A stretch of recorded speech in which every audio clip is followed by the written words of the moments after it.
And you're looking live at Crew-6 on the move inside astronaut crew quarters.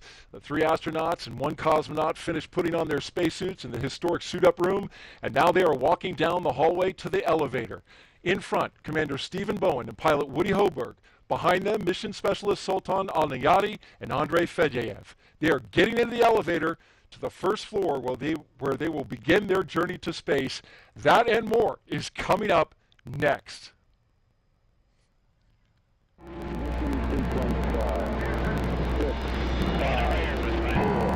I feel the liftoff. The clock has started. Roger, 0G. I feel fine. Godspeed, John Glenn. Tranquility Base here. The Eagle has landed. Rocket Tranquility, we copy you on the ground. New possibilities are opening up for scientific cooperation between countries. 1-0. Liftoff. Americans return to space as Discovery clears the tower. Discovery, go and throttle up. Discovery rocket, go for deploy. Stage 2, that's everybody in the shuttle program. The crew is go for launch. Roger, nice to be in orbit. We have followed in their footsteps to get us where we are today.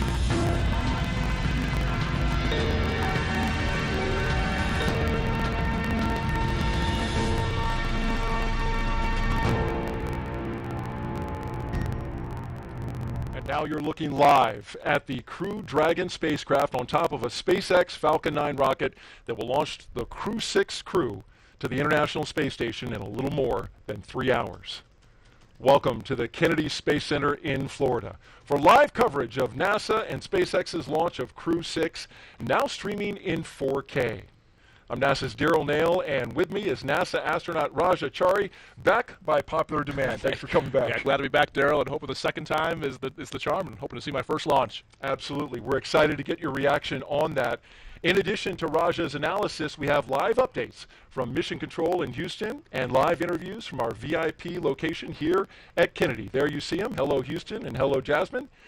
And later on, at T-1 hour, we will welcome in SpaceX live from Hawthorne, California. But let's begin quickly with a recap of the first launch attempt early Sunday morning. The day started here with the crew signing the mission patch inside crew quarters at the Neil Armstrong Operations and Checkout Building. They went through the entire process of suit up and transport to the pad where they ingressed into the Dragon capsule. The countdown moved along smoothly until reduced flow in an engine ignition fluid line was detected by the launch team. The launch was scrubbed with less than 3 minutes in the count. The astronauts remained in the capsule until the rocket was completely detanked. A disappointing moment for the astronauts, certainly, Raja. Yeah, I mean, I think they're obviously like an instantaneous, instant of a little bit of disappointment, but obviously the right, safe thing to do, and the team all knows that, and so they're ready to do it again today, and have learned from all that, and some great lessons learned. And now we want to focus on the front doors of the astronaut crew quarters, where those astronauts are ready to walk out. We saw them briefly in the window, and they are ready to go, just momentarily. You're doing it for a second time. Yep, and we see the stickers around the outside, so they got a chance when they came back from the scrub to smack their Crew-6 sticker on the way in, so some extra luck for tonight. Absolutely. And we're going to try and give them some more good luck along the way. We'll have more about that later in the show.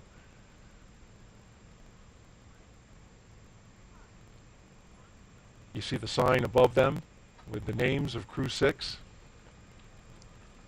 Yep, and one of the reasons we didn't show some earlier suit up tonight was because it's our second. And here they come. Crew-6 walking outside of astronaut crew quarters for the second time, hoping to make the flight happen. Countdown. Crew walk From out. left to right, Displays. Andrei Fedyaev, Woody Hoberg, Stephen Bowen, and Sultan Al-Nayati.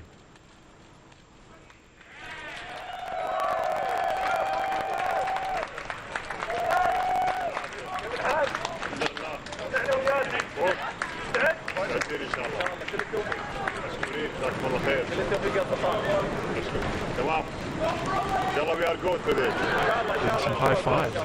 Yeah. So you can see in the background there the SpaceX personnel getting ready to take them out in their Teslas. They're pre-positioning their cooling packs in the vehicles. Sounds like our microphone is close to mission specialist. It is, yep, close to the UAE area. We're looking at Captain Bowen. Huh? There's Andre, so a great chance for the friends, family, loved ones to come out and say good luck and see you later to the astronauts. You saw the Administrator Nelson and Pam Melroy down at the end there. The back of her head, and then the Administrator just to the right of her. So Raj, this is the second time they're doing this. What's the kind of the mindset now as you see your family now for the second time? It's actually kind of nice because you get a little bit of time in between that scrub and this time to have, you build up to a lot of it thinking you're not going to have a whole lot of time, and then you get a little bit of extra time with your family. And I misspoke. That wasn't Pam Muller, or that's Katie Maynard down there. But yeah, it's actually it's definitely busy. So inside crew quarters, we can talk about that later. There's plenty of sims in there, but it's a nice chance to have a few more hours with your family on Earth. And you were able to have some communication with the commander during the downtime. What did he say about kind of their mindset? Well, so Steve commented that this is, essentially all in a day's life. Woody pointed out that this is almost like a free training sim for them. So, and that's kind of one of the reasons we saw them ahead of timeline tonight in the suit-up room is they've done it all before. So a lot of doing something the second time makes it a lot easier. So they essentially had another free dress rehearsal to practice it all. There's Woody Hoberg, the pilot for Crew-6, giving the wave. You can see there's a sense of familiarity as they get into the Teslas. Yep, and now you can see Administrator Nelson there, the bottom right, and then Bob Cabana's just to his right. And I think that's Calvin Manning to his right, the Deputy Kennedy Center Director. So definitely a sign of the importance of this mission to have all the headquarters folks come down here, stay down here. The crew's not the only ones that stays down here between scrubs, they do too. So it's all hands on deck. So the second Tesla, the doors are closed for the commander and the pilot for the mission, and behind them, the mission specialists. In that second Tesla, they also include the flight surgeon. They ride along, and then in the third Tesla, those astronauts are with a second closeout lead.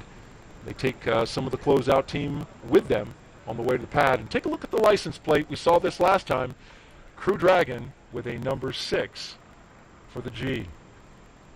Yeah, and this time I know. So last time I was surprised to find out that it changes each time. I was thought that it always said send it with a 3, but it turns out that was only for Crew 3. So Crew 3 was a special mission. Maybe not special enough for to put it on every single. Maybe I've been watching that video too much. You see Nora is at the back of that third car. She's in the new class of astronaut candidates from the UAE, training with who we call the Flies, which is the 2021 class. Yes. New partnership with the UAE for commercial crew, and now the families get to go up to the window. Yep, and you just saw Hazza leave the frame, who was the first astronaut from the UAE to go into space, and then he and Sultan actually trained together in Russia, and then Hazza has been Sultan's backup here in the U.S. So a long partnership between the two of them, training together both in Russia and here. And we'll hear from Hazza a little bit later on in the show. Our own Jasmine Hopkins is going to be interviewing him again tonight. Look forward to getting the words from him and find out if he was able to catch up with Sultan in the interim.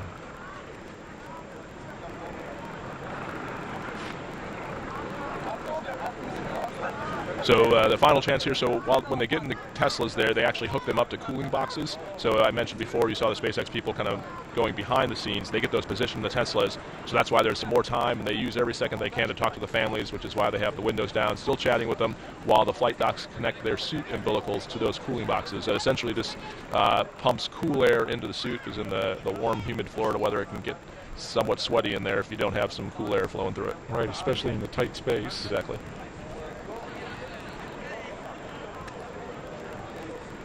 Did you roll down your window when you were riding out? I saw during Demo 2, Bob and Doug rolled down the window briefly. We did initially, but I put them up once we got going.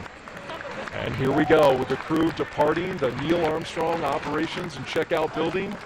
This begins the 20-minute drive with a full security escort across NASA's Kennedy Space Center to launch pad 39A. And they're firing up the playlists right now, Raj, as you know. In that first car, if you want to look up these songs and get the vibe of what they're listening to, well, Stephen and Woody are listening to Traveling Band by Creedence Clearwater Revival, May We All by Florida Georgia Line and Tim McGraw, The Space Traveler's Lullaby by Kamasi, he's an American jazz saxophonist, Sing Me to Sleep by Alan Walker, Spaceman by Harry Nilsson, and then in the second car, they got quite a playlist as well. Yes. What did you listen to? So this is it was a collaboration. So Tom and I were in the first car, and then Kayla and Matthias had a mix of U.S. and German songs.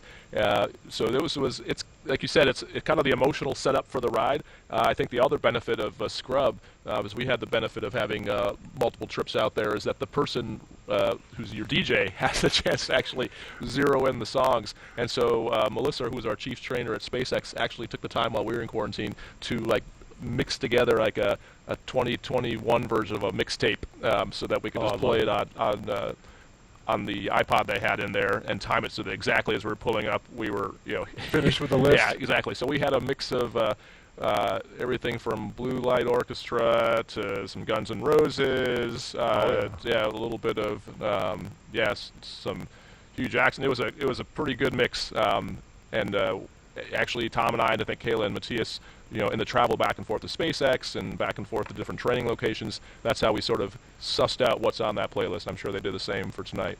End with a great finish of the song. As we just saw there, we have, of course, permission to go through those stoplights with the full security escort. And hey, folks, listen, Raja has some great insight into spaceflight, what it takes to be an astronaut, how he got there. If you want to ask some questions, we want to invite you to participate. If you'd like to ask him a question over the next 3 hours, jump on Twitter, Facebook, YouTube, or Twitch, and send your question with the hashtag AskNASA. We look forward to hearing from you, and I know Raja really enjoyed answering the questions the other night, and he'll do it again. Let's introduce you now to today's crew. Captain Stephen Bowen. He hails from Cohasset, Massachusetts, and is married with 3 children. He holds the title of first U.S. Navy submarine officer to be selected as a mission specialist by NASA. Captain Bowen is also a veteran of NASA's space flights, including space shuttle flights on the STS-126, 132 and 133. During those missions, he and his crew expanded the living quarters on the ISS, delivered an integrated cargo carrier, and a Russian mini research module. He has logged more than 40 days in space, including 47 hours and 18 minutes in 7 spacewalks. He's the wily old veteran, and today he's the commander of Crew-6, a position you know well. I do, yeah, and it's a great position for him to be in. Like you mentioned, he's got some serious experience and street cred, and much like Tom Marshburn on my flight, trusted to mentor and lead 3 rookies going up there, and so I know he's well up to the task and enjoying going on this trip. Sitting next to Stephen is pilot Warren Woody Hoberg. The 37-year-old is from Pittsburgh, Pennsylvania. He studied aeronautics and astronautics from MIT before getting a doctorate in electrical engineering and computer science from the University of California, Berkeley. During grad school, Hoberg worked as an EMT with the Yosemite Search and Rescue. Crew-6 will be Hoberg's first flight since NASA selected him to be an astronaut in 2017. He is also a commercial pilot with instrument, single-engine, and multi-engine ratings. As pilot for Crew-6, he will be responsible for spacecraft systems and performance. Aboard the station, he will serve as an Expedition 68 and 69 flight engineer. And his most important role is to continue the presence of turtles on the space station. So what he also commonly referred to as the smartest turtle, but also the most humble one. You wouldn't know that talking to him. But any of the things Core on on his countdown, advanced team is bio, complete for crew arrival. You just heard the core call for countdown timing for the crew arrival. But yeah, all those things Woody's done by themselves would be amazing, let alone in combination. In the role of mission specialist is astronaut Sultan Al-Niyati. He was chosen by the Mohammed bin Rashid Space Center of the United Arab Emirates to be part of Expedition 68-69. The father of 5 spent most of his life in Al Ain and Abu Dhabi, but in 2020 traded that in for astronaut training in Houston at NASA's Johnson Space Center. This will be his first trip to space. You're familiar with flying with a bunch of rookies. Yeah, exactly. And can't understate how important this is. The first UAE astronaut going up on a U.S. commercial vehicle to the U.S. segment of the station. This is amazing. The fruit, coming to fruition of a long partnership and a lot of work to get us here. We saw a shot of the vehicle assembly building dead ahead, and they'll get up, make that right-hand turn, and go right by it. Talking about the mission specialists, it's also the first trip to space for the second mission specialist, Roscosmos cosmonaut Andrei Fedyaev. Andrei was selected as a cosmonaut back in 2012. He will be working to monitor the spacecraft during the dynamic launch and re-entry phases of flight. And once on board station, he will be a flight engineer for Expeditions 68 and 69. Yeah, and great to have Andre on board. I flew out here and back with Christina Cook for the first launch attempt, and she knows him and just has just an amazingly big heart, and it's going to be a joy to work with on the space station. Missed getting into space on his 42nd birthday the other day, but I'm sure he'll take a belated birthday present in the form of a launch tonight. I'm sure they had some extra cake back at crew quarters for him afterwards.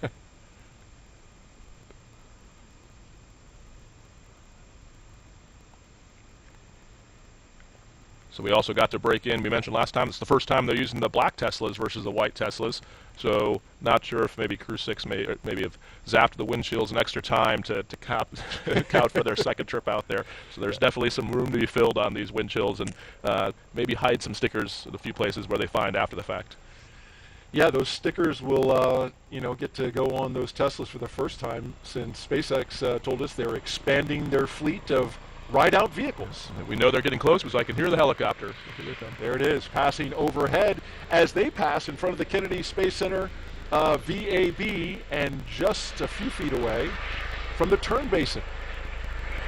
And while we're looking at the VAB, the home of the Artemis 1 mission and all Artemis missions, it's a good time to talk about what happened at the turn basin the other day. They're getting ready to pass by that body of water, as we see some folks waving at those cars as they go by. Several weeks ago, NASA's recovery team was in the water, training to return NASA astronauts after a flight back from the moon. So as they get ready to pass this part of the Kennedy Space Center, let's get an update about what happened out there in our Moon Minute. Right now, NASA scientists and engineers are preparing for Artemis 2. The mission will send 4 astronauts on a trip around the moon in 2024. But before that happens, test crews are practicing how to recover astronauts from the Orion spacecraft after splashing down in the Pacific Ocean. This black full-scale replica capsule, named Vader, stands for Vehicle Advanced Demonstrator for Emergency Rescue. It spent the last couple of weeks in the turn basin here at the Kennedy Space Center, where it was floated on the water and tested. Crews practiced opening the hatch and installing an inflatable porch, an important piece of equipment to make sure astronauts can be recovered safely. If needed, adjustments will be made, and then it will be shipped to San Diego, where NASA and the Navy can perform recovery tests in the Pacific Ocean. And for more Artemis updates, check out the QR code on your screen. We're going to pop it up right there. Just scan that with your smartphone, and you'll get updates from our official blog, blogs.nasa.gov/Artemis. We're always updating it with frequent updates as we gear up for Artemis 2. It's nice to see them out there already working on the next mission. Yeah, it's been a long iteration, and since Orion, as part of the Artemis, just like the Dragon lands in the water, a lot of training goes into making sure we're ready for that. We talked about the mission specialists, Raj, and how we've got the UAE, we've got Roscosmos. It's all a part of flying integrated crews. And for NASA, this ensures operational safety. Crew members on station are trained to do maintenance and spacewalks, and it also protects against contingencies, such as a problem with any crew spacecraft, serious crew medical issues, or an emergency aboard the station that requires a crew and the vehicle that they are assigned to return to Earth sooner than planned. We had an issue with a spacecraft on station, a backup spacecraft the Soyuz was flown up there. But in the interim, NASA always has a backup plan. And so the astronaut that flew up on the Soyuz had a ride to go home if it was needed. That's right. Yeah. So we're always we always talk about the next worst failure when we're looking. As kind of the mindset we have at Johnson Space Center and in the astronaut corps. And so yeah, exactly. You know, always thinking about what could go wrong and having a plan to deal with that. And that's exactly the case we're in. Now have another Soyuz up there, and so now back to what I would call more nominal ops. As the Caravan passes the security gate at the Launch Complex 39, let's check in now for the first time with Johnson Space Center in Houston, Texas, and that's where we find Courtney Beasley with an update from Mission Control. Good evening, Courtney. Good evening. Thanks, Daryl, and welcome to the International Space Station Flight Control Room at NASA's Johnson Space Center in Houston, Texas. Mission Control is essentially the nerve center for operating the International Space Station, working in tandem with our partner agencies and providers around the globe. Together, we've ensured the station is ready to welcome Crew-6. Leading the team inside the room right now is Flight Director Judd Freeling. He will also lead the joint NASA-SpaceX Go, No-Go polls once we're in integrated operations with Mission Control here in Houston and at SpaceX in Hawthorne, working together to bring Crew Dragon to its new home in space. Meanwhile, the crew aboard the space station is currently in a sleep period set to wake up around midnight Central Time. When we check back in later, we'll talk a little more about what the crew on the International Space Station has been doing to prepare for Crew-6. But for now, we'll send it back to the team over at Kennedy. Daryl. All right, thank you very much, Courtney, and Mission Control ready to go. Back here at America's spaceport, we're watching the Teslas with 3 astronauts and 1 cosmonaut going through the security gate at Launch Complex 39A. So this is inside the pad perimeter. It's inside the blast danger area. Yep, and you see them going by what's called the horizontal integration facility. So you saw them drive by the VAB, which is the vertical assembly building we use for Artemis. SpaceX actually integrates their vehicle horizontally, and then it rolls out. You see those railroad tracks there. That's how it goes out on the transport erector launcher there, the TEL. So they actually stack the capsule and the trunk inside that vehicle and then roll it up the tracks there, and then the TEL lifts it up into position on the pad. And a cool view there from the lead Tesla with that out the window view as they're coming up. Gotta love that as we're looking at the base of the rocket. And, you know, recapping again the issue from Sunday night, there was a problem with actually a clogged drain line for the TTAB system. This is the engine ignition fluid that fills the bottom there, the base of the rocket, to make sure that each of the engines of the Falcon 9 lights up. They found out about it and didn't have the confidence that they would have enough engine ignition fluid to light those engines, so they scrubbed. Raj, they later found out that there was a clogged filter in one of the engine lines, and so they changed the filter. They blew out the lines with gaseous nitrogen, cleaned them all out, and now it's up and running great. Yeah, so it's great news. So yeah, the TTAB in super simple terms is kind of like the spark plug of an engine. So we'll talk later tonight as they're loading prop. You know, there's fuel and oxidizer that feeds the engines, but that initial spark comes from the TTAB that, you know, sort of like lighting a gas grill and, you know, reaching in there with that wand and clicking it on. So that's basically what was going on. Whenever you see signals like that, initially it's like, well, is it actually a problem or is it just bad telemetry? And that's why, you know, they talk about it through mission control, try to look for alternate sensor readings, but ultimately the safe and as proved out, the right thing to do is to call the launch and do what's absolutely safest for the crew. We talked a lot last time. Countdown, crew have arrived at the pad. So you just heard On the schedule. core call to the team that the crew's on the pad, and that word goes out so the closeout crew and the folks who are setting up displays who aren't watching the 4K stream know what's going on. That's right. But yeah, so that's They wouldn't know if they were watching. Exactly. Hopefully they're not watching. Right. But yeah, so the TTAB, again, if there's ever a doubt, you know, we do have protocols for, like, is it a bad telemetry or just one bad sensor? But in this case, there's a few indications that there was something wrong, and they made the right call to stand down, and as you said, found an actual clog and fixed that. And so the good news is we're back on track. That's a great point about the telemetry versus, you know, the problem. It can look one way, and you could find out there's a problem with the sensor, like you mentioned. But in this case, it literally was an issue that they were able to identify and then quickly correct. And so we're excited to light them up tonight. Crew-6 and NASA and SpaceX. This is our 6th crew rotation to the International Space Station since 2020. This successful NASA program is called Commercial Crew, and it's based right here at the Kennedy Space Center. Jasmine Hopkins now joins us live with one of the leaders of this program. Jasmine. Thank you so much, Daryl. We are back tonight on the balcony of the Operations Support Building number 2 here at Kennedy Space Center. And right now, we're so glad to be joined by Kathy Leaders, the Associate Administrator for NASA's Space Operations Mission Directorate. Good evening, Kathy. Good evening. So happy to be here. Of course, and we are happy to have you. This is round 2, as we said earlier, a second time's the charm. But really, let's talk about that seriously, that we prioritize safety here at NASA. We only launch when we're ready, right? Yes, and it kind of seems like a cliche because we say it over and over. Space flight's hard. We say it's really, really hard. But when you look at all the things that have to be done perfectly to make sure we're flying safely, it is hard. And it's that attention to detail that makes us ensure that we're flying our crews safely. And so you just got to step through it carefully, and I tell the team one step at a time. And, sometimes you can be almost at that, that 5-yard line, seeing the goal in sight like we were, early Monday morning. And you can have a clogged filter, and you just got to stop and say, okay, we're not ready to go fly today, and we're going to stop, take our time, get ready to go, and reset up again.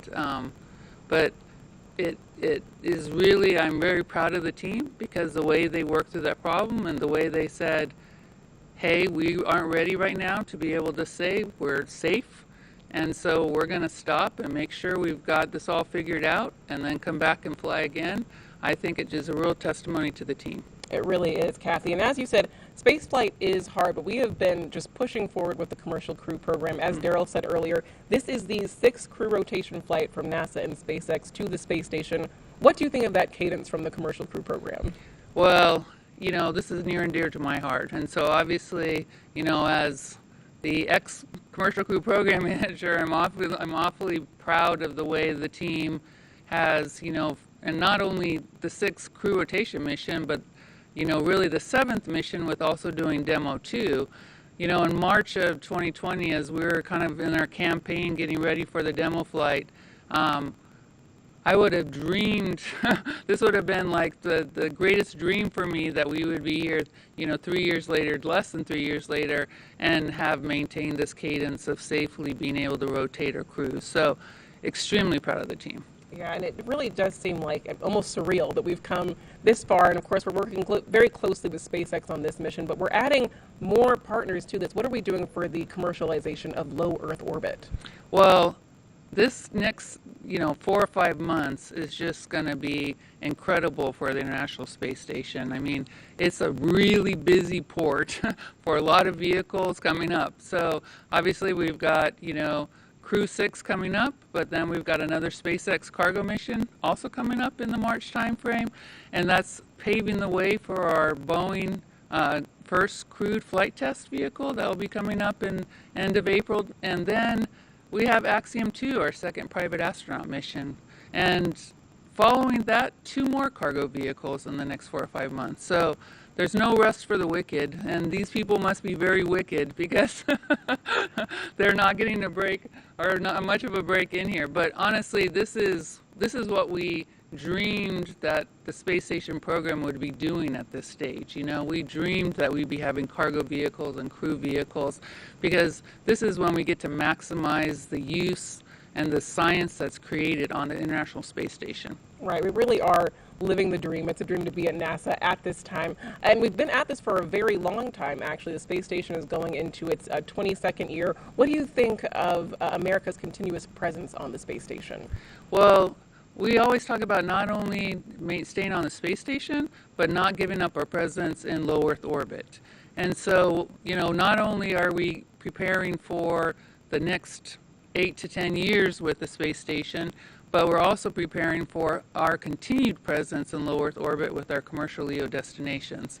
And so we have a lot of work that we have planned to do on the space station, but we also have a lot of work that we need to continue to do on our commercial LEO destinations to get us ready to buy down the human risks that we have for our exploration missions. There's really no other place except for LEO to really be buying down those crew risks, and we need to have those risks bought down for us to really be able to do another long duration flight like a mission to Mars will be. Exactly. We're just looking forward to the moon, forward onto Mars. Kathy, thank you so much for being here tonight. Oh, thank you. Of course. Daryl, back to you. Thank you, Jasmine, and great words from Kathy Leaders there. If you're just joining us, well, you're watching live coverage of NASA's and SpaceX's mission known as Crew-6. Good evening and welcome to Kennedy Space Center in Florida. I'm Daryl Nail, along with a recent flyer on a SpaceX Dragon, and that is Crew-3 Commander Rajachari. Appreciate you being here. Thanks, Daryl. Happy to be back and to get another chance to hopefully get the Crew-6 off the ground. We're getting to see right now that them showing up to take a look at the rocket. We talked about last time. The reason they have to crane back like that is the way that the suit constrains you, and it's built to be pressurized. But when it's not pressurized, then it kind of pushes down on your head and neck just a little bit. So taking one more look at the rocket before they head into the elevator, and I did hear from Woody that they did in fact change the labels on the button pad inside that, so it does actually say space on the top button and Earth on the bottom button. The elevator buttons inside, yes. If folks, you haven't seen that meme floating around, there's a picture that shows all the buttons inside this elevator, and they're marked out by the foot level. The top used to be the 255-foot level, but apparently it now says it's been modified to say space, which is appropriate. The 39 complex is historic. We've been using it since the early days of the space age, and continuing to upgrade even the labels. How cool was that to reach over and press space? That's awesome to be able to hit the destination that you're going to. Yeah. This is the view at the top of the elevator, so they pop out here and then they walk up a floor. You can see there's the graded floors, or if in the event of an emergency egress, they douse this whole thing with a whole bunch of water so you don't have to get slippery. So that's why they're graded floors, so the water can actually flow through.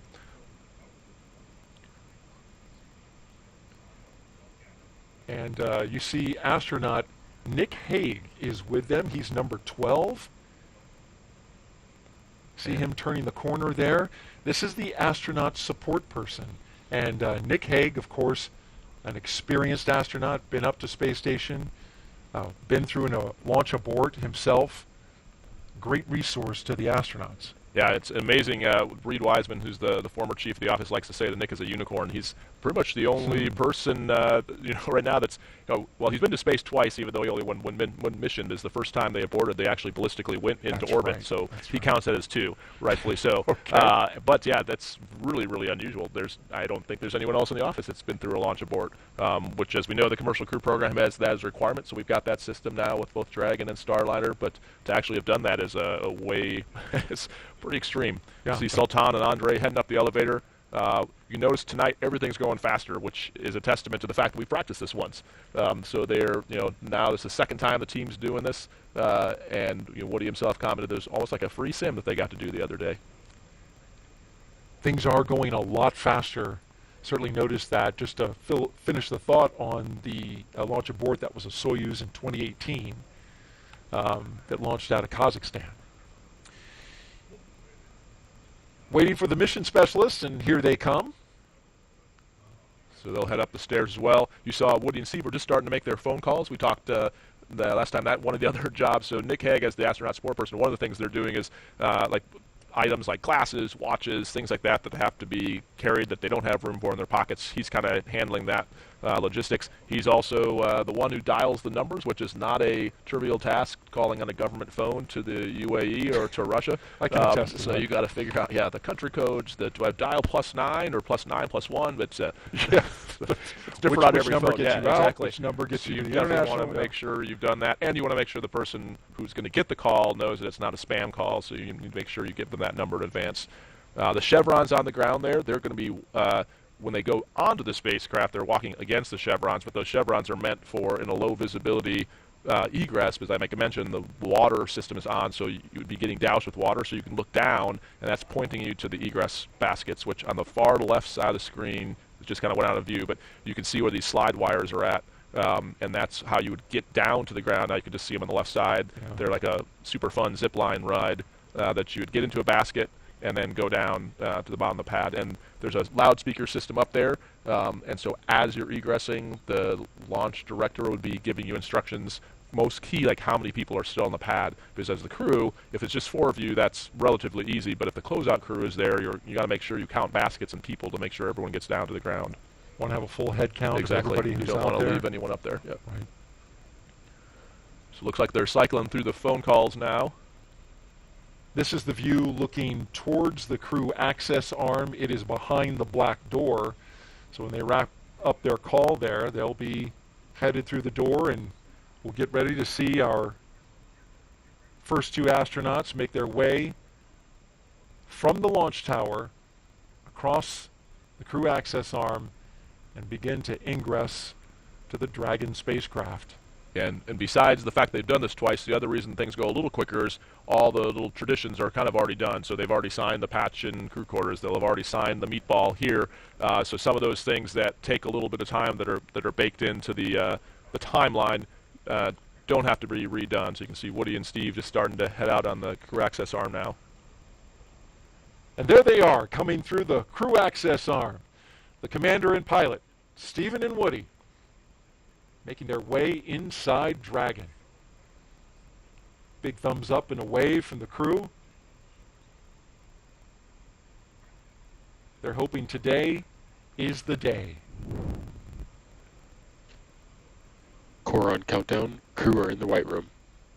You see Arthur is the core at SpaceX, so they keep the shifts the same. So again, we kind of talked a little bit about last time, but the importance of all the sims leading up to this are the same voices. So they'll, through the slip and through the scrub, retiming all the shifts at SpaceX and at Houston actually all stayed on the same timeline, so they could be all the same people.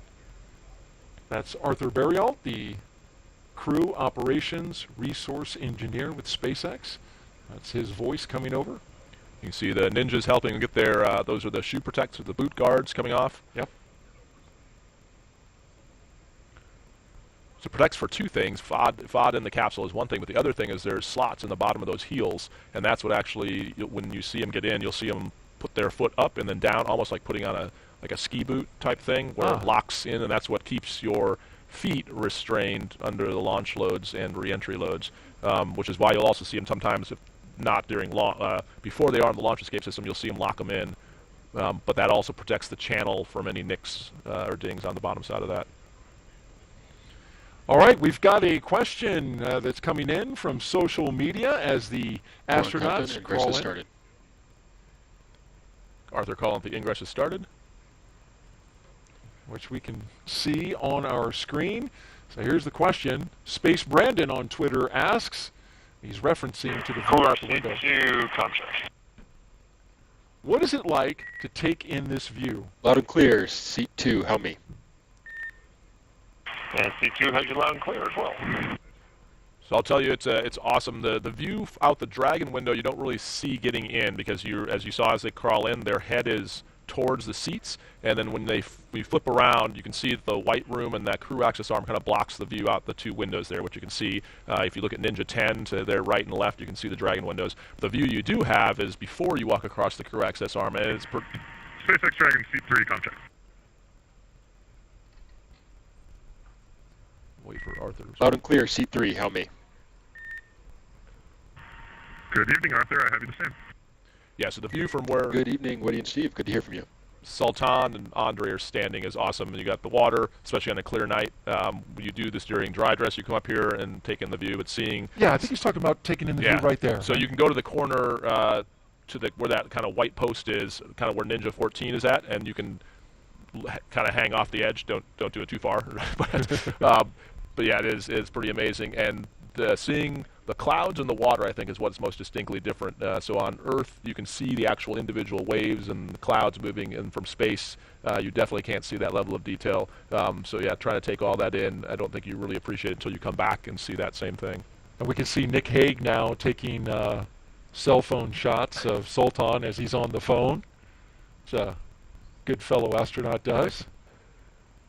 And you heard Woody and Steve checking in with Arthur. Those are just the initial comm checks. We'll do much more intensive ones later, but that's just to make sure that when they connect their umbilical, that it's fully seated. And so if you get a good comm check, you know that the little pins that connect that loop are good. Our mission specialists now getting ready to board Dragon, Sultan and Andre with a big thumbs up. Beautiful shot from high above looking into the crew access arm as they make their way aboard Dragon. And while we're watching the mission specialists in action, let's take another social question, which is relevant. And he's showing off, you know, getting the space tech's badge. We so it is. So we talked about last time they grab the ninjas' name tags to take with them, and they distribute those amongst the crew so they can fit them in their pockets and satchels. And the question there looks like, what's the mobility like on the pressure suit while walking around? It's actually fine. It's just a little bit of pressure on the top of your head pulling down. And as you saw, that's kind of why they arch their back to look up. You can't tilt your neck backwards, and obviously if you turn your head side to side, your head is kind of turning inside the helmet as opposed to the entire helmet moving. So it's just more a matter of not straining your neck. It's like traction almost. Yeah. It's just a mild traction. Yeah, and it can get hot, so you don't do a whole lot of action unless you have cooling attached to you, especially with the weather here. But compared, again, this is in what's called an IV, in-vehicle suit, IVA suit, not a EV or extravehicular suit. So way different than if you were trying to walk around in an EMU, which is what we use for spacewalks. That would be a way different story, and you probably would not be able to walk on Earth gravity, as it weighs upward of 300-400 pounds, whereas this one is meant to be able to move around. When it is inflated, it's meant to be in the seat. So if it was pressurized, it's not meant to be moving around in the cabin with it, because you don't really have joint mobility, so it's meant to be restrained by the straps and in the seats to be fully functional in a depressed scenario. There go our two mission specialists with the duck as they cross the hatch, being very careful not to touch or hit the edges of that hatch, because that seal is so very important to maintaining a good seal when they pressurize the cabin in space. And now our cameraman will go inside. Or wait. So those are the crew satchels. You saw those white bags. Woody and Steve's are already on their leg. There's a little loop under there that the ground techs help connect for them. See Sultan and Andre hooking in their umbilicals, so expect shortly they'll do their comm checks with Arthur at the core.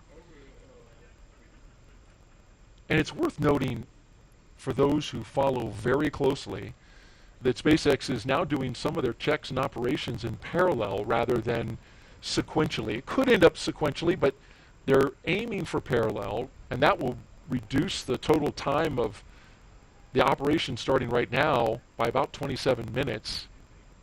Call, this is MS2, C4. How to read me? Come check. Doing comm checks even as they're getting seated. Loud and clear from seat 4. How me? Loud and clear, seat 4. Encore, MS1, comm check. And loud and clear, MS1 from seat 1. How me? I got it loud and clear. And a great view of Andre's buckle there. So it's a 5-point harness. The crew can totally do it on their own, but just to save wear and tear on the suits, a lot of times the ground crew will help with doing that. And that way it makes sure it's really cinched down. So the way on that circular harness around his waist, each of the waist straps and then the leg and the shoulders connect into a slot, and then to get out you rotate it counterclockwise or clockwise, and all 5 pop out. Similar to a harness in a jet? Right, it's actually very similar to like an F-35 harness, yep. Same kind of design. And Raj, of course, you flew the F-35 and the F-16 and the not F-16. Okay, sorry. F-15 and F-15, F-15E, and then F-35. Yeah. F-35, okay. Don't worry, it's okay for people who fly the F-16. That's not their fault. Well, the F-35 certainly the tip of the spear when it comes to the Air Force, and you were involved in that program for a while. I was, yep. I think the only job I would have left that job for was this job. So. We're glad you're here. Had an incredibly successful Crew 3 mission, you were the commander of, and you had some great astronauts along with you. Yeah, so flew with Tom Marshburn was our pilot. He had been on a shuttle on a Soyuz, so just a great asset to have some wide breadth. Caleb Barron, a classmate of mine, also a submariner. Yeah, fellow turtle, submariner. Yes. And so following in Steve's footsteps, and then Matthias Maurer from ESA, the German astronaut, his first space flight as well. And just awesome to get to work with all of it. It was, it was the time of our life up there, honestly. And for those who wonder about what you mean when you talk about the turtles, it's the class of turtles, right? When you graduated into being an astronaut. Right, so a bale of turtles is the technical term. A bale of turtles. turtles. A herd of turtles, if you will. Yeah, so the tradition in the astronaut office is the previous class names the incoming class. So we were named the turtles by the 2013 class somewhat as a derogatory yes, term? it was, I think, slightly derogatory. It meant to be slow, but we took it as quite the compliment. So when the vice president announced our class in 2017, he made the analogy that when he grew up, if you saw a turtle on a fence post, you knew it didn't get there by itself. So we take it as a definite nod to all the people that got us here. Because the reality is, whether it's family, friends, the trainers at the different centers, we are just the doers, the eyes and the ears for the mission control, the flight controllers, the scientists, and our families to do the work. So yeah, we definitely did not get here by ourselves, and so we love the turtle term, and proud to be sending Woody up there to continue the. Kathy mentioned a continuous U.S. presence in space. Since for 22 years we've had a continuous turtle presence in space since 2021. So. Which is, of course, worth mentioning. The more important stat. And I had also heard that, poignantly, Turtles was fitting because when you graduated, it was Hurricane Harvey. That's right. Yeah, when we showed up, put actually, a lot of water down in the Houston area. That was also a big part of it. Yep. You can see they're doing zipper checks right now. So there's there's three main zippers, one that goes from one leg to the other, and then one on each arm. And on each of those, there's an inner bladder layer, which is the actual pressure garment, and then the outer layer is the restraint layer. And then down on the boots, they actually have a boot zipper on top of that. But in each case, on the three main zippers, there's a white tooth that they're looking for, and you get a two-person check. So the person that does it looks for it, and then someone else visually verifies that white tooth is visible, that which guarantees that the pressure garment is sealed. Get that good seal, critical safety component for these suits. Got another social question, Raja, and this one is about one of your fellow astronauts. At Ian Benekin asks, do you miss your German space brother, Astro Matthias, and did he teach you something in German during your 6 months in space? Oh yeah, we definitely miss Matthias. And one of the weird things when you come back is you spend your work day together and your downtime together for 6 months, and then when we came back, you take a Gulfstream back to JSC or to Ellington, and then JSC, and then he gets whisked away. So after seeing him for 6 months, all of a sudden he's gone. So it was almost like having someone in your family ripped out of the house. We definitely miss Matthias, and it's good whenever he gets back to visit us. In terms of learning German, I think he had his birthday up there, so we definitely learned that. But honestly, I've forgotten Happy birthday in German? Honestly, I've forgotten it. I'm supposed to know how to speak Russian as well, because we learned that as part of our training, and it's. You were working on the Russian playlist. You did give it a good I was able to read the songs that Andre had on his list. So I have a little bit, but my German has escaped me. Oh well, it's but understandable. I'm sure Matthias if you would don't use it. But it exactly, yeah. Matthias would be disappointed, but. It tends to slip away, yeah. Yeah. So again, way ahead of schedule here. So normally on the timeline the crew is using, but 2:35 prior to launch would be crew ingress, and you can see they're already pretty much there already. So kind of doing some more checks here. So they're basically having the crew make sure that, so you can see those white loops on their straps. They're meant so that the crew can find those and pull them tight. So that gives them leverage to pull down and tighten the restraints. And so there's 4 of them, 2 for their shoulders, and then you can see, like Woody, you can see a little bit of, for example, down underneath his hands, you can see there's kind of a grouping of 4 of them. So 2 for his shoulders, 2 for the legs, and there's also toe loops, which you can kind of see on Steve's. You can see them up near like where the top of his foot, and those. We talked about sliding your foot into that restraint, and then the loop goes over that you then tighten with those straps. So that's basically what they're doing now is checking each one of those four on all four crew and making sure that they're not too tight, especially for their feet, and completely restrained on their shoulders. That was a great shot we just saw by the SpaceX camera team that showed one of their closeout crew members exiting the spacecraft. You got to feel as he went through it just how tight that space is. We've been following the launch teams as they continue working through the countdown. Currently, no issues are in work at the moment. Earlier this evening, around 7 p.m. Eastern Time, there was a hydraulic leak detected out at the pad, but it was a minor one they were able to get repaired pretty quickly, and didn't disturb the count as we see our crew waving goodbye before the SpaceX cameraman exits the capsule. You see over Woody's right shoulder the three previous stickers of the crews that have flown in Endeavour, so once they get on orbit, I'm sure they've got a sticker in one of their pockets to add to that bulkhead back there. It's a great observation there, Raja, because this is the fourth flight. Dragon, the crew is ready for contracts. The fourth flight for the Dragon Endeavour. SpaceX copies, stand by for umbilical comm check. The first three were Demo 2, Crew 2, and Axiom 1, which was up at station when you were there. They were, which is the first private mission to the U.S. segment. First time we've launched private astronauts from the U.S., so yeah, a pretty historic mission, and just the start of things to come. You heard Kathy Leaders mention Axiom 2 will be launching in the near future, so we're definitely incorporating the lessons learned and moving forward. Yeah, what was that like? You've got your NASA job to do up in space, and then you're also helping private astronauts. Yeah, we enjoyed it. I think the key is partnering on the science. So they bring, I think the interesting thing is you've got private... Commander, pilot, MS-1, stand by while they MS-2, do their comm comm checks. Commander has you loud and clear.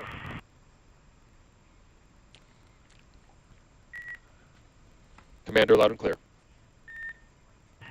Pilot has you loud and clear. Pilot, loud and clear. And MS-1 got you loud and clear. MS-1, loud and clear. And MS-2, got loud and clear. MS-2, loud and clear. Umbilical comm checks are complete. Report when ready for seat rotation.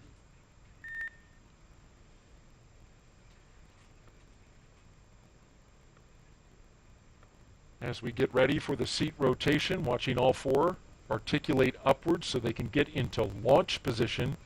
I want to make a correction. It's a camera woman with SpaceX who's getting those fabulous shots. Relying on her to give us SpaceX, Dragon, the crew is ready for seat rotation. these great views that we see.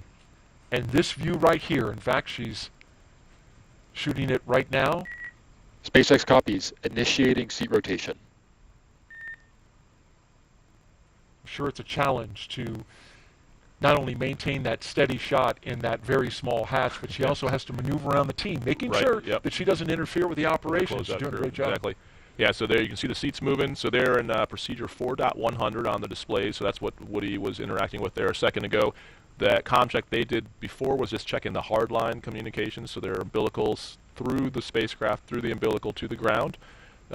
Then they are now in 4.100 for seat rotation, so you saw them talking before Steve said they're ready. That was just making sure they verified visually that all their arms and everything was clear of the translation path of the seats. You don't want anything getting pinched. And then what they're watching now on the displays is what's called a tack count, which is the motor that's running the seats to see if anything is out of limits. Looks like it was a good rotation, and they'll probably report that here shortly from the core. And you can see. Does it make a cool motor high-tech sound? You can't actually hear it. No. You know, you can. It's more like. Dragon SpaceX seats are in the launch position. SpaceX Dragon copies and concurs. Now you can see a great view underneath their seats of what else they're taking up to the space station with them. So those central ones there, those are cold lockers. So definitely some kind of science in there that has to be preserved at a particular temperature. The left side, the aft two look like it's some kind of cargo. The forward two, which we can't quite see, is survival equipment. That'd be the red. And then the right side looks like the semi-larger piece of cargo.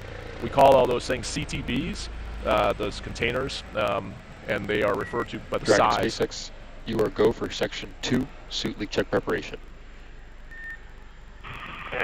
SpaceX Dragon copies, go for Section 2 suit leak check preparation. So that bag is red for a reason. Right, so it'd be For easy to survival spot, duty. exactly. I'll So be able to spot that real quick. the timeline, so they have two displays, well, three displays, but the two they're probably looking at is one's called a timeline, or event details we call it. Normally be ready for suit leak checks about 2:14 from launch, so again, running ahead, which is good. You heard Arthur ask him, or the Corps ask him to get ready for the suit leak check, so you saw him just pull their visors down. Steve's talking to him right now about the reminder to remain still.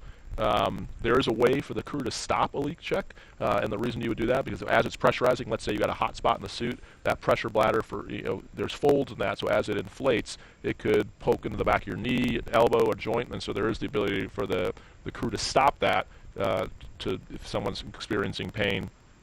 Come in there and make the adjustment. Exactly, yep. And so they'll leave the door open for Right. that reason? Yep. Yeah, and also if the suit fails the leak check, they've got some components up in the white room there where they could come and try to fix something. But the reason they did the SpaceX Dragon tear is complete and you are ready for leak checks. SpaceX copies, you are go for Section 3 suit leak check. And we are go for Section 3 suit leak check, that's in work. So the whole reason they do the leak checks in the suit room is to find any gross malfunction and know that the suit is fine. So if there were something between the suit room and now, you would suspect it was probably a zipper just not being fully sealed versus something actually wrong with the suit. So right And now we're seeing those suits inflate? not quite yet. Not So quite we'll yet. see them. Yeah, the way you'll know is you'll see their arms kind of go out like zombies eventually, which they're just they're stretching out right now. They're looking at what's called a suit transducer. So they're wanting to make sure it's in zero. You'll hear Steve tell them that the tear is done.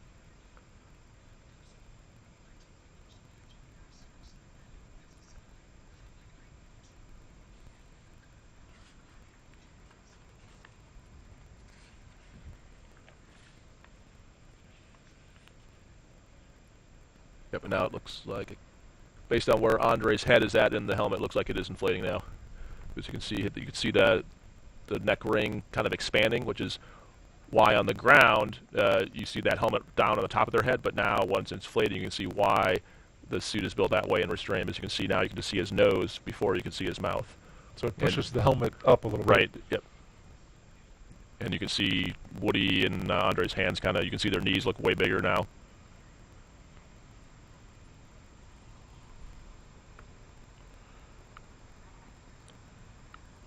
And so they have an indication of what the suit pressure in each seat is at by individual, and they're waiting to see if it holds steady at full pressure. And you can see that at this point, the last basically 30 seconds are kind of critical. You're trying to move. If you move, that can actually throw off the reading. And so at the same time that they're performing these suit leak checks, new for this mission, SpaceX is also right now performing the side hatch inspection. This is part of them doing those operations in parallel that I mentioned earlier, which will save them time and build time into the margin. Exactly, just yeah. in case they need it. Yeah, wherever you can buy margin, because these are all instantaneous launch windows, meaning if there are problems, unlike a shuttle launch where there's built-in holes, this one is a continuously running clock. So anytime you can buy yourself margin for having problems, that's great. Our T0 tonight, 12:34 a.m. Eastern Time.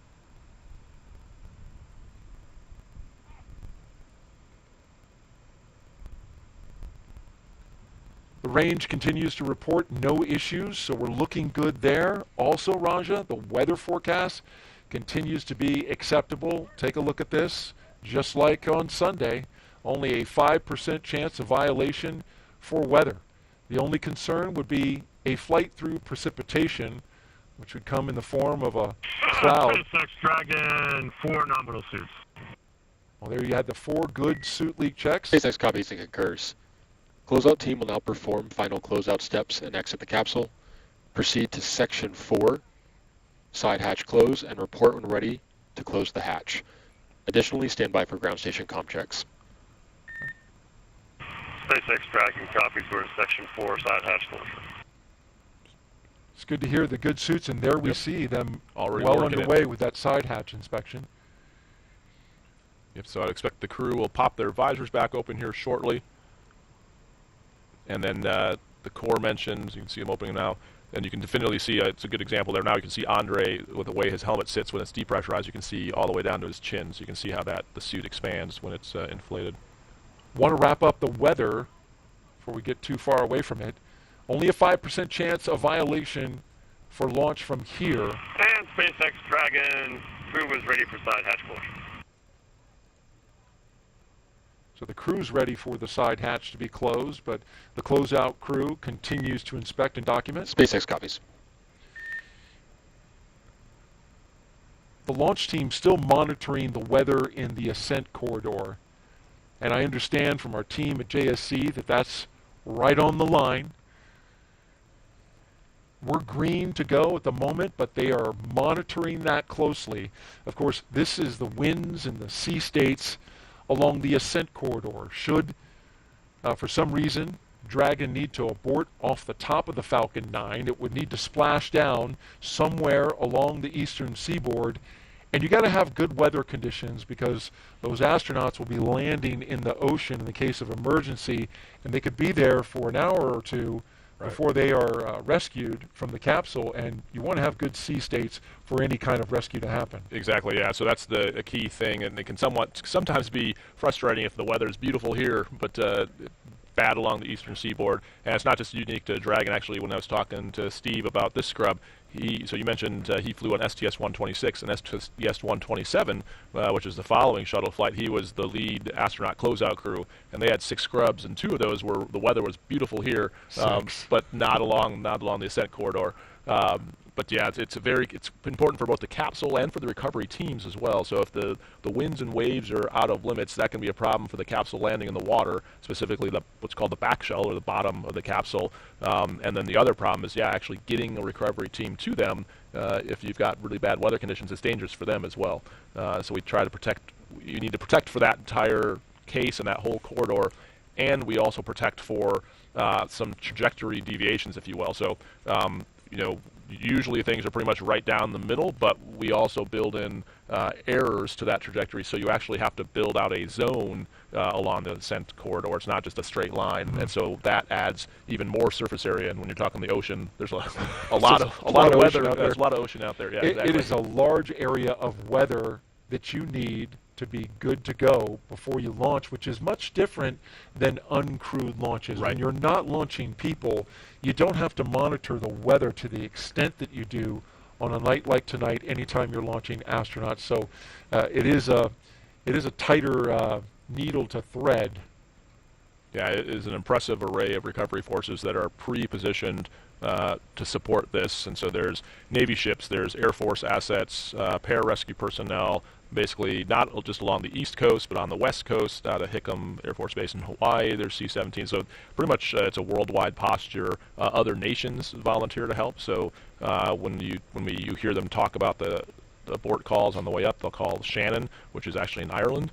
So we have help even from European partners. So it is quite the choreographed effort to make sure that they're safe all along the ascent trajectory. Shannon's a good Irish name, right? Yeah. For, well, yeah, so on Crew 1, Shannon got to call Shannon.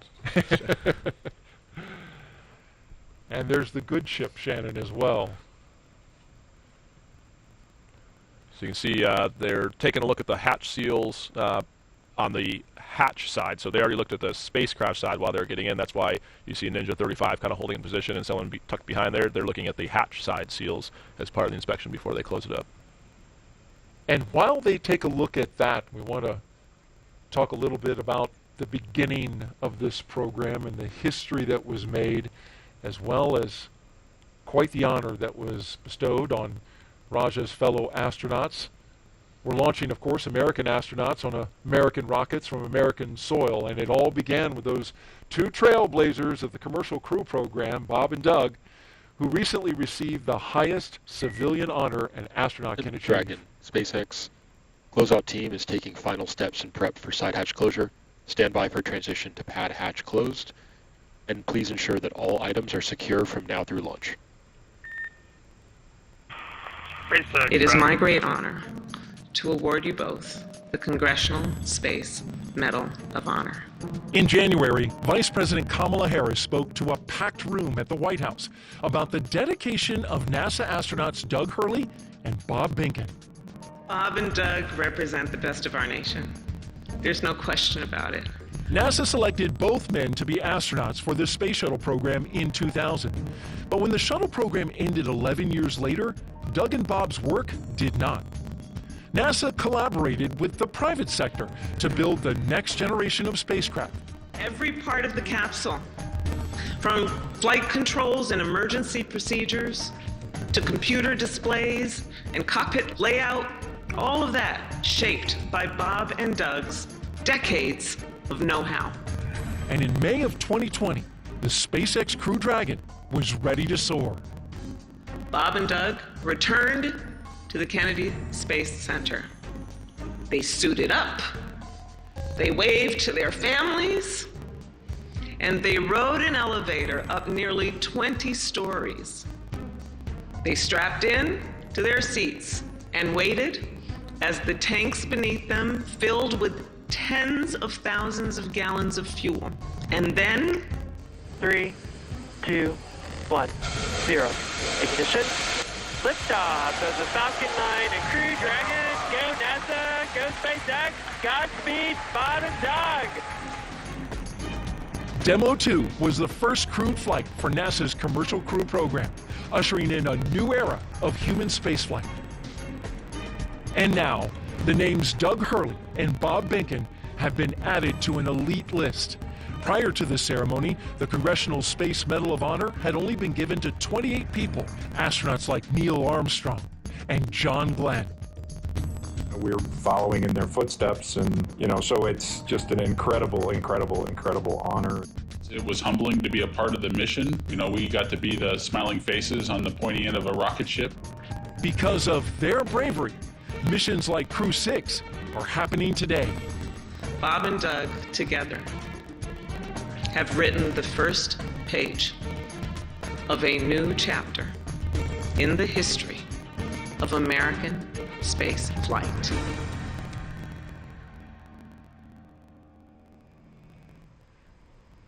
Well, congratulations to both Bob and Doug, and a well-deserved honor. Doug Hurley recently retiring from the astronaut corps. Bob Behnken still cranking it along. In fact, he came out and was an astronaut co-host, sitting in your seat, Raja, for Crew-5. And it's a great contribution. I like the soundbite where he said, the smiling faces on the pointy end of a rocket ship.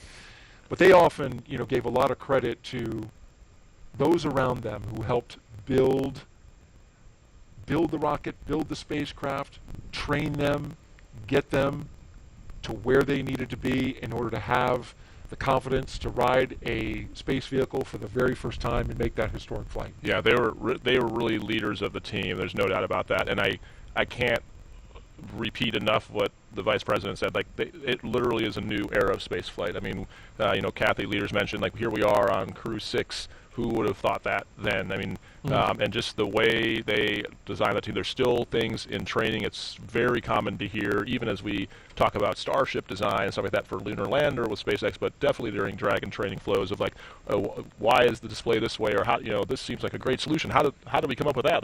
Bob and Doug, and they were so inclusive in training as well. I distinctly remember getting to come out on some trips and Doug and Bob having me sit in the capsule with them, and them taking the time, not only they're doing the sim, but also showing me this is what this means, and this is why this display is doing that. So they brought everyone along with them, and so it wasn't they're being very humble, saying, they are riding the rocket, but they brought that team along, and they spent many years before Demo 2 developing the work, working with SpaceX, working with the NASA teams. Over a decade of work to get to where they were, and so very well deserved, and couldn't be prouder of them. And they have left a lasting mark on the astronaut office, on the agency, and really on the nation. We have now an entire industry that didn't exist, before this commercial crew program.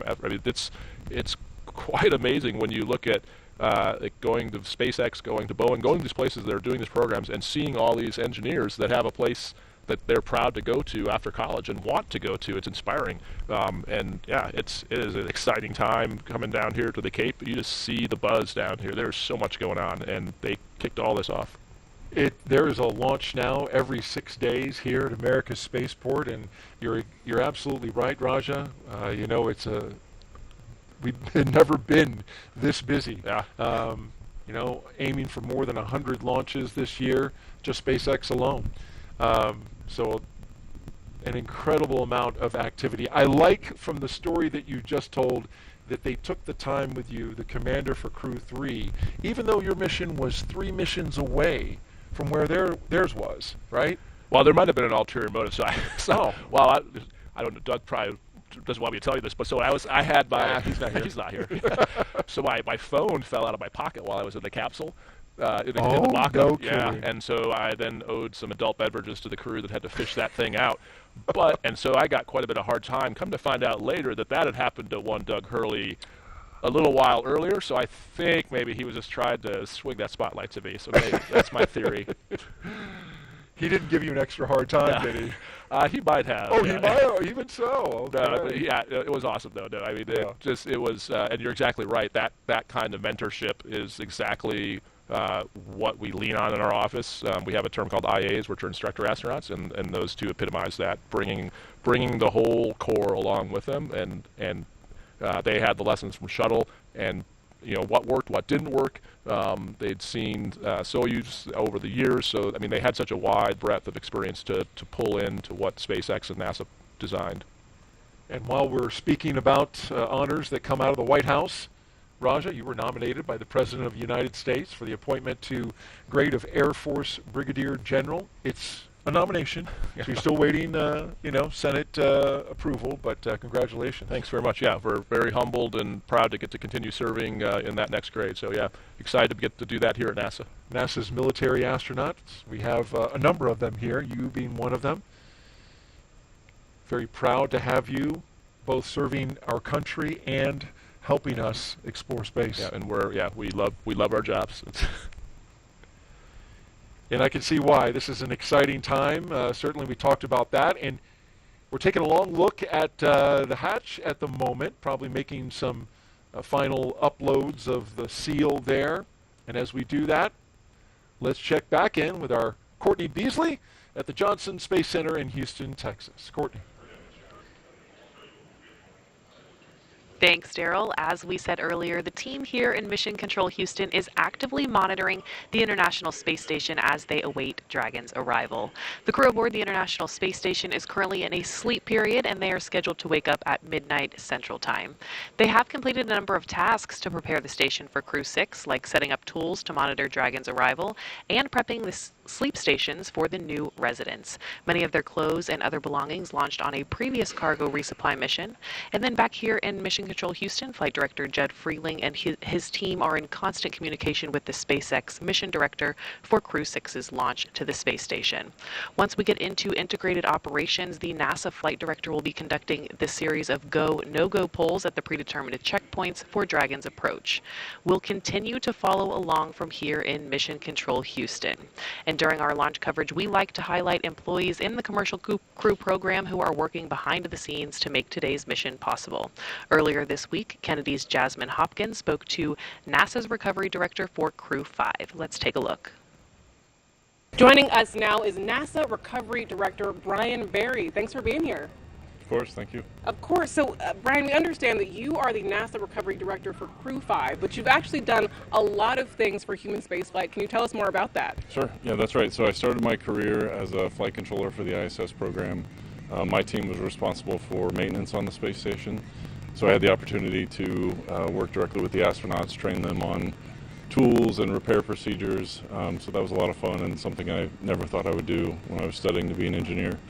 After that, I moved over to the safety team, and I was our safety rep for the Commercial Crew Program Safety Panel. So that was my first exposure to CCP, and I would go review the hazard reports for Dragon and Starliner. That was a pretty neat experience also because I was able to work with Bob and Doug prior to Demo 2 and just kind of work with them on the hazard reports and get their perspective on the risk and the mission overall.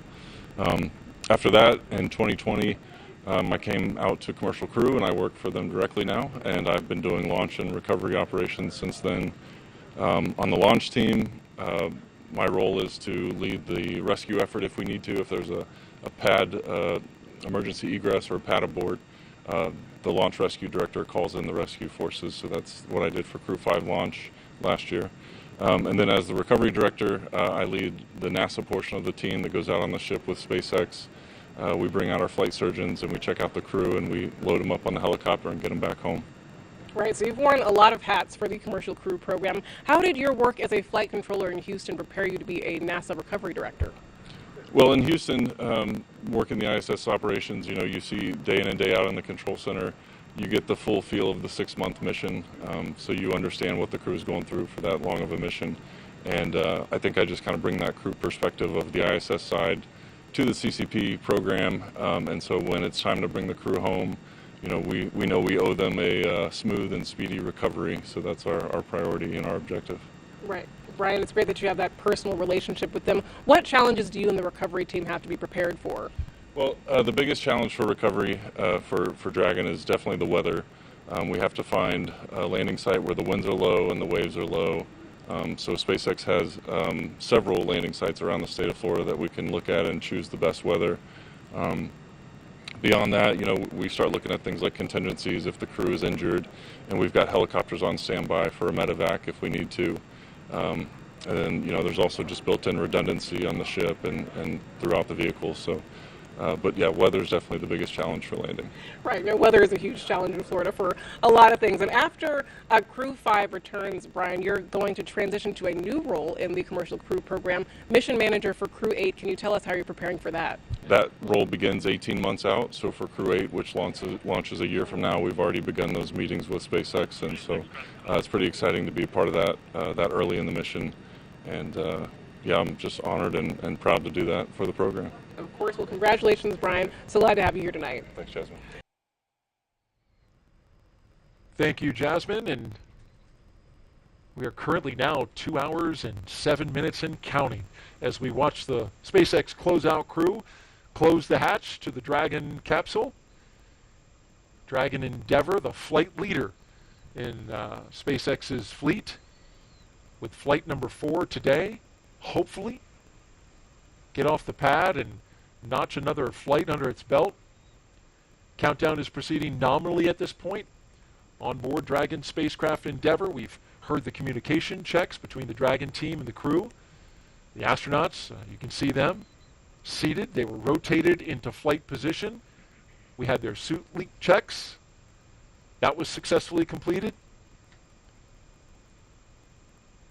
Yep, and you heard the call from the Corps prior to the hatch closing about making sure that all their loose items were stowed. That's kind of key, because once that hatch is closed, if you drop anything, that's a problem. So you can see right now they're probably updating their notes.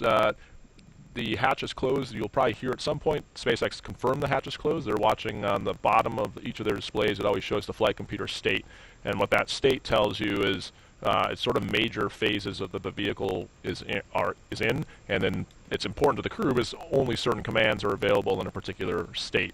So once hatch is closed, and that kicks off the next sequence of events. I thought it was interesting you mentioned this during our first launch attempt.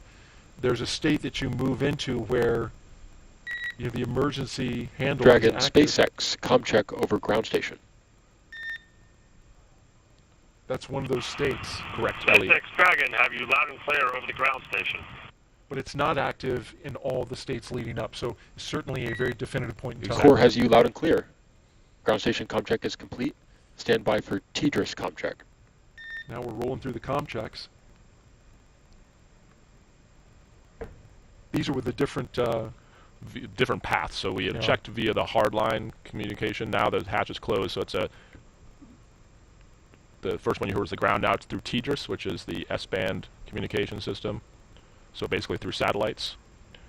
And that's important because once it gets off the pad, line of sight will work for a certain amount of time, but eventually you're going to have to rely on satellite communication, so they're checking that out before they get to orbit.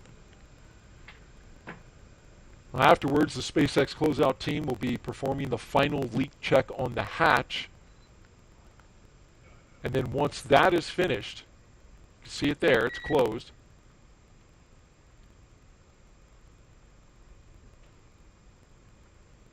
The team will begin steps to ready the access arm for Dragon, lead track. SpaceX, comm check.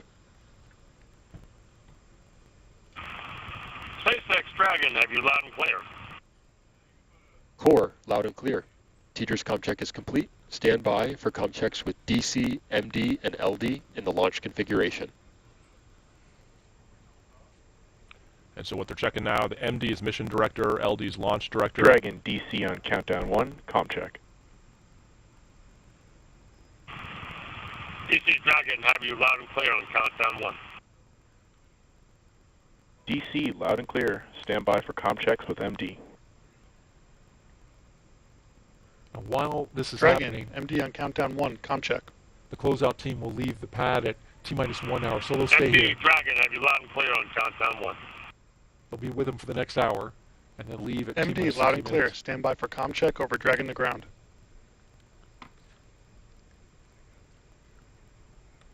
Dragon, MD on Dragon to ground, comm check. MD Dragon, have you loud and clear over Dragon to ground? MD, loud and clear. Stand by for comm checks with LD. Dragon, LD on countdown 1, comm check. LD Dragon, have you loud and clear on countdown 1? LD, loud and clear. Stand by for comm check over Dragon to ground. Dragon, LD on Dragon to ground, comm check. LD Dragon, have you loud and clear over Dragon to ground? LD, loud and clear. Dragon, SpaceX, launch configuration, comm checks are now complete. SpaceX Dragon copies. And so those two nets you heard him talk about, as you can imagine, in both Mission Control, MCCX, which is in Hawthorne, and then MCC Houston, each of the flight controllers has a whole bunch of different channels they can be on. So Dragon to ground is what the crew is typically talking on, and there's a whole lot of other comms going on that the crew doesn't need to hear, but those key people have a net that does talk directly to the crew that's not Dragon to ground. Countdown 1 is what they're talking on. And so for the launch, they tie those two nets together for the period of launch itself, specifically to be able to tell the crew to initiate a launch escape. And to your point, Daryl, you're exactly right. The handle that's between Woody and Steve that you can't see in this view, it's up by the displays, is essentially like an ejection handle. So you can pull that and it'll initiate a launch escape. But exactly like you said, it wouldn't do it right now. You could pull the handle, nothing would happen. So it is only armed, and we'll hear that later in the count, when they say LES armed, and that's why that's such a key thing, was that handle is hot, which is the manual initiation. What that also means is the automated system is hot, meaning if the vehicle detected something, it would also automatically initiate a launch escape. But the reason they tie all those people together is, especially during ascent, you want the quickest word to the crew if there's something that would tell them they should manually initiate an escape, and that's why they make sure that those loops are properly divided. So it's on the ground that they're doing that. It's pretty much Dragon, transparent to the SpaceX, crew. commencing health check for launch escape system. Expect momentary flight computer state change, followed by transition back to pad hatch closed. There's that state change we were talking about. Right. SpaceX Dragon will be watching, thank you. And so so they're not arming it yet, but what they're doing is checking the automated parameters. So they put it into a mode to look at the automated triggers to make sure none of them are showing out of limits, because right now it's sitting on the pad, it should be fine. So if there was something that's like a bad sensor or bad telemetry, you'd want to know that now before you put it into automated mode and then inadvertently trigger an escape. So that's what they're checking. So just like we talked earlier in the broadcast about the T-tab, is it a bad sensor or is it actually a bad thing? That's what they're checking now, just to make sure there's no bad sensors in the system that would initiate a launch escape. Curious, in your training, Raj, what would constitute a moment where you would pull that handle versus it going off automatically? It would be for like something where, so there could be some situations where the rate is low enough that you know something's wrong, but it hasn't hit the threshold yet to trigger it. So waiting for the automatic system is just taking extra time, so you might as well manually initiate. There could be some cases of fires where you would do it, where you recognize it before, so especially like a fire, that might not trigger the automated system. I see. Or you can clearly exactly, see. or if there's a failure of the the communications, not the communication like talking system, but basically the communication path, the interface between the vehicles, where essentially it eliminates the automation, and then you would manually do it. So there's a few cases you would be very hesitant to do it. You'd want to be very confident, right? Because it is a emotionally significant event, both from it is physically, yes, yeah, it is a lot of G's, very fast, and yeah, so it's going to rock and roll you quite a bit. So you don't want to do it if you're not positive, but you definitely want to use it. It's a great feature to have, and definitely one of the lessons we've learned as we've evolved our space and launch vehicle technologies. You mentioned speed, 436 miles per hour. That system can get up and go, take you 2.5 miles off the coast of Florida here into the Atlantic Ocean, and it could be a lifesaver if the situation were to arrive. So this is certainly not child's play we're talking about here. This is big time stuff when it comes to space flight. But every Dragon astronaut crew, even though it's not child's play, does bring a stuffed toy with them. This is true. Yeah, making a tough transition here. Well done. The purpose of that stuffed toy, though, it has a purpose. When the toy starts floating, the strapped-in crew has confirmation that they've reached microgravity, and the name of it is a zero-G indicator. There's been 7 on Dragon so far, and let's take a look at them all. Who can forget this one? Little guy, plush Earth, floating around by himself on the first uncrewed flight test in 2017 called Demo 1, which 4 years ago today, Raja, it was launched. That was followed up by a sequin bedazzled dinosaur named Tremor, picked out by Bob Benken's son Theo and crewmate Doug Hurley's son Jack. We just talked about that. Dragon SpaceX, good side hatch leak check. Crew 1 took a toy Baby Yoda with them to the first 4-person crew. Dragon copies. And then, since then, it's been all stuffed animals. A penguin for Crew 2, a turtle, your turtle, for Crew 3. And then for Crew 4, it was a turtle and a chimp. Double turtle. Double turtle. And then for the last mission, the first humanoid, the little Albert Einstein little thinker plush doll.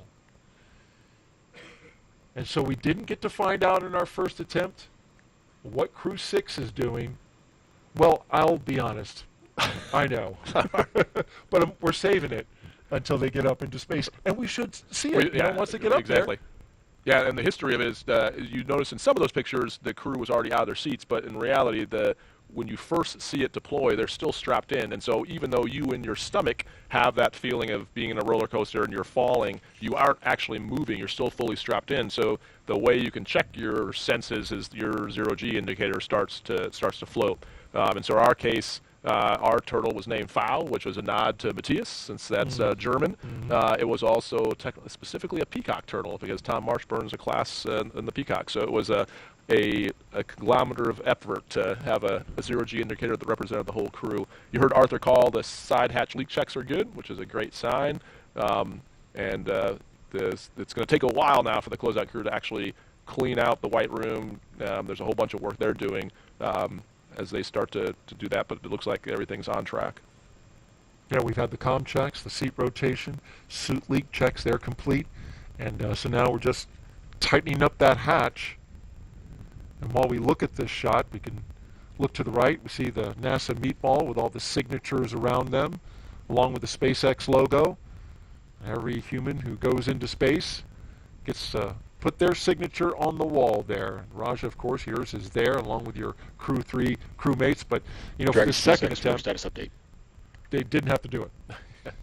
So that helps save some time there as well. SpaceX Dragon, go ahead. All right, we are going to repeat the ground station comm check just to do it one more time on our end and make sure that we're properly configured. Following the ground station comm check, I'll step into the post-ingress crew briefing, and after that, we'll step into Falcon 9 operator comm checks. SpaceX Dragon copies. Understood and all. Thank you. Going to run the comm checks again. Yep, so probably maybe they had to reconfigure something, or maybe someone wasn't on the or didn't hear it maybe, so they want to make sure everyone's tied in. And then you heard the Falcon 9 operator contracts after that, which we haven't done, and that will be when you hear the different subsystems for each of the Falcon 9, the main parts that they're monitoring that could lead to a launch escape. They'll all chime in, and again, so for the same reason I described before, making sure normally those people wouldn't talk directly to the crew, but if you had, one of those systems that that was your question, like, hey, when would you do it? Like, well, that would be a time, like, if the GNC, which is Guidance, Navigation, Control, see something off that they think is dangerous, they can have the ability to call the crew directly and tell them to initiate a launch escape. Okay. Great and again, insight. It'd be like a trend they're seeing. Maybe it hasn't hit the automated limit, but they know it's going to, and just, so if it buys you a second or two, then it's worth getting Might that be call. faster than the automated system. Right. And that's why they're consolidating the communications to the crew, as Raja has mentioned. We have an hour and 53 minutes until liftoff at 12:34 a.m. Eastern Time here from the Kennedy Space Center in Florida, America's spaceport. Now as the pad team wraps up its final checks and clears the white room, that's when the action will start to pick up. We're looking forward a little bit. Crew access arm will retract. We'd have the arming of the launch escape system, and then of course prop load. So we will keep this live view of the crew here as they're sitting tight for the next hour or so. Rajachari doing a great job of keeping us informed about what's happening as we watch it. And if you want to ask him a question, we're taking them. Just head on over to social media. Oh, great question actually on there. So actually the one's not a question was a shout out from Steve Bowen's fellow submariners. Looks like we've got one here that from @Danny Scara. Okay. What happens after you're strapped in and waiting to launch and you have to use the bathroom? So we get really good at using diapers. They're called MAGs. What are they called? MAGs, which is the acronym for Maximum Absorbency Garment, but it's basically a diaper. It's just that way you don't have to say the word diaper, but it's diaper. Giving us some great insight there. Well, actually, if the people at home, don't try this if you're watching the Causeway because there's fire ants, but if you're at home and you want to know what it's like, just get on your back, put your feet up on your couch, and lay on your back and watch this broadcast and do it for the next 2 hours. And even if you haven't drank a lot of water, sitting like that, it's hard to do. It's hard to do, and it makes you have to go to the bathroom. So you definitely that's one of the reasons that we call it crew time on back is a big deal in trying to minimize that because you can get cramps. This is definitely more roomy than like a Soyuz where your knees are in your chest, but yeah, it is less than comfortable. And so you have to overcome the mental block of peeing your own pants because it's actually harder than you would think. But we get practice doing that in NBL runs. So because you're in the pool for practice. Yeah, well, when you're doing NBL runs, you're in that suit for like 8 hours in a mag also. So that's kind of where you start. Then actually, when you're in training, we call it like day in the life sims when you do like a whole day in the Dragon. And so yeah, you get used to using it. But that's exactly what you do. You saw the reason we cut away when they pulled up to the pad is there's actually a trailer behind the launch pad where they can use the bathroom one more time before they go up the elevator. And you try to never leave a bathroom or a runway behind you if you're flying. Never pass up the chance to use a bathroom. But yeah, so it's a fine balance because you want to be hydrated, especially when you get to space, because you tend to get dehydrated. So you want a fluid load. But the downside is that especially when you're on your back with your knees in your chest, it tends to give you the sensation that you have to go to the bathroom. This is incredible insight here, Raj, and I imagine you've created probably a little bit of stir on social media right now as people are bandying about the answers and the insight that you just gave. But I will say this, in my time in being around astronauts, the whole bathroom and space combination is one of the most consistently asked questions. Oh yeah, but it's actually a pretty big deal. It is. Right. I mean, as we look at Orion design and Artemis design, I mean, if the toilet breaks, I mean, you're coming home. I mean, right? If you get into orbit on the Orion checkout and the toilet's malfunction, I mean, it's a big deal. That's a big deal. Yeah, it is a big deal. I mean, if you look at on the space station, that's one of the, if the toilet goes down, that is all hands on deck to fix it because that is a big deal. I mean, if you've got 7 people that can't go to the bathroom, things are, you only have so many diapers. I can only imagine.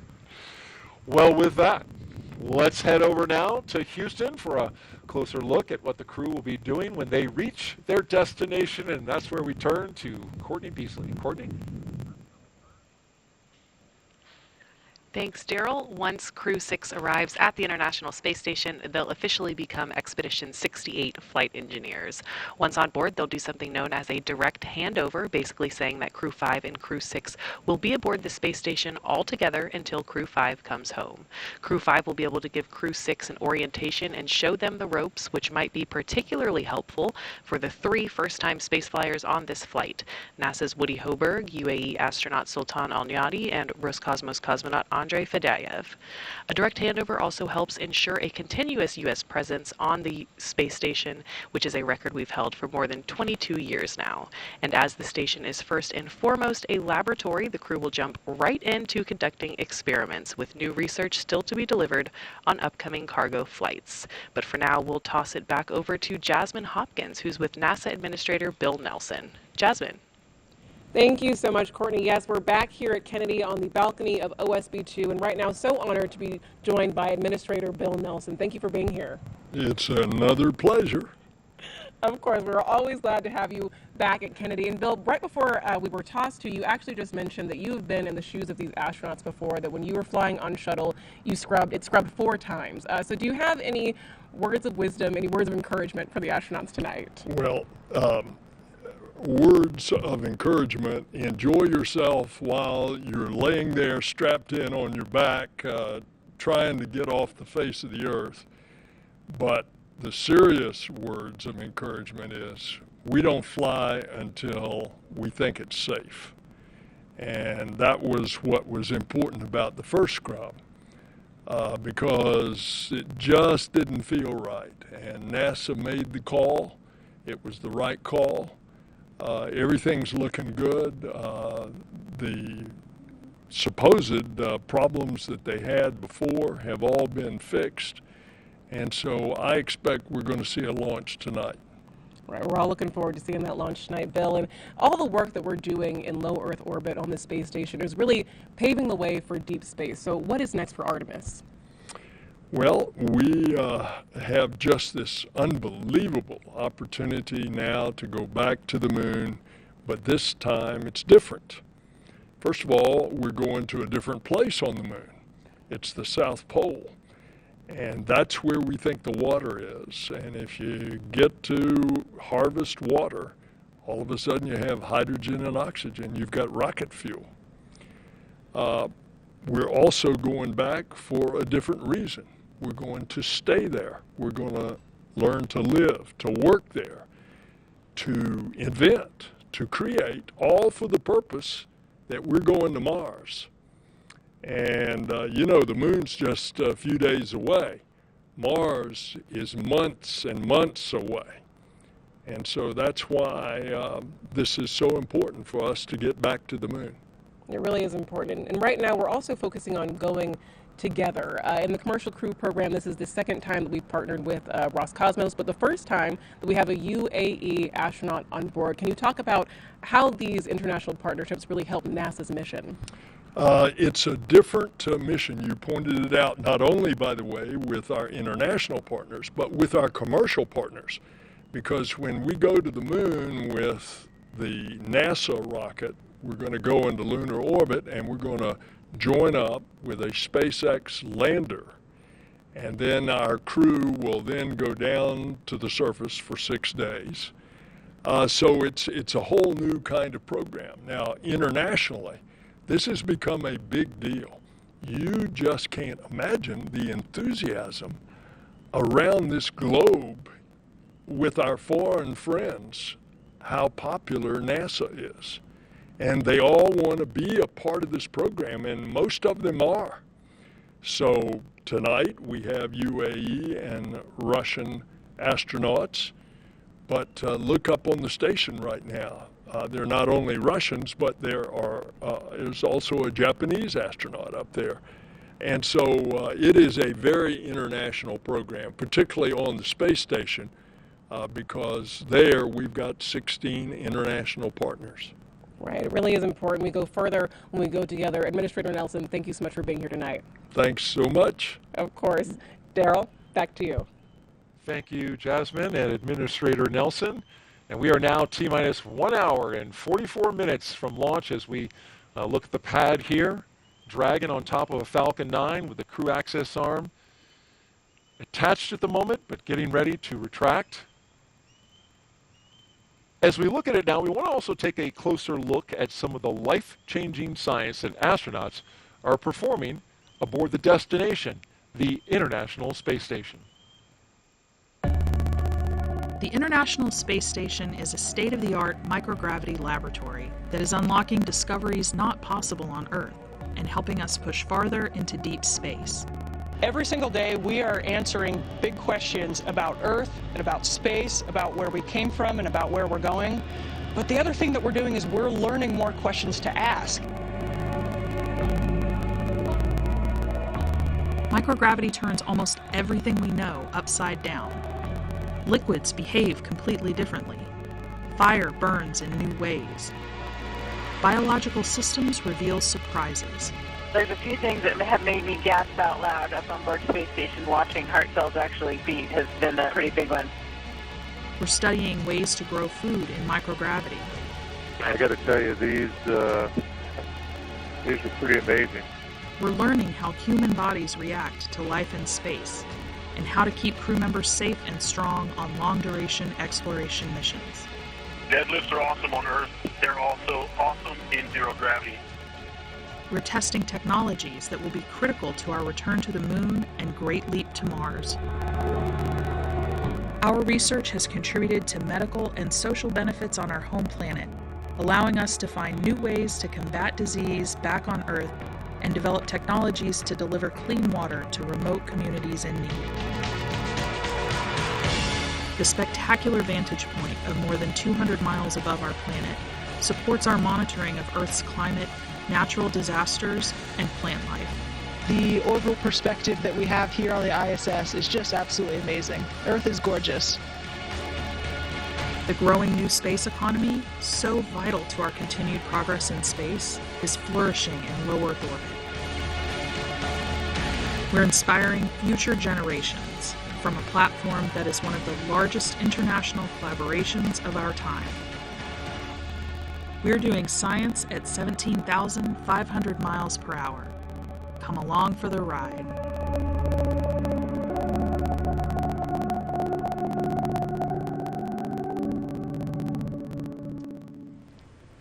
Love the shot of the cells there, the heart cells beating inside microgravity. It's really impressive. And inside this Dragon, 3 astronauts and 1 cosmonaut going up to the International Space Station to continue that important work of science on our orbiting laboratory. Well, there are astronauts in place and our cosmonaut getting ready for liftoff at 12:34 a.m. Eastern Time. Crew-6. Still got a ways to go. We've got to arm the launch escape system, got to fuel up the rocket, count it down, and launch it into space. In the meantime, our next guest played a key supportive role in the development of the Falcon 9 rocket and Dragon spacecraft, and we visited with him on the first attempt, and he's back. His name is John Posey, and he's NASA's Crew Dragon lead engineer. Appreciate you having you back. Thanks for having me back. John, you were on the console yesterday as we counted down, or I'm sorry, not yesterday, Sunday, I should say, overnight during the first attempt. And we were just talking about, how NASA and SpaceX works through something like that. Just to recap, there was a clogged filter for the engine ignition fluid. That they saw the data but weren't exactly sure at the moment what the cause was, found out later what it was, cleared it out, fixed it, and here we go again. How does NASA and SpaceX work through something like that? Dragon SpaceX, confirm when ready for comm checks with Falcon 9 operators.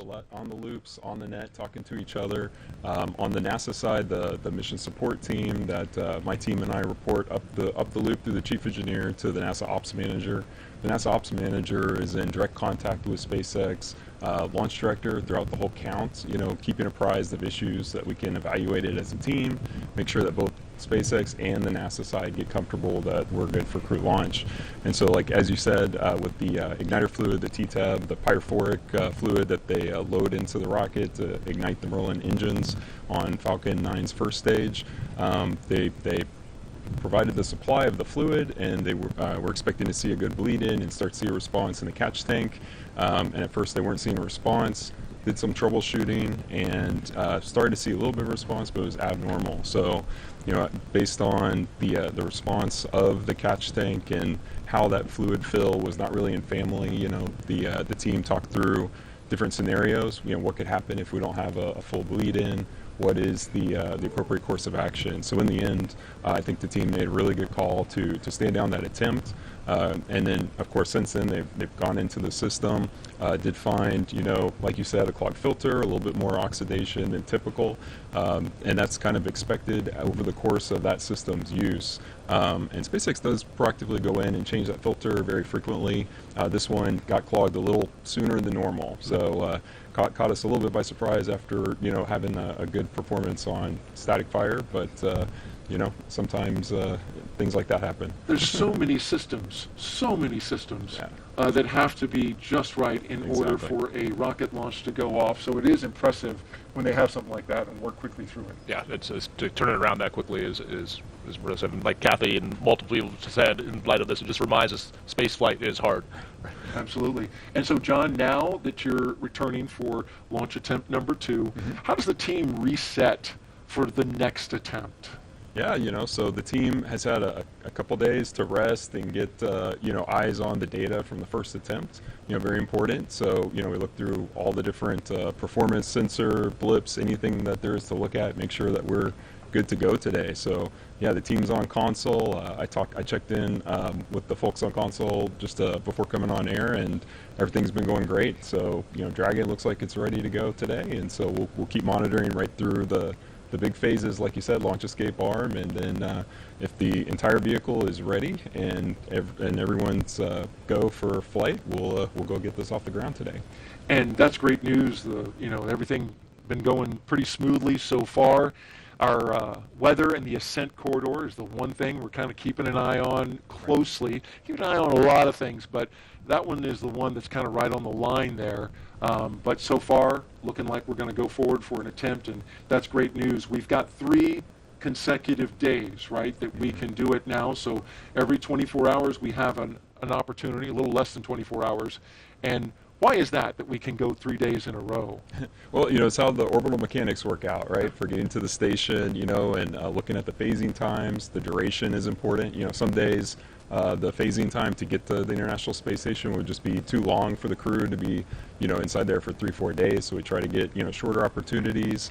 Of course, we're protecting for contingencies, right? If we go on a very long phasing and then had an issue docking, had to do a rendezvous, come back, had bad weather, we protect for a lot of extra days of capability in the cabin, as Raja is well aware. So, just protecting for those opportunities and picking the best times to get to station.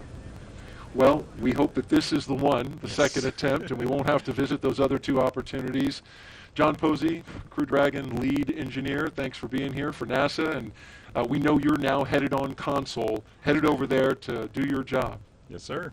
All right, well, good luck tonight, and thank you again for being here. And now we'll head out to our VIP location where our Jasmine Hopkins is with a pair of special guests. Jasmine. Thank you so much, Daryl. The energy is picking up here at OSB2 as we march closer to launch. And right now, I'm so glad to be joined by Salem Al-Mari, the Director General of the Mohammed bin Rashid Space Center, as well as Hazza Al-Mansouri, UAE astronaut. Thank you so much for being here tonight. Thank you, Jasmine. Of course. Salem, we'll start with you. Sultan is the first UAE astronaut to go on a long-duration mission to the space station. He'll be on a 6-month science mission. So what is the UAE hoping to learn from him? Definitely there's a lot we plan to do during this mission and learn from him and from this 6-month duration. So there's a lot of science we're going to be doing, a lot of human life sciences. There's science with over 20 different experiments with UAE universities and international universities, so that's something really big for us. But we also have a very in-depth education program where we will try and reach every school kid in the UAE doing simple science experiments, simple YouTube videos, and of course, other than that, we'll do a lot of PAO events where we have these live chats with astronauts, with the astronaut from space, with our kids and public. So I think we're quite excited for this 6-month duration mission. Right, a lot of excitement surrounding this. Huzzah, you said that you've actually been able to speak to Sultan in the duration from Sunday or Monday's morning attempt to now. So how is he feeling getting ready for launch again? Sultan, he's super excited about his launch. It's going to be his first mission for also Woody and Andrei Fedayev. They are super excited. They can't wait to experience the weightlessness and to start conducting science and to conduct experiments on board the International Space Station. It is a really beautiful night for launch, so hopefully it's going to happen today, and we are looking forward to see them floating within a couple of hours. Yeah, we really are looking forward to that. It is a beautiful night for launch, so everybody's looking forward to it. Thank you both so much for being here tonight. Thank you. Thank you so much. Of course. Daryl, back to you. All right, thank you, Jasmine, and we are now T-minus 1 hour and 33 minutes until liftoff of Crew-6 from the Kennedy Space Center here in Florida. You're watching live coverage of the Crew-6 launch. We're monitoring the crew inside, and we've had some great interviews, but in the interim during that time, we heard that we're working no issues, and the team is moving forward through the countdown. Yep, and we heard good comm checks. You heard earlier, right before we interviewed John, that they were going to redo the ground checks. So it sounds like those were done successfully, and all checks were good. And yeah, as you saw, we mentioned in that ISS video the science going on there, and you can see underneath Woody's feet just some of the science. So this on average, each increment, so they'll be part of Expedition 68 and 69 when they get out there, running about 300 experiments an increment, which is just incredible when you think about what that national lab is doing up there, and with having 4 people go up at a time just allows so much more bandwidth in science. And I mean, I think that's the reason I think most of us do the job, just some exciting changing things. I think my favorite experiments we did up there, I call them dual purpose things, so some water reclamation and then carbon dioxide scrubbing things, and we were doing those things because they help us with exploration. So if we can have 98% of our water reclaimed, then we can meet the mass margins to go to Mars. And if we can scrub CO2, again, we can live on the moon and on Mars. But the cool thing about those technologies is if you scale them on Earth, I mean, think about reclaiming 98% of our water, or solving our CO2 problems. I mean, these are existential, species-changing technologies, and just that we're just starting to get into the fundamentals of. And if we can solve some of those problems, I mean, the impact NASA can have just on the world, let alone the solar system, is mind-boggling. So I think that's, to me, why I love this job, and why I think so much of us love doing this, and the things you can discover in a microgravity environment. Even simple things like we did a concrete hardening experiment when I was up there. I remember that. Which I thought at the time was like, how? I'm sorry for whoever the poor scientist is like, how lame is this? Literally watching concrete harden. But Matthias, who's a brilliant materials scientist, explained to me, so that the reason we were doing it was to be able to use regolith on the surface of the moon to build structures. But the other cool earth science part is apparently concrete hardening releases CO2, and it's a ridiculous amount of carbon we put in the atmosphere on the Earth, just from the process of it hardening. So one of the side benefits is this is figuring out better ways for concrete to harden. And you think about all the developing places in the world, if we just gave them a simpler concrete formulation that didn't emit greenhouse gases, again, just game-changing stuff. So really cool that each increment is going to do that, and this national lab is just paying huge dividends, besides teaching us how to live and work in space and get to the moon and Mars, but also changing our life every day. There have been spin-offs from space ever since the space program came into existence, and it's amazing to hear just how many continue to come and benefit not just us but humanity. Yeah, and it's I mean, that's actually more data than we know what to do with. One of the common problems, or not problems, but people are like, what's the most important experiment you did? Like, it's hard to say. I mean, every day we're doing someone's life's work, some universities, years of research, and we get to be the ones that actually finish the execution of it. So it's just an amazing experience up there. And what a privilege to be able to do that. We are currently at T-minus 1 hour and 30 minutes until Dragon flies its next 4-person crew to the International Space Station. The astronauts, as we can see earlier, and now as we look at the spacecraft, there they are. Commander Stephen Bowen, pilot Woody Hoberg, and mission specialists Sultan Al-Nayati and Andrei Fedyaev.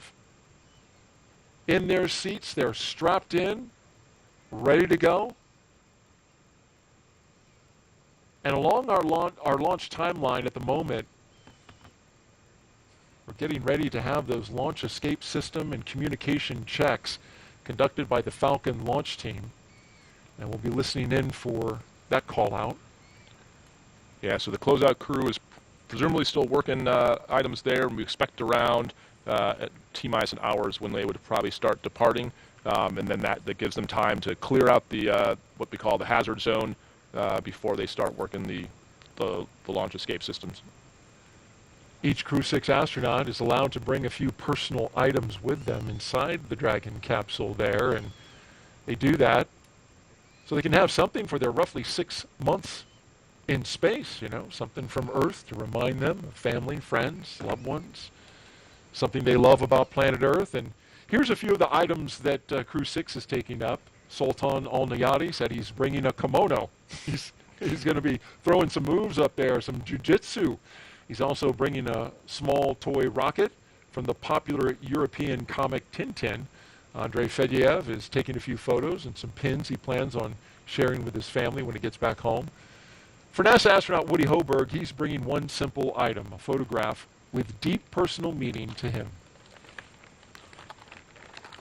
In terms of personal items, mine's simple. Unfortunately, over the summer, I lost my father, and so I'm just bringing a photo of him that means a lot to me. And I wish he could come along with me, but at least I will be bringing him along with me. So I'll talk this. Yeah, and this is the photo right here, Raj. Woody says it's a picture of his dad, Jim Hoberg, finishing the Boston Marathon and leaving it all on the course. Jim Hoberg, along with his wife Peggy, raised Woody and his brother in Pittsburgh, PA. He was an electrical engineering professor at Carnegie Mellon University, where he was known for his exceptional teaching. When he was 75 years of age, he passed away at 75, I should say. Woody says he will remember his father for always showing up and for his relentless pursuit of truth. When he gets to space, he's going to keep that photo in his crew quarters, a touching tribute to his father all the way up there in space. Yeah, and I think what a tribute, and like we were talking about before, none of us got here on our own. Someone got us here, and you know, Woody's dad made Woody who he is. All of our parents made us who we are. The instructors at JSC, the centers we visit, we are really just a reflection of them. So I'm glad Woody's able to take his father with him. I think most astronauts take things to remind them of their family, their loved ones, up with them, because you are separated from the Earth, but it's right there, but you can't go home at the end of the night, so having that to remind you is very important. Now here's what we talk about, what you brought up, and we did this last time, but I had to change my show and tell. Yeah. I love that you did that, by the way. What do you have? So last time I had my Academy shirt. I also had a high school shirt. So you brought two shirts? I had two shirts, yeah. Okay, so what do we have Columbus Sailor, so from Waterloo, Iowa. Yeah, so I grew up Waterloo, in Iowa, that's right. My high school shirt. One thing, so we showed these last time. Yeah. Showed my space retainer, which I was Remember also that. not supposed to bring back. How can I forget? So I showed last time we had the RMO for our mission. The other one I brought up, so my wife works for the Department of Veterans Affairs, and that's obviously near and dear to my heart, the agency itself. So I brought up an RMO, or a coin, I'll say it out loud, but from the Department of Veterans Affairs. The other thing we bring up to some of the astronauts is a Mach 25 patch and 100-day patches. And then you fly those, and also things called Silver Snoopies, which are pins that we give out to a very small percentage of the NASA workforce. So it's really special to get one that's flown in space, and specifically from one that was flown by an astronaut for you. This is similar, not a Silver Snoopy, but a pendant with our patch on it, and we flew these for some of the key people. So for some of the folks that helped with our mission planning and training, so you can see the three on there. Yeah. And so ones that are ones that are flown in space are obviously highly sought after. Cards for my kids. I had lots. I didn't see this. Yeah, one. These are different ones. I had lots. My wife is definitely my better half, and so I had all kinds of cards and notes for my kids, including. Look at what this one says right here. Can't wait. Yep, and the landing one in the water. This one's the planets, complete with the rings of Saturn. Yeah. Well, you know she loves her daddy because right here, this is the capsule. It says Crew-3 on it. And here are the kids at the bottom, and they have a little, they're saying, "It's Dad coming home." Oh, my gosh. And then the interesting one we didn't talk about, we talked about what Nick Hague Ninja 12 is helping, but so a lot of us fly up with glasses. I don't wear glasses, but people have heard the term SANS, so your vision shifts in space. And so what happens It shifts. It shifts. So what happens is the fluid in your body pushes up, and what can happen, this is the leading theory, so we're actually still trying to figure out exactly what happens, but the leading theory is that that fluid pushes against the back of your cornea and it changes the shape of your eye. And so they fly us up, so I actually use the glasses I had with me in the Dragon, in the event that my vision shifted enough that I would have a hard time reading the displays. Put those on real quick and show us what that look is. I think they're just trying to humiliate me now. Yeah. So now I can't see the screen though, the teleprompter. So I'm going to take them back off. But yeah, I can see up close really well. That's what it's meant for is up close vision. Yeah. And the strap, of course, to hold it on your face. Exactly. Because, this is the space strap. The Yeah, space exactly. Well, space modified glasses. But did you have to use them? So actually, I used my near vision did get worse, but not bad enough I couldn't see Dragon displays, but it would fatigue my eyes using the laptops on station. So for about the first month I'd wear them, and then my eyes adjusted and I stopped wearing them. But for about a month I would, just to avoid eye fatigue. And then once I got back, they generally go back to normal. And well, that's good. And we continue to work on finding out we do, yes. what exactly the cause is. Especially because we know they generally go back to normal, but that's why we need more long-term data, because we don't know on a 2-year mission to Mars, like would it go back to normal? Are we confident? But what would happen there? Well, exactly. That's good stuff. Thank you for sharing no problem. new. Hopefully we won't have to get to a third Hopefully one. not. We have to dig up some more stuff, but we appreciate your wife giving us a fresh supply of stuff you took to space. Thank you very much.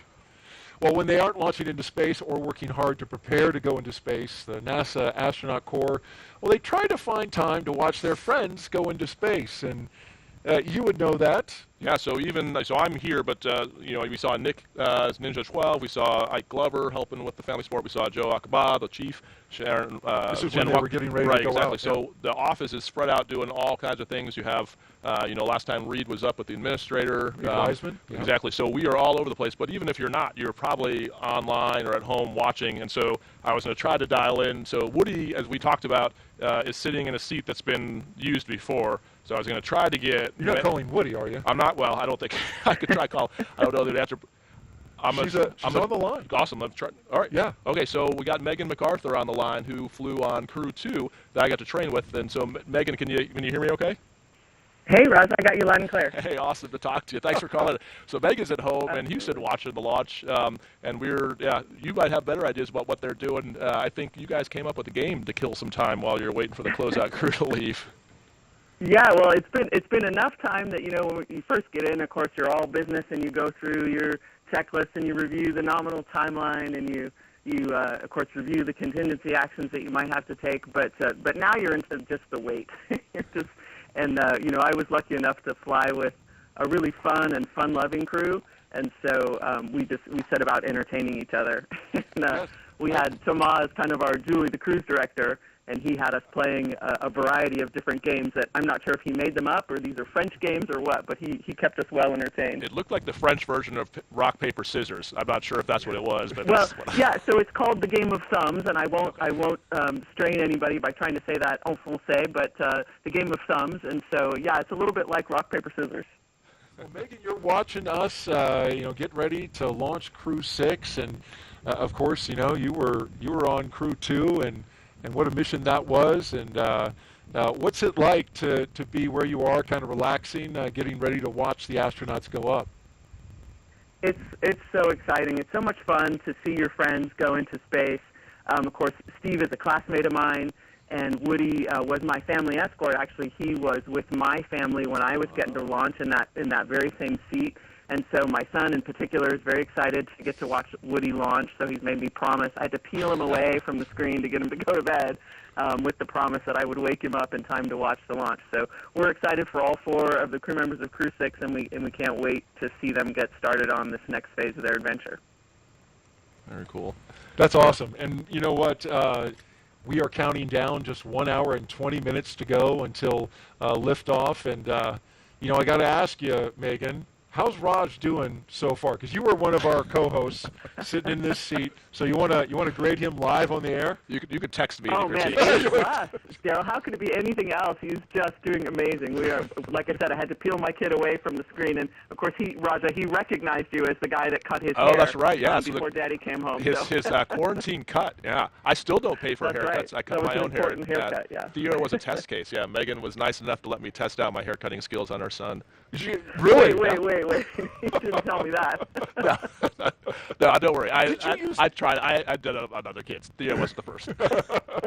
Yeah, you cut your hair in space. Remember, did you some kind of Flowbee thing that you used? Yeah, it's basically a Flowbee. Yeah, it's a very loud Flowbee. Yeah. And Megan, were you doing your hair in space? No. Oh no. We just let that grow up. Yeah, just let it grow out. And I remember seeing a shot of you, just your hair just flowing freely, and it's a great shot of you floating around, doing your business. Yeah, I often feel like my hair deserves its own credit, in the credit line, like Megan and Megan's hair, because it's a whole entity on its own. Got a lot of traction there. Well, Megan, I just want to let you know that I brought lots of snacks, courtesy of my wife, Rachel. She packed me up a big bag here. I know you took a shot at me when your husband co-hosted, so I want you to know I'm in good hands. Awesome. Can't have you getting grumpy. No, ma'am. Thank you very much. Well, Megan, we really appreciate you joining us this evening, watching the launch from home. Thank you so much for being on the broadcast with us. Thanks, Megan. I'll see you back in Houston. You guys are doing awesome. Take care. All right, Megan MacArthur, Crew-2 pilot, and did a fantastic job for us as a co-host. Completed an amazing mission. She did a ton of work working with kids, especially afterwards. She's really leading an effort in education. Great having her on the broadcast. Hey, take a look at this. This is Crew-6's patch. We want to talk about how this came into existence. It's very unique. Each patch for each mission, every flight has one, and it's designed by the crew. So you can see the one for Crew-6, and what you'll notice right away is the wooden dragon ship with the dragon figurehead there. And that's because each Crew-6 member has an affinity for seafaring vessels. And then check out the anchor. It's the International Space Station. You see it there. And then lastly, the sail represents the 3 planetary bodies of Earth, Moon, and Mars, the ultimate destination of NASA's Artemis program. I like that call forward to where we're going, even though this is a mission to low Earth orbit. Yeah, I think that's a common theme in a lot of the patches. You'll see like a reference to Moon, Mars, Orion, something like that. We definitely see this as a stepping stone to go beyond low Earth orbit. I mean, that's one of the cool things about Commercial Crew is we are putting private industry to low Earth orbit so that NASA can focus resources and people on exploration and going beyond low Earth orbit. That's right. We're just 1 hour and 17 minutes until liftoff of Crew-6. Hearing good things about the countdown as we go along the way. And the crew has ingressed, helped by our closeout team, of course. The umbilicals are attached. They provide the breathing air and comms to Dragon and the astronauts. Suit leak checks completed, comms checks completed with the core and the launch director. After those suit leak checks, the closeout team was able to close and seal the hatch, which has its own leak check.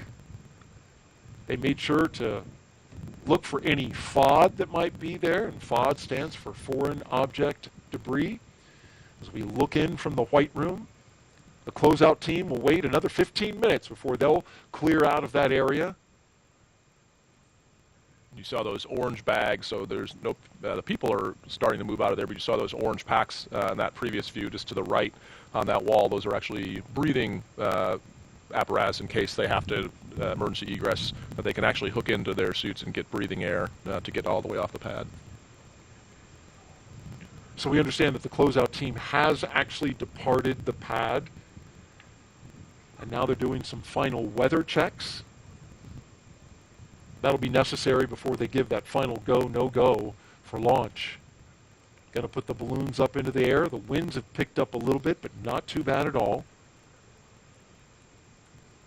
Yeah, and a great example, continuing to run ahead of timeline, and specifically that closeout crew already being done much earlier than last time. But again, that's their, you can tell it's a well-oiled machine now. They had the practice from just doing this 2 days ago, and now doing it again. When I talked to Steve about what they've been up to in between Talking about Commander Steve Bowen. Commander Steve Bowen, yep, between last attempt and now. His perspective is very similar to what we talked about the other night. You know, basically another free training sim event. And Steve, actually, like I mentioned before, he was the lead closeout person, so he was in that white room for STS-127, which had 6 attempts. And so he mentioned that the crew actually got sick of seeing his face because he was always the first person to open up the hatch on the shuttle, and they would see him leaning in. But I think you know, he brought up similar to what we talked about. I think everyone on the crew was actually impressed by the fact that, you know, no one had go fever, no one down to 2 minutes, but no one was like, oh, we should just go. Like the administrator said, we go when we're absolutely ready. You know, we have an abort system, but or a launch escape system, but you don't want to rely on that. Right. You want to rely on making the right engineering decision. And so he actually, you know, talked about the fact that, you know, yes, it's the 6th operational crew mission, but every one of these missions is really a test flight. We're always learning new things. Now we learned about, you know, oxidation rates of T-tab line filters, you know, so you're always learning something new. We talked last time about, like, even the procedures they're using. So they're in a procedure called 4.100, and just in the last launch to now, they've changed the section numbers of that. So we're always iterating and improving and trying to figure out ways to do it better and more efficiently. Like you mentioned tonight, we're doing things in parallel, which is why now we have some time. So it seems like we're ahead, but if we had a problem with the side hatch closer or had a problem with the leak checks, this would all be time that we could use now to not be rushed. So it's great to keep iterating and practicing and learning. It's hard to imagine when you have a launch scrubbed that so much can come from it that's good. Talking about that data, we heard NASA's Dragon lead engineer talk about how they've been poring over the data. We've had a dry dress, essentially a wet dress in the first launch attempt, and as you mentioned, always iterating and always learning. All right, we want to check in now with our friends in Houston, Texas, and the Johnson Space Center. Courtney Beasley is standing by. Courtney? Thanks, Daryl. The team here in Mission Control Houston has polled that they are go for launch. The International Space Station is ready for Crew-6 astronauts to lift off. When Flight Director Jed Freeling polled his team, he was asking the flight controllers who work on all of the key systems on board the station if their focus areas were online and working properly. This includes life support systems, proper communications links, computers that allow us to command the station's onboard subsystems, and our ability to control and maneuver the space station are all fully functional. The crew in orbit is currently in a sleep period, and they are scheduled to wake up at midnight Central Time. The International Space Station Flight Control team is ready for launch. Mission Control Houston will continue monitoring the mission as we check off milestones for today's flight. In the meantime, I'll send it back out to the team at Kennedy. Daryl. All right, a beautiful shot from high above the Kennedy Space Center, going by the VAB as we look out at Launch Complex 39A. During the previous launch attempt, I want to recall this. Raja told us that dragonflies during dry dress is a good luck charm. Well, after the scrub, I was watching the Starlink launch. What do you see there? Looks like some insects flying by, maybe dragonflies. Yeah, I can't tell if they're insects on the screen or there you go. There was a buzz. Right? They were buzzing my phone. I thought it'd be a good idea to put some dragonflies in the show. Good luck. I like it. Yeah. Is that going to bring us some good luck? I sure hope so. Well, let's hope so indeed. 1 hour and 11 minutes, counting until liftoff. Let's check back in with Jasmine Hopkins, who has a special guest. Thank you so much, Daryl. Joining us now is Kennedy Space Center Director Janet Petro. Thanks so much for being here, Janet. Thank you, Jasmine, for having me. We're always happy to have you. And you know, right now we're preparing for Take 2, second launch attempt of Crew-6, but this is something that the Kennedy workforce is built for, really. I mean, we're very agile. Can you speak to that? Yeah, sure. So, you know, last year, 60th anniversary, we went through this with Artemis, not just 2 times, but we did it 3 times, successfully launching the 3rd time on November 16th. So, launch is hard, the whole process, and we got to get it right. You know, they say, you know, you'd rather fix a problem on the ground than launch and then have a problem in the air. So the team, you know, the NASA team along with the SpaceX team has worked really hard. We had our Delta launch readiness review late yesterday evening, worked through the issues that we experienced on the first one, and we're ready to go tonight, Jasmine. That is what we want to hear. It's good to hear that we're looking good for launch tonight, Jen. And you just mentioned that 60th anniversary. It was our diamond anniversary last year. To think that we've been here 6 decades, what is Kennedy doing to continue growing and improving? So the first 60 years, you know, it started, Kennedy was with Apollo, and then diamond anniversary last year, Artemis, first launch of Artemis, going back to the moon. But, you know, as a spaceport, we really have come into our own. We've really brought a lot of the commercial industry here to launch. 94 launches on the manifest this year. We had 57 last year, like you mentioned, 31 the year before that. So we are growing. We obviously are a very popular place, not just because of the geography, but the services that we're providing at the center to our commercial partners and customers. We're working very hard to make it easy for them to launch and to provide them the best services. And I got to brag for a moment. We have a spaceport integration team. They coordinate with the 45th SLD, the Space Force side.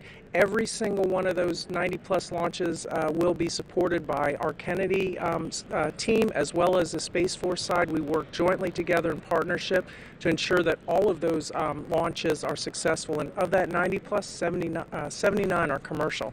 So a large percentage of that is the commercial launches. And so across the board, we have our NASA, we have our government, we have our national space security missions we support, but we also have the commercial that we have to take care of also. Right, Janet, I mean, those numbers just really blow me away. Thank you so much for being here tonight. Thank you, Jasmine. Of course, always happy to have you. Go Crew-6. Exactly, go Crew-6.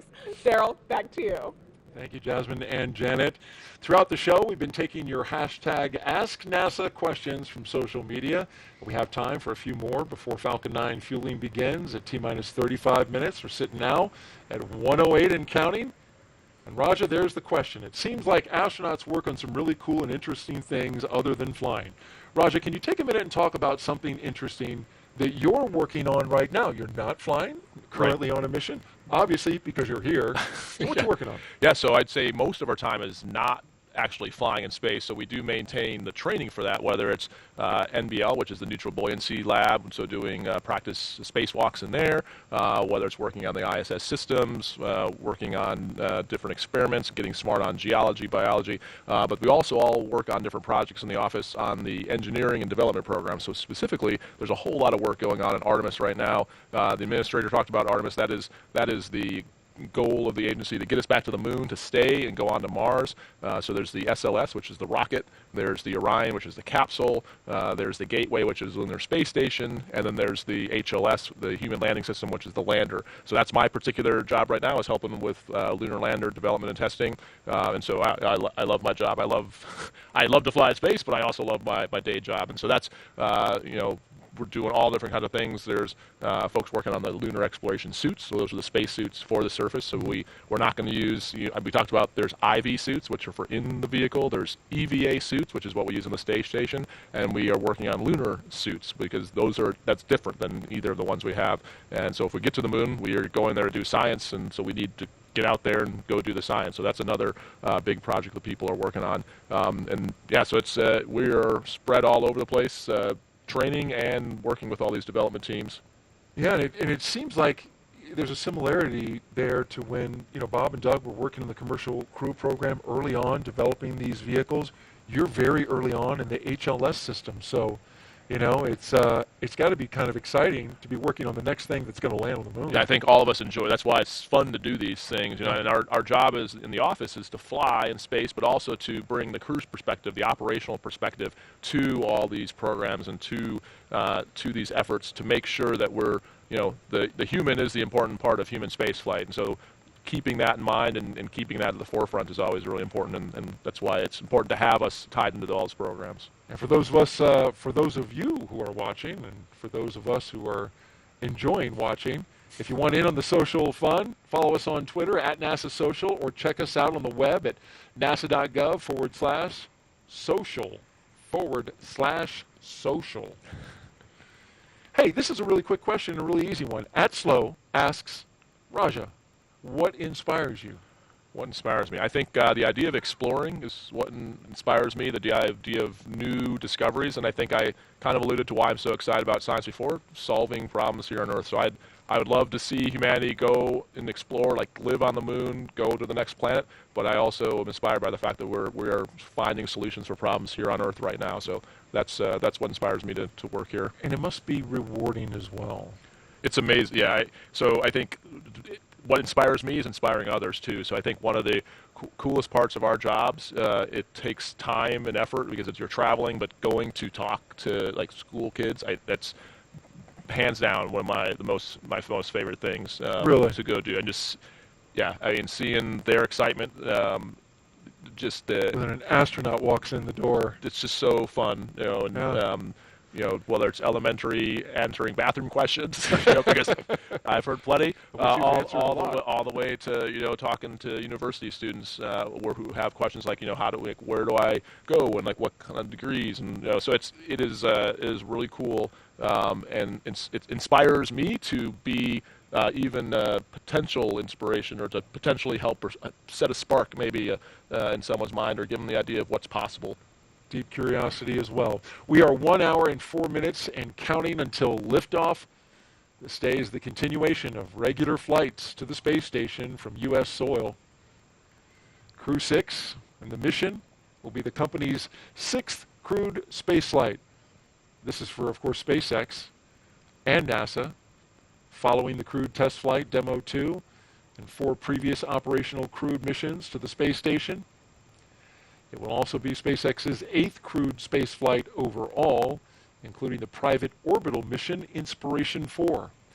Today, our crew is flying on board Dragon Endeavour, and this will be the 4th flight for this capsule. It'll be taking a ride on a brand new Falcon 9 rocket. The Dragon is this particular Dragon, Endeavour, is the flight leader in the fleet.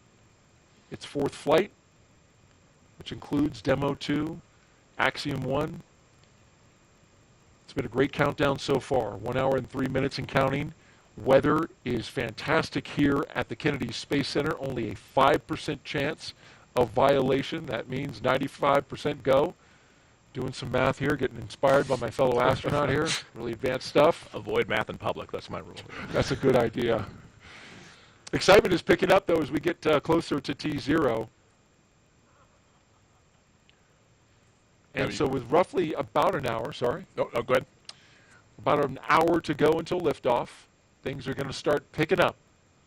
We get close to the go, no-go pole to arm the launch escape system and begin the propellant loading. The crew pole for readiness, that will happen right at T-minus 60 minutes. And then the Dragon pole for prop load is at T-minus 55 minutes.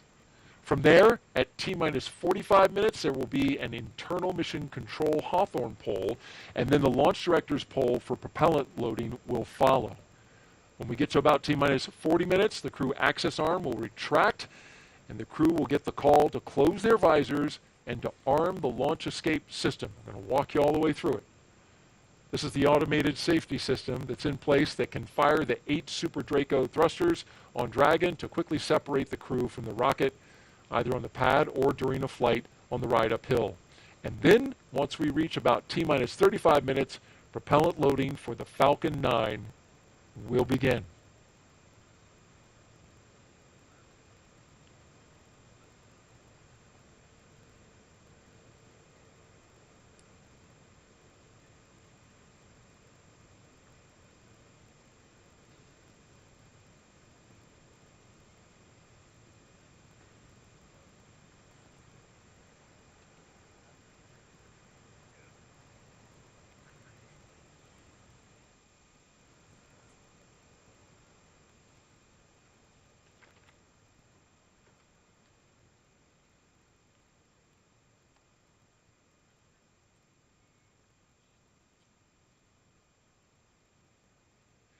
Thanks for tuning in. You're watching live launch coverage of NASA and SpaceX's 6th rotational flight of astronauts and 1 cosmonaut to the International Space Station. We are T-minus 1 hour and counting until liftoff. And with us today is NASA astronaut Raja Chari. Raja, thanks for coming back. Yeah, glad to be back. Hoping to see my first launch. Indeed, and if you didn't know, Raja is getting ready to witness his first launch. He rode on a rocket as we turn the corner from the vehicle assembly building to show off the launch pad just beyond it. Oh, this is a great shot. The big reveal. Look at that. It certainly that's is. Cool. There it is, the Launch Complex 39A, holding for a 12:34 a.m. Eastern Time liftoff. And so right now the crew is going through kind of mentally, you know, probably looking forward to the proper Dragon timeline. SpaceX, And you cycling orbit tank isolation valves to equalize low flow pressure.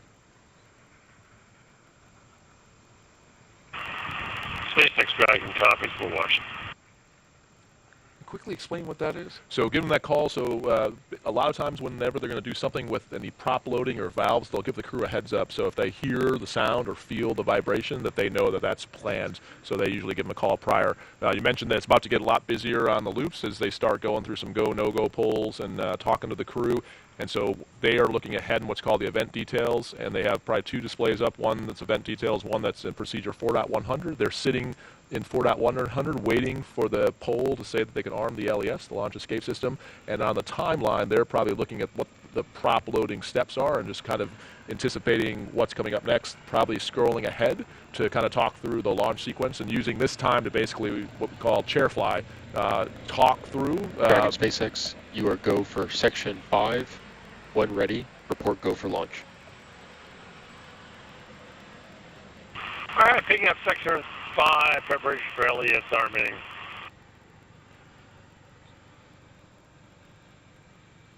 All right. Great insight into what's happening in Crew Dragon right now, but we want to recap the last 3 hours.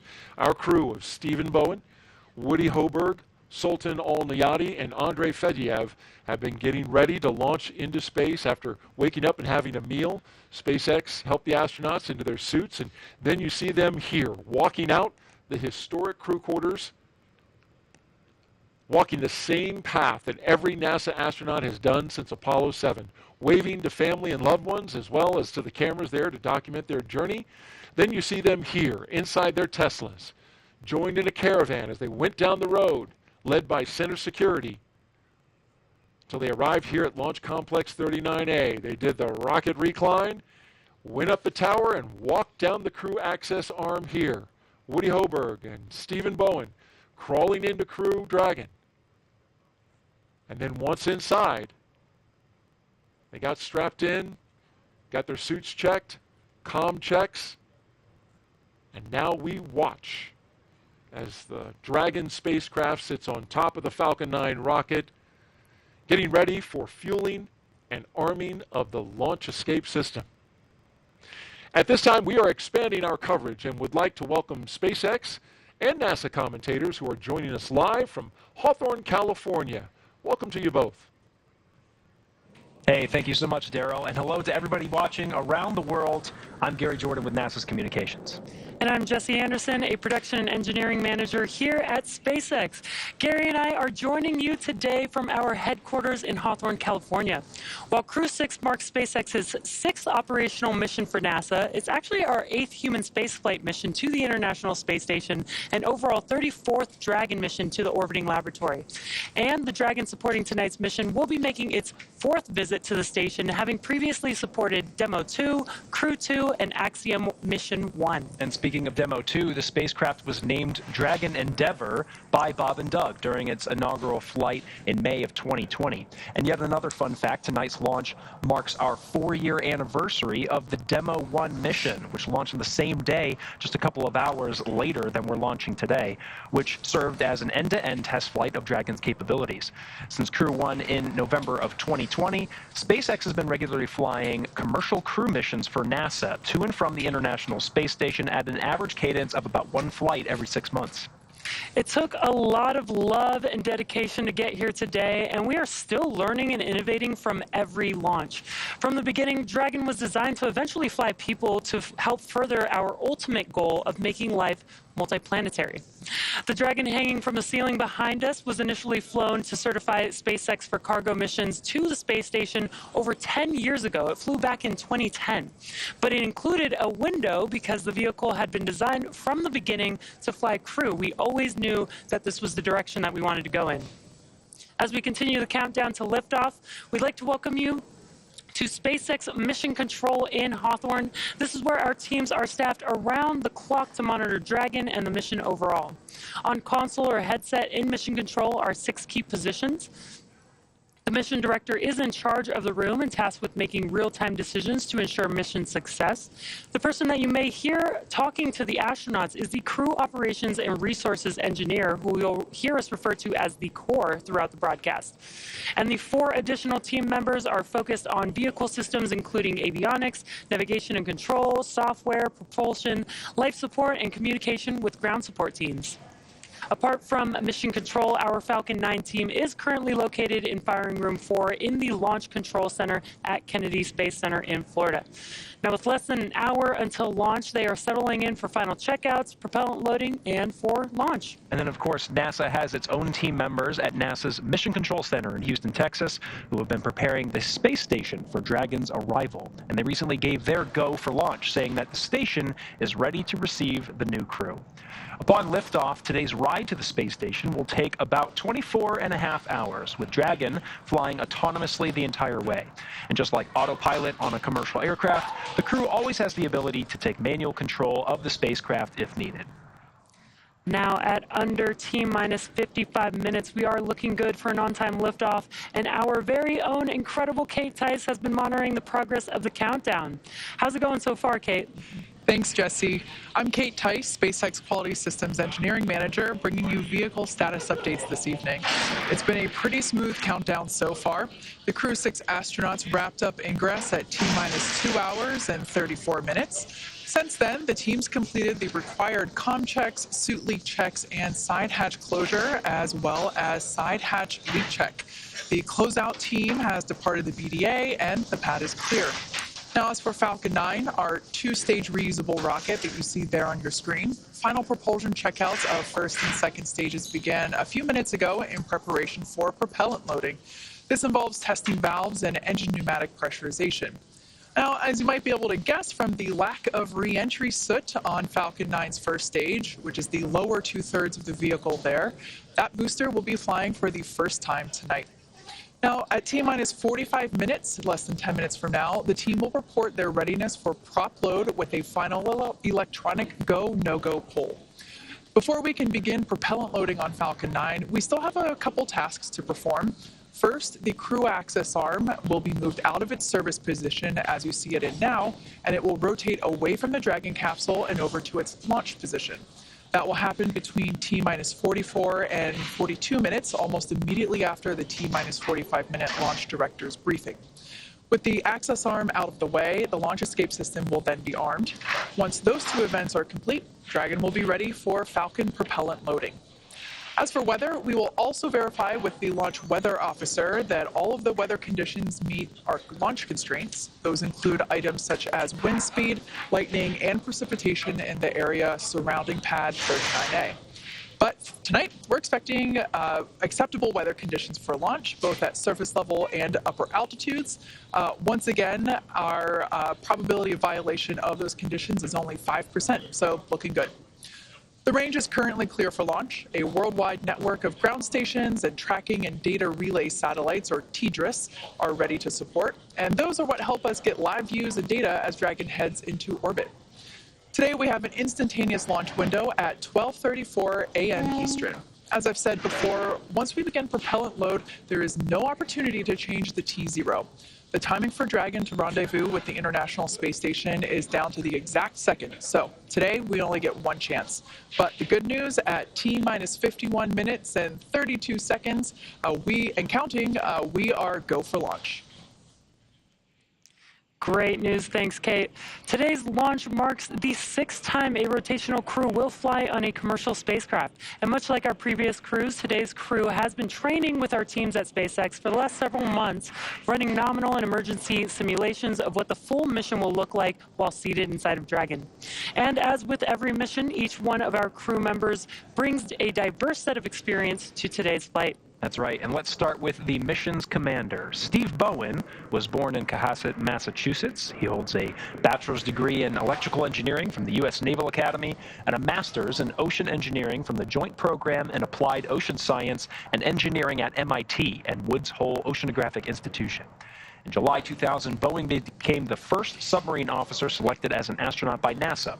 This will be Bowen's 4th trip into space as a veteran of 3 space shuttle missions, STS-126 in 2008, STS-132 in 2010, and STS-133 in 2011.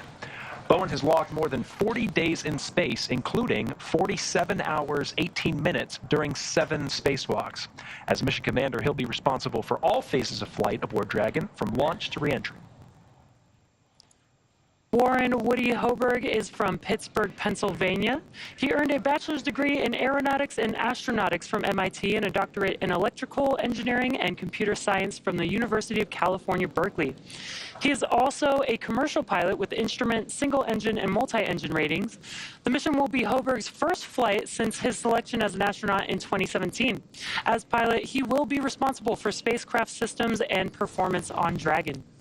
Sultan Al Niyadi will be making his first trip to space, representing the Mohammed bin Rashid Space Center of the United Arab Emirates. Aboard Dragon, he'll serve as a mission specialist, working to monitor the spacecraft during the dynamic launch and re-entry phases of flight. He spent time in the UAE military prior to becoming one of the first 2 individuals selected by his country when they started their space program just a few years ago in 2017. Al Niyadi will be the first UAE astronaut to fly on a commercial spacecraft. Andrei Fedyayev will be making his first trip to space and will also serve as a mission specialist, monitoring the spacecraft during the dynamic launch and re-entry phases of flight. He was selected as a cosmonaut in 2012 and will be the 2nd cosmonaut to fly aboard a SpaceX Dragon. Each of these crew members will be a part of Expedition 68 upon their arrival to the International Space Station. Now let's head over to Kate Tice for another status update on the countdown. How's it going, Kate? Thanks, Jesse. We're coming up to T-minus 48 minutes and 40 seconds. The SpaceX launch teams are finishing final review of data from all the checkouts of Falcon 9 over the last hour. The launch director has confirmed with the launch weather officer that weather meets propellant loading constraints. So up next will be to poll the team for readiness, both to load propellant and to launch. That will be the final poll prior to liftoff. The 7 SpaceX responsible engineers, often called REs, indicate that they are go by electronically voting on the online countdown procedure. The launch director, or LD, also checks with the Dragon mission director, MD, and the NASA launch manager to make sure they are ready. Earlier, you saw the vehicle assembly building called the VAB. The Falcon and Dragon launch team, as well as key NASA launch members, are in the Launch Control Center adjacent to the VAB. You can actually see where they are right now on the right-hand side of your screen. They have a view straight towards pad 39A through those large windows of Firing Room 4. On your screen, you see there the Dragon capsule with the crew access arm still in the service position. The crew is on board Dragon waiting for the next instructions, which will be to stow the crew arm for launch and to arm the launch escape system. Once the launch director gives the final instructions to the launch team in that T-minus 45-minute briefing, immediately afterward, the crew access arm sequence will be armed and initiated. We should get a good view of that access arm as it swings away from the capsule. That will take about 2 minutes to complete its rotation to move out of the way. The range continues to be go for launch. They continue to monitor the clearance area around the launch pad, as well as the air and sea space around that downward upstream, or the flight corridor downstream from the launch pad. As we mentioned before, we have to make sure that all areas are secure in the unlikely event of an abort. There at Kennedy Space Center, the conditions are predicted to be acceptable for launch. If we had daylight, you'd be able to see that the conditions are pretty calm. There's 13-mile-per-hour winds from the south-southwest, so pretty mild all in all. The downrange landing zones, as I mentioned before, are also within the conditions as needed, if needed for an escape, so everything also looking go downrange. Now, in about a minute, we will hear the briefing from the launch director. As I mentioned before, the readiness poll that is underway is the final go for propellant load and for launch. There on screen, you can see the 4 crew members of Crew-6 waiting patiently to go to space. Not much for them to do at this moment, but wait for that LD briefing, which will be coming up in about 35 seconds.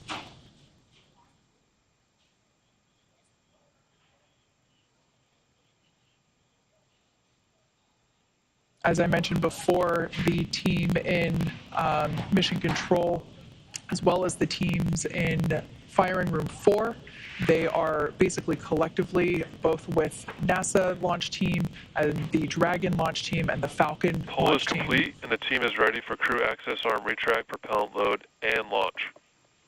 Both control rooms are going to lockdown at T-minus 45 minutes and remain in that state until the launch escape system is disarmed. All operators are to remain at their console and maintain a sterile cockpit until MD confirms successful disarming of the launch escape system following orbit insertion or propellant offload in the event of a scrub. For non-urgent no-go conditions, brief the CE or LD and they'll approve aborting the countdown. For urgent issues affecting the safety of the operation, operators shall call hold on the countdown net. Launch control will abort the launch auto sequence immediately and proceed into the launch abort sequence. At T-minus 10 seconds, launch control will be hands-off, relying on automated abort criteria for the remainder of the count. Launch control, you may proceed with arming the crew for movement.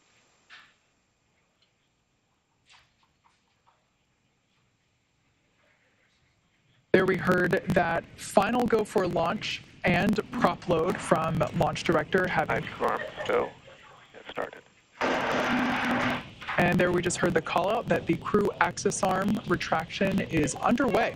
So let's head back to Daryl over at Kennedy as they have a live view of that retraction as it happens, and will be the major final physical reconfiguration of the pad prior to launch. Daryl, how's it going? Great, Kate, and thank you very much as we watch the crew access arm move quickly at first and then rotate away from the Dragon spacecraft. There's the view from inside the crew access arm, the white room at the very end of it. As we can see, the water tower out there. Hitting another milestone here, Raja, on our way to liftoff. Yep, and the crew is definitely tracking through all this on the timeline. So they're procedurally in 4.100, following that SpaceX is retracting the crew arm and then starting to prepare. The next big step they'll be taking is arming the launch escape system. And then looking forward on the timeline to basically go through the steps for the prop loading.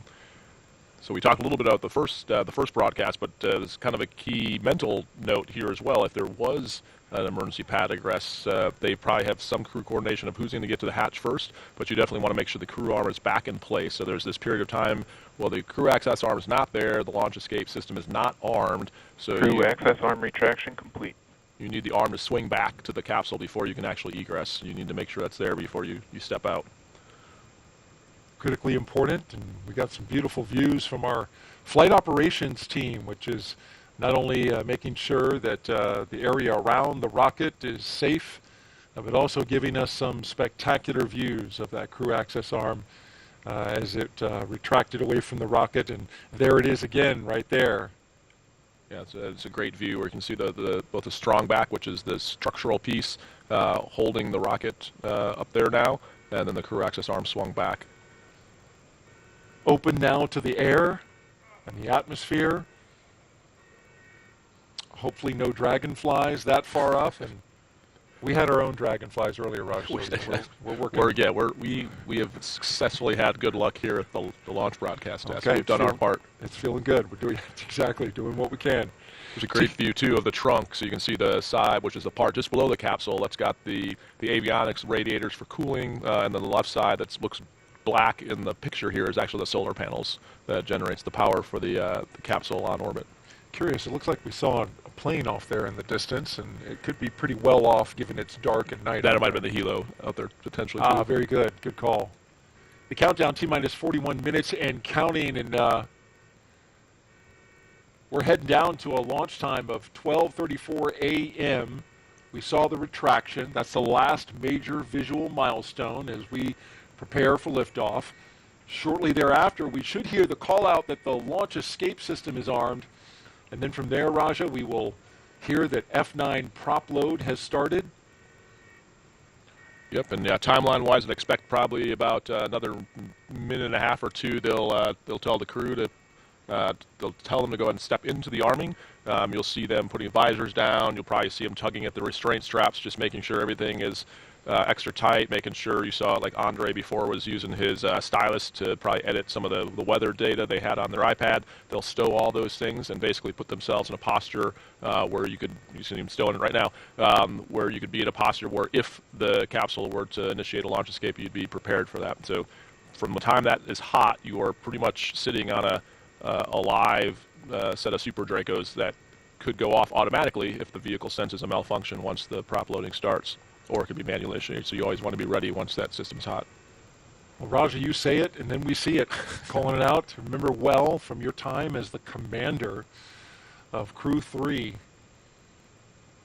It's worth noting, you just came back from space. It was, what, May of last year? Yep.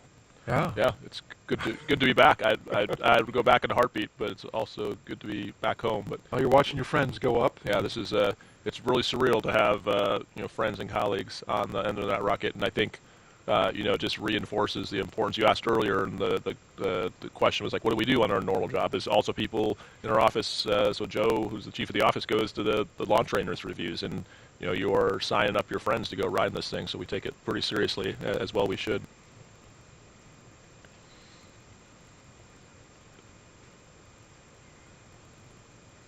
Crew strapped in? Yep, you can see just by Andre's left leg the red of that bag. We were talking about that earlier, but you couldn't see Dragon SpaceX, go for Section 6, close visors, arm launch escape system. All right, we're picking up Section 6 on closing the visors and arming the launch escape system. All right, so you see them reaching up to the displays. They're stepping into that section of the procedure, all verbalizing now with the visors down, that the Vox settings are correct so they can hear each other. SpaceX, Dragon, visors are closed. We're arming the launch escape system. They have some telemetry on their display that shows them what the automatic thresholds are to make sure they're not violating one of those thresholds before they arm the system. We talked about that earlier tonight, to make sure you don't inadvertently initiate a launch escape. And then we also talked about the flight computer state, so that's what they're watching to actually know. So you actually hear the thunks because those valves that isolate the Super Dracos are in the capsule, so you can actually see like where that NASA worm is and where the U.S. flag is. Yeah, those are the engines. Those are the engines, so they're right by your head on the inside. So when you arm it, you can actually hear the sound of the valves opening up, and that's what allows prop to flow to the Super Dracos in the event of a launch escape. Can you hear the prop flow as well? Well, hopefully you never hear that sound. Oh, no, okay, so it doesn't bleed in the system? No, okay. No. It just opens the valve. Launch escape system is verified armed. There's the verification of arming of the launch escape system. Right on time with our milestones as we count down. And so for the crew, they're now closing out 4.100, which is their launch preparation procedure. And they're now stepping ahead to what's the prop loading timeline on their displays, which is going to give them times of when is the different tanks are pressurizing and loading. There's no telemetry in the Dragon that tells you what the F9 tanks have in them in terms of amount of fuel. You can see what's in the Dragon, but not the F9. And so you rely on this timeline and the calls from the team to know the status, and that gives you an indication based on the timeline you have if things are behind or ahead or on timeline. The team on the ground can certainly see. Yes, absolutely. Yeah, the ground team can see that all, but that's not all piped into the Dragon. For propellant load.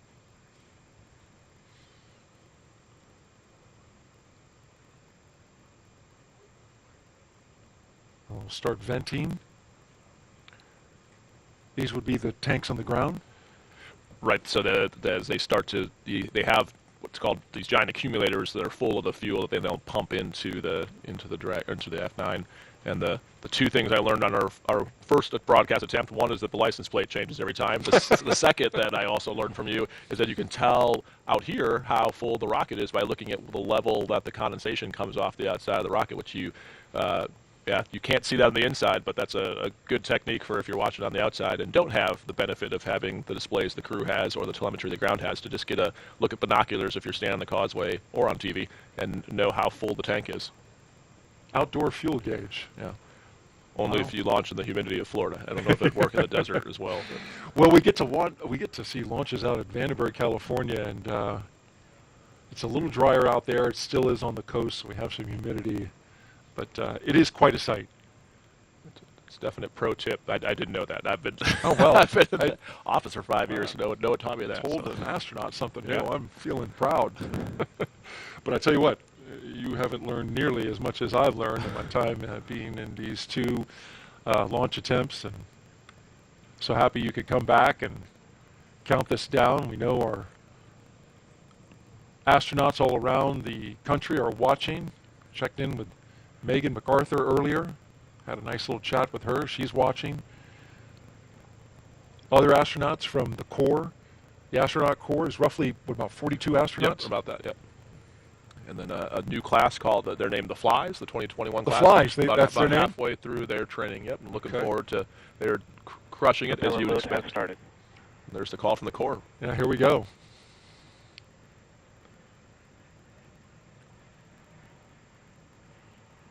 So at this point, all the closeout crew is not only off the tower, but outside what's called the exclusion zone or the hazard area, or different words for it. Basically the radius away from the launch pad, since there's now prop flowing into the rocket. Well, T-minus 34 minutes and counting until liftoff. Today will begin the next 6-month rotation mission to the International Space Station. As we've been documenting, we heard the launch escape system armed.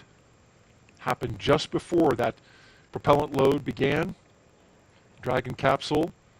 It was loaded with its propellants about a week and a half ago, just a few miles down the road. In order to fly, Dragon needs a fuel and an oxidizer for the fuel. SpaceX uses monomethyl hydrazine, or what they call MMH, and nitrogen tetroxide, or NTO, for oxidizer. And together, these propellants feed those Draco engines that will maneuver Dragon on orbit. It also feeds those 8 Super Draco engines you were talking about that would power the launch escape system in an abort scenario. And so with that fueling having begun, that means those 8 Super Draco engines inside Crew Dragon are ready. We heard, or rather Raja relayed, that the astronauts can hear those valves turning, getting that system ready to go. Should there be any kind of emergency associated with the rocket or the pad. Of course, NASA and SpaceX teams, they train extensively for exactly that type of contingency. And so with T-minus 33 minutes and counting, let's head back over to SpaceX headquarters in Hawthorne, California for an operations update from Kate Tice. Kate?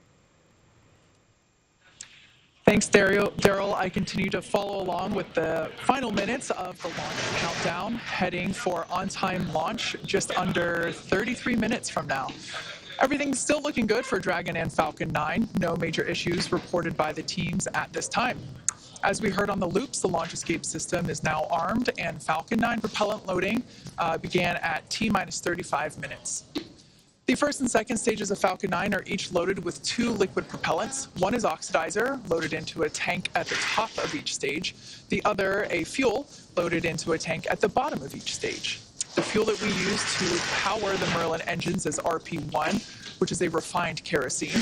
The oxidizer loaded on each stage is densified liquid oxygen, or LOX. Densified means it is kept much colder than typical for launch vehicles and takes up less volume, which allows for more oxidizer to be loaded into the first and second stages. And as Raja mentioned minutes ago, you can tell how full the tanks are based on how high the condensation appears on the outside of the vehicle. To ignite the fuel and oxidizer in the Merlin rocket engine, we use the ignition fluids of triethyl aluminum and triethyl boron, also called TTEB. When TTEB comes into contact with oxygen, it burns and produces a green-colored flame. Once we have the flame going, we add the kerosene fuel into the Merlin chamber, and the engine ramps up to full power. You might see the green flash just as the second stage engine ignites following stage separation 2 minutes and 48 seconds into flight. Now, for those of you who have been following along, you'll know that we stood down from our initial launch attempt of Crew-6 on February 26th due to a TTEB ground system issue. It was determined to be the result of a clogged ground system filter that was impeding the flow of TTEB. SpaceX teams replaced the filter, purged the TTEB line with nitrogen, and verified the lines are ready for launch. Lastly, we're topping helium. We're topping off helium into pressure vessels on both stages. That is actually used to pressurize the tanks in flight as the propellant is pulled out and consumed by the Merlin engines. It's very similar to when you're drinking from a plastic water bottle. Helium loading has started. And there's that call out for that cryo-helium load I was just talking about. It's similar to drinking out of a plastic water bottle. You got to let some air back into the bottle to keep it from crumpling. Now, on board the spacecraft, the astronauts are monitoring the systems while propellants are loaded into the Falcon 9 below them, as you can see on the right-hand side of your screen. The crew's training in the simulator here at SpaceX headquarters in Hawthorne, California, actually included playback of sounds recorded in Dragon capsules during recent flights. So all of the sounds that they're hearing now, not only did they hear before in our previous launch attempt, but they heard it during the training simulations as well. As for the range, they continue to report no problems, and they are go to support launch. Weather also looks great. As I mentioned before, our probability of violation for the launch constraints is only 5%, so really good on that front. As a reminder, today we have an instantaneous launch time.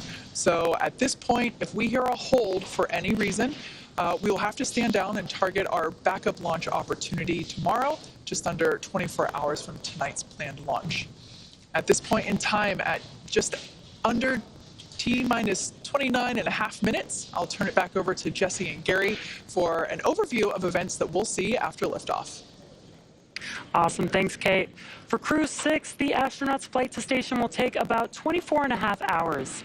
And as we wait for that T0 mark coming up in just about 29 minutes, the ground operations teams are doing a series of system checks to make sure that both the Dragon and the Falcon 9 are ready for launch. You're going to be looking at a live view of our teams at the Cape as they prepare for liftoff. Now, as we wait for that launch clock to hit 0, we wanted to give you an overview of what the ascent portion of that mission is going to look like. Once we hit T0 and a successful launch occurs, we will watch Falcon 9 and Dragon lift off from historic launch pad 39A and make their ascent. At about 50 seconds into flight, Falcon 9 engines will throttle down to help pass through the period of maximum dynamic pressure on the rocket, or what we typically refer to as max Q. It's worth noting that once we hit that max Q point, the vehicle will be going supersonic. Once we are through the period of maximum dynamic pressure, we can throttle up our 9 Merlin engines again. From there, at about 2.5 minutes into flight, we have a series of 3 events that will happen in rapid succession. First is MECO, or main engine cutoff. This is where all 9 Merlin 1D engines shut off in preparation for stage separation, which is our second event. This is where the first stage detaches from the second stage, with the first stage making its way back to Earth from landing, as the second stage continues on its journey with the third event, SES-1, or second stage engine start number 1, where the MVAC engine lights up and propels the second stage, along with our Crew-6 astronauts, into orbit. As Stage 2 heads towards its targeted drop-off orbit, Stage 1 will execute 2 burns in order to make its way back down home on Earth. The first is the entry burn. That's where 3 of the M1D engines will reignite and then shut down again. Now, this helps to slow the stage down in preparation for entry back into the Earth's atmosphere. And while the first stage is heading back to Earth, the second stage will cut off its 1 Merlin engine that was ignited right after stage separation. Once this happens, we'll wait for a confirmation of a good orbital insertion. About 90 seconds after Dragon gets into orbit, Falcon 9 will land back on Earth. The landing burn is just a single engine burn, but it's powerful enough to bring the vehicle's speed down rapidly in order to land on our drone ship at about 9.5 minutes into the mission. And while the Falcon 9 first stage is landing, Dragon is preparing to separate from the second stage. At about 3 minutes after the second stage gets into orbit, we should have a great view of Dragon with its 4-person crew drifting away from the second stage. Once Dragon is a short distance away, it'll begin checking out its Draco maneuvering thrusters to make sure Dragon continues to increase separation distance from the second stage. It's worth noting that these are not the Super Draco engines that would be used during an abort scenario. About 40 seconds after separation, Dragon's nose cone deploy sequence will begin. It will take roughly 4 minutes for the nose cone hooks to unlatch and open, exposing its guidance navigation controls that will help Dragon autonomously fly to the space station. And lastly, once the nose cone is deployed, the remaining Draco thrusters on the forward bulkhead will be checked. From there, over the next 24-ish hours, Dragon will be in its rendezvous and approach phases, undergoing a number of phasing burns as it makes its way to station. All of that will be coming up soon, but for now, let's check back in with Courtney in Mission Control Houston. Courtney. Thanks, Gary. The flight controllers here in Mission Control Houston are laser focused on the onboard systems of the space station, ensuring it is ready to receive Crew Dragon. They're also making sure communication links between the station, Dragon, and the ground are working properly, and the consensus to this point is that everything is proceeding right on track. Teams here in Mission Control Houston, the team in Hawthorne, and the astronauts aboard the space station will monitor the autonomous docking of the Dragon spacecraft on Friday. They'll perform a series of leak checks, then work to open the hatches on both the Dragon side and inside the station's pressurized mating adapter. We expect hatch opening to take place about an hour and a half after docking. Once on board, the astronauts will be greeted by the space station crew and will then join in for welcoming remarks for the new crew members. From there on out, they will no longer be referred to as Crew-6, but rather as flight engineers of the International Space Station until their return back to Earth. Here in Mission Control Houston, Flight Director Judd Freeling is on console overseeing the team for launch. And that's it from here in Mission Control Houston, so I'll toss it back to the team in Florida. Daryl, how's it looking? We're looking great out here, Courtney, and thank you very much as we cruise around the set here. Our production team doing a great job showing us all the sights and the sounds of the countdown of Crew-6. Liftoff is at 12:34 a.m. Eastern Time, and if you're just joining us, well, we're doing well. Having a great countdown, 24 minutes to go for the 6th astronaut rotation mission to the International Space Station under NASA's Commercial Crew Program. Commander Stephen Bowen, pilot Woody Hoberg, and mission specialists Sultan Al-Niyadi and Andrei Fedyaev are strapped into the seats, as you can see them here inside Dragon Endeavour. The Falcon 9 rocket fueling operation well underway. The launch escape system is armed. That means Dragon is prepared to launch itself away from the Falcon 9 in case of an emergency on the pad or after liftoff. So far, operations looking and sounding as we would expect. And you can see on the rocket, we're filling her up. The condensation of the warm, humid Florida air down there shows you that, well, my guess would be about a third. But I have no actual telemetry to tell me that. Just going by the condensation coming off the rocket. It really super chills the skin on the outside of the rocket, and then that condenses the air in the atmosphere, the water that's in the air. And it really is something to look at once it's ready to go, all the way up and down the rocket.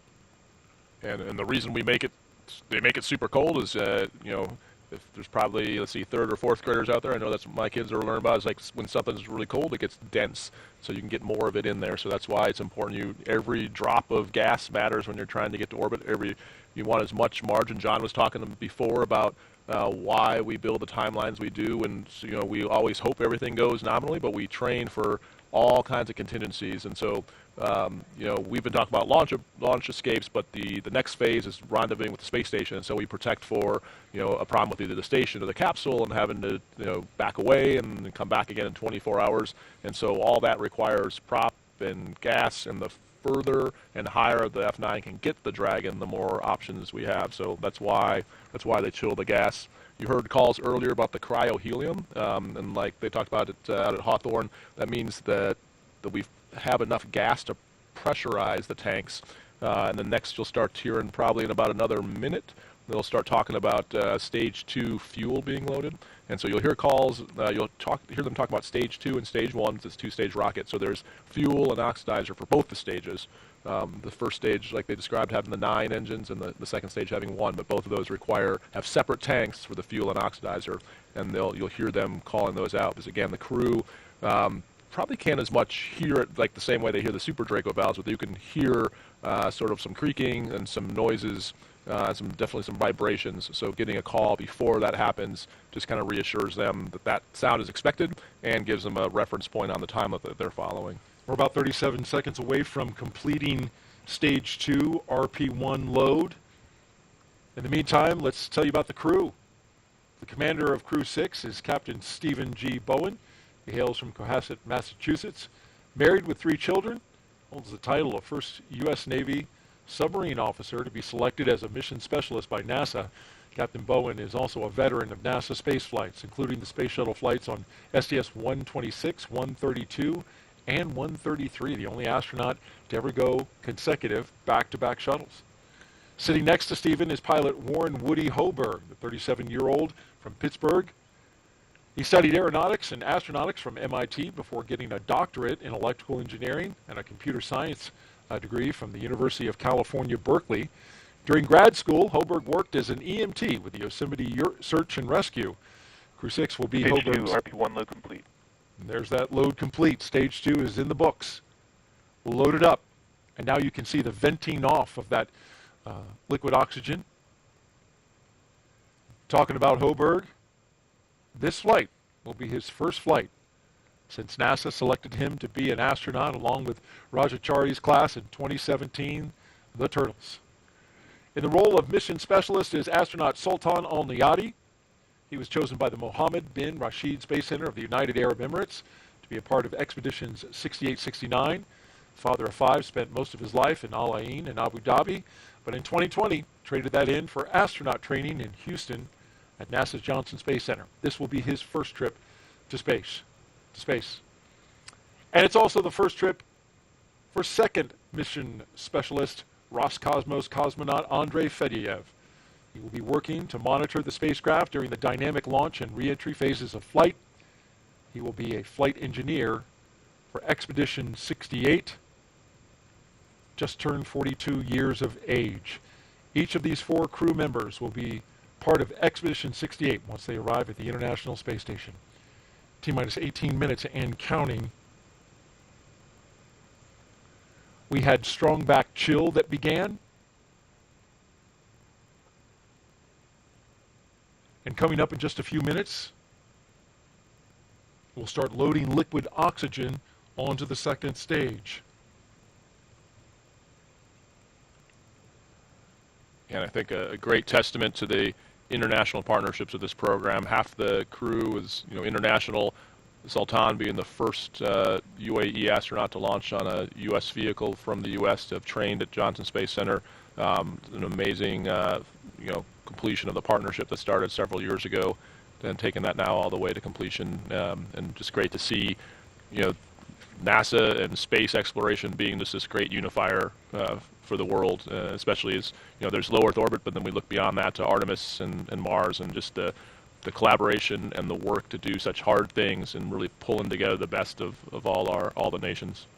And the partnership of those nations rises above all else, and that's it's impressive, the camaraderie of the crews in space with their international backgrounds. So that venting, so we talked about there's 2 things happening. Dragon SpaceX F9 is proceeding with prop load, and we're tracking no issues with Dragon or F9 going into launch. SpaceX Dragon copy. So update from the core that's on track. So we talked about the condensation a few times, and there's also the venting. So 2 different processes. The condensation is the super chilled fuel cooling the metal and the skin around it. The venting is because it's super cold, as it heats up on the inside just from the air temperature, essentially working its way in there, it vents. And so that's just like a pot boiling, and just like you would, lift the lid off a tea kettle to let the pressure out. This is the same thing you're seeing happen there. So that's what's happening kind of from the middle of the screen. Yeah, and on a calm night like tonight, the winds have totally died down. You can see it as it cascades down like a waterfall coming off the middle of the strong back there. Want to make a quick note about the radio and how you can hear. If you're on local amateur radio on the VHF radio frequency, turn into 146.940 megahertz and UHF radio frequency 444.925 megahertz on the FM mode. You can hear this all around the Space Coast. Load has started. And there goes our Stage 2 LOX load on a beautiful night on the coast of Central Florida. For Stage 1, that's going to continue to load, and we'll see that go all the way down to T-minus 6 minutes in terms of the RP1 load. In terms of LOX, that will continue until about T-minus 3 to 2 minutes on the liquid oxygen side. A lot more volume, of course, in the first stage. Hey, let's throw up a quick social media question. What do you say, Raj? Sounds good. What we got here? At JSE Garin asks, I am 9 years old and want to know if you can see airplanes on the ISS. I have never heard that question. So actually, Megan MacArthur had a cool post where she took a picture of the ground and you can see the contrails of a plane. So you can't see a plane if it's not what we call conning, meaning contrails. If you can find the contrails, then you can follow it back to find the plane, but it's super hard to find an actual airplane that's not in the contrails. We also spent some time on Crew 3 trying to see who could one-up each other to find ships. So you can cheat and look around the Panama Canal to see if you can find ships there, but you need binoculars to help yourself. But if you know where to look or along the shipping lanes, you can usually find some ships. And then airplanes, if you look around like the places like over the Atlantic where you can look for contrails and find planes, but absolutely you can see them. What a great answer. Didn't know that. Thank you, Raj. Let's head out to Kate Tice now. Thanks, Daryl. Everything's still looking good for launch of Falcon 9 and Dragon Endeavour just under 15 minutes from now. Now, for those just tuning in, Falcon 9 began propellant load at T-minus 35 minutes. Around T-minus 20 minutes, Falcon 9 completed loading of RP1 fuel on the second stage. Fuel loading on the first stage remains underway, and it is approximately 80% full. It will finish around T-minus 6 minutes. Falcon 9 is also underway with loading of densified liquid oxygen, and that will wrap up at T-minus 3 minutes for the first stage and T-minus 2 minutes for the second stage. Coming up, we'll perform checkouts of the thrust vector controllers, a procedure called TVC wiggles. We'll command Falcon 9 to activate those thrust vector controllers and actually wiggle the engines a couple degrees. This verifies that those engines will be able to move while in flight, which is how Falcon 9 steers itself during the ascent phase. Dragon Mission Director and team reporting no issues. Communication checkouts are complete, the crew access arm is retracted, and the launch escape system is armed. And as you can see there on the right-hand side of your screen, the crew is strapped in and ready to go to space. Everybody looks pretty calm and chill, given that they are going to space in 13 minutes. Final instructions to the crew will come at T-minus 10 minutes. The crew displays will be configured for launch, which give the crew insight into how the launch is proceeding and provides constant updates on vehicle health. At T-minus 5 minutes, we'll then be in terminal count, and Dragon will transition to internal power. We'll hear continued status callouts from SpaceX Mission Control as we get closer to liftoff. The ranges go, all secured air and sea space remain clear, and as you can see, weather remains gorgeous, and everything still remains inbound for the launch criteria. So all in all, Falcon 9 and Dragon Endeavour, all systems remain go for launch in just 12 minutes and 34 seconds from now.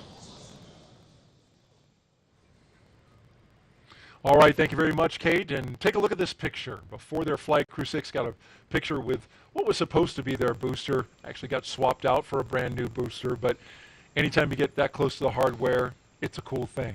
Brand new booster launching tonight.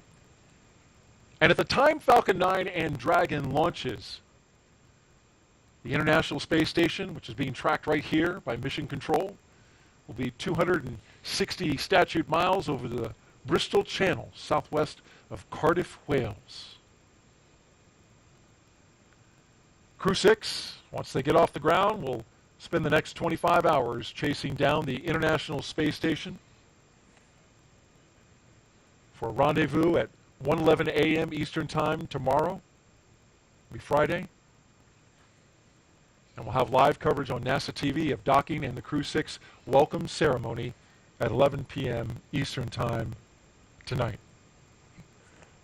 Final thoughts, Raja? Yep, so get ready to lift off. Yeah, so right here, they're at 10 minutes. They'll probably say some thank yous to the ground. A lot of people got them here. You're going to see them messing with the displays. So Woody and Steve will be putting up what's called forward views on the outside displays, so the mission specialists can monitor the parameters. That's how they monitor anything that would how the performance is doing. In the center display, they'll bring up the event details that show the launch, and you'll see them put their hands down once they get closer to launch, and they'll have this display up so they can basically watch. They'll have everything configured, and that's what they talk about, configuring for launch, so that you don't have to touch it during the launch itself. Colonel Chari putting us in the seat of the astronauts with exactly what they're doing. Thank you so much. Appreciate it. And one more thing I want to say. I don't know, Raja. I have a feeling there's love in the air. Not going to give it away, but it just feels like there's love in the air. You got to stay tuned to find out more about that. For now, we'll turn it over to Gary and Kate at SpaceX headquarters in Hawthorne, California. Take us through the rest of the countdown. Thanks, Daryl. That's right. We're exactly T-minus 10.5 minutes until liftoff of Crew-6. As you can see there on your screen, Falcon 9 is underway with propellant loading, as indicated by those white clouds forming around the vehicle. The fuel loading is complete on the second stage. LOX load remains underway. It's about 40% full on the second stage. LOX load also underway. Dragon, SpaceX, confirm crew displays configured for launch. SpaceX Dragon crew displays are configured for launch. Copy that, Steve. And once again, on behalf of the entire SpaceX team, we're honored to have you aboard Dragon Capsule Endeavour on its next trip to the International Space Station. We wish you a great mission, good luck, Godspeed, and enjoy the ride. And thanks again to everyone out there who made the vehicle, the ISS, our mission, and our crew ready for launch. Really want to thank everyone and appreciate the great call, much appreciated call for the scrub the other night. It was a great call and a good learning opportunity for the crew and I think for the teams. And so once more to the breach, dear friends, Crew-6 is ready to launch.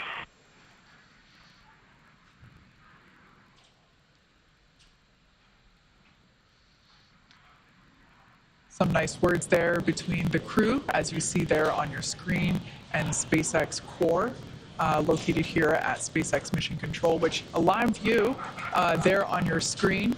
As you can tell by perhaps the ambient noise around me, the energy is starting to grow in anticipation for launch, coming up about 8.5 minutes from now. That's right, the energy is high here, Kate. Now at that T-minus 10 minute mark, we heard the good luck and Godspeed from the teams here in Mission Control in Hawthorne, where that crowd is gathering. Meanwhile, we're tracking the loading of fuel and oxidizer on the first and second stage. Second stage filled with fuel right now, continuing to fill with oxidizer. It'll be the last of the tanks to fill. Stage 1 continuing to be underway. At the 10-minute mark, you heard that call for configuring the crew displays for launch. That was confirmed. At the T-minus 10-minute mark, it also is a point where Falcon 9 launch commit criteria gets checked by the computers past that milestone. Now we're counting down to the next milestone at T-minus 7 minutes, which is setting up for engine chill. That's right. We should hear that call out in about 44 seconds. At T-minus 7 minutes, we will actually open up the pre-valves to the M1D engines, those 9 engines at the base of the first stage.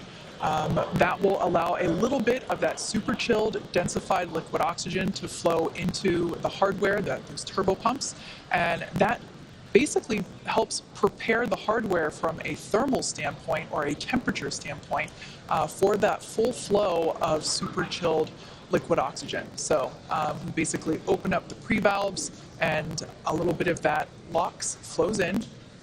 and helps cool the hardware down in preparation for a full flow of liquid oxygen. Engine chill has started. And as expected, there's that call out for that engine chill, indicating the pre-valves are open and the engines are beginning to prepare for liftoff. Now under 6 minutes, 45 seconds from launch, again, we're continuing to fuel the Falcon 9 rocket. Stage 2 filled with the RP-1 kerosene. At the T-minus 6 minute mark, we should hear a call out that the stage 1 RP load is complete. They're just topping that off. Liquid oxygen on both the first and second stages come next. RP-1 load complete. And there's that confirmation. We're counting down to T-minus 5 minutes at this point. At T-minus 5, the Dragon is configured for terminal count. And at terminal count, Dragon is switched to internal power, right now receiving power from umbilical lines from the ground. Also at just under 5 minutes, we'll be waiting for strong back retract. The arm that's currently propping the Falcon 9 and Dragon up, we'll see the clamp arm start to open, and the strong back itself will tilt about 2 degrees off from where it is now at a 90-degree position. Just a little off, and then it'll get out of the way completely upon liftoff. Then, of course, comes the, after the strong back retracts, comes the completion of liquid oxygen loading on both the first and second stage. For now, T-minus 5 minutes, 15 seconds. We're going to stand by for that call of configuring for terminal count. Crew-6 in their seated positions and ready for launch. Dragon is in configure for terminal count. Tanks are pressurizing for strong back retract. All right, and we heard both of those calls. Dragon onboard computers are going to take control of the vehicle. You should be seeing the clamp arm at the very top of the second stage, right underneath where you see the unpressurized trunk of Dragon, which is indicated by the half black and half white indicators, the black being the solar panels that provide power to the Dragon on its transit to the International Space Station. Now that confirmation of strong back retract, we should be able to visually see that strong back. The strong back will retract about 2 degrees away from the vehicle.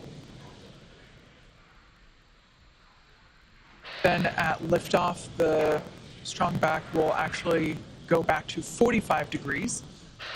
That strong back is part of the transporter erector, which provides the liquids and gases and electrical connections to the vehicle.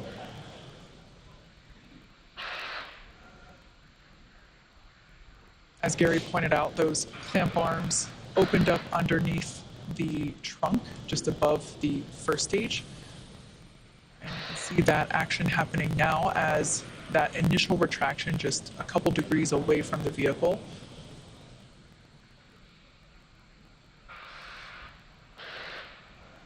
At this point in time, fueling remains underway, propellant load remains underway. All fuels are loaded. That RP-1 liquid oxygen load should... Stage 1, lock flow complete. There, we just heard that call out that is all done. Second stage LOX load still underway. That will wrap up at about T-minus 2 minutes. Now that that first stage liquid oxygen load is complete, we'll see some more of that white gaseous cloud forming around the vehicle due to those lines being Dragon closed is off. in terminal count and on internal power. All right, good call out there indicating that Dragon is running on its own power. We are in the terminal count now at T-minus 2 minutes and 29 seconds. The crew remains comfortable there on the right-hand side of your screen. About 15 seconds remaining in stage 2 LOX load.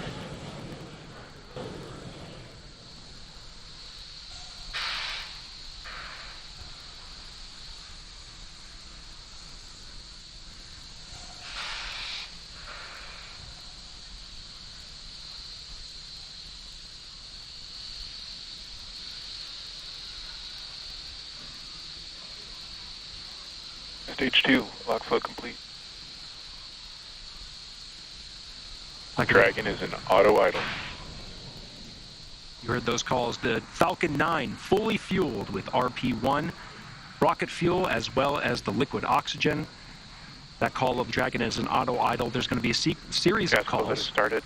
Expect by As the gas close out, purging the lines of the fuel that has supplied the Falcon 9 with RP-1 and liquid oxygen. Also wait for a call of the arming of the flight termination system. The Dragon flight computers are configured for launch. Flight termination system will allow Falcon 9 to talk to Dragon on the ride uphill. Terminate the flight, issuing an abort. Startup. Dragon is in countdown. T-minus 1 minute and counting. Dragon is in countdown. Everything's looking good for launch.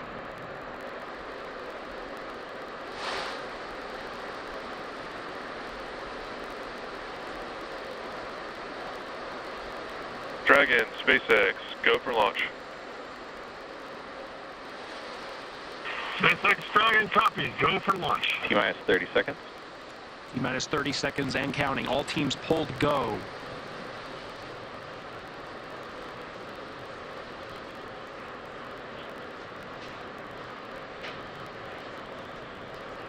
$15 seconds. Ready for an on-time launch for the T-minus instantaneous 10, 9, 8, 7, 6, 5, 4, 3, 2, 1. Engines full power and liftoff of Crew-6. Go Dragon, go Falcon. Now launching on Endeavour's first flight to the International Space Station. Vehicles pitching downrange, 1.7 million pounds of thrust provided by the 9 Merlin 1D engines on the first stage. Hearing good calls, stage 1 propulsion is nominal.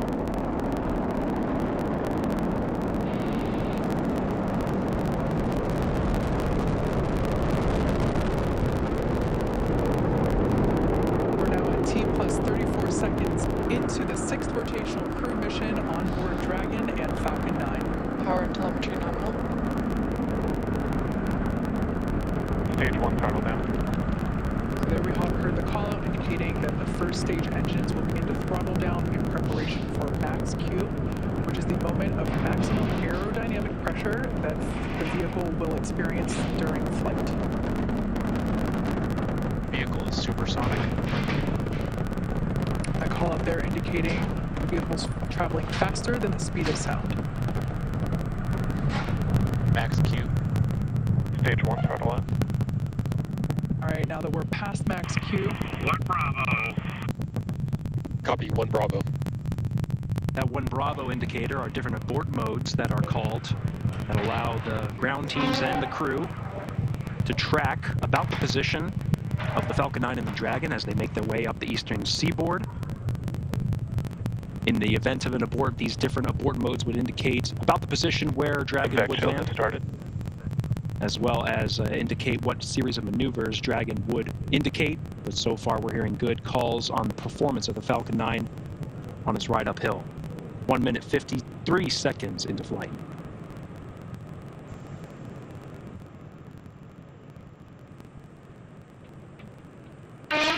We're about 30 seconds away from main engine cutoff, which will be followed quickly by stage separation and second engine start, which is the ignition of that MVAC engine on the second stage.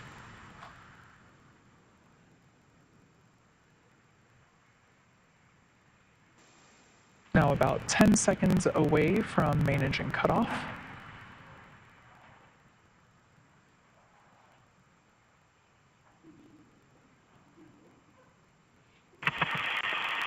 Two Alpha. Copy, 2 Alpha. Stage separation confirmed. There you can see on your screen confirmation of stage separation, as well as ignition of that second stage engine.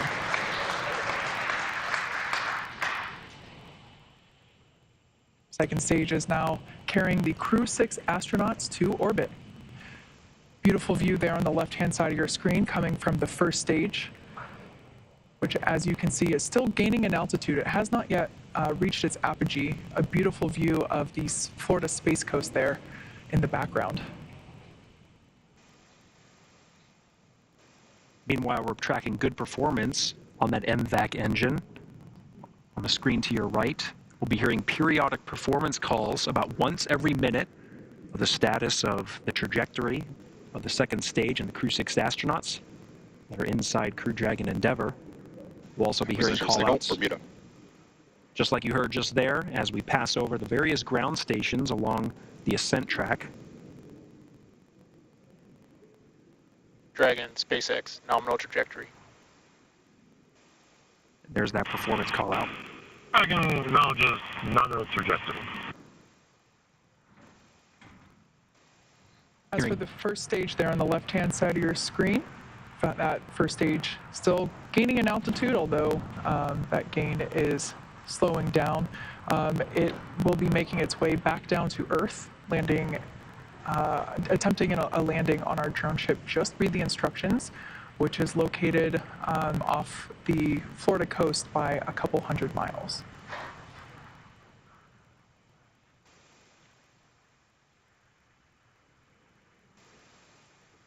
The MVAC engine on stage 2 burns for 6 minutes after second stage ignition.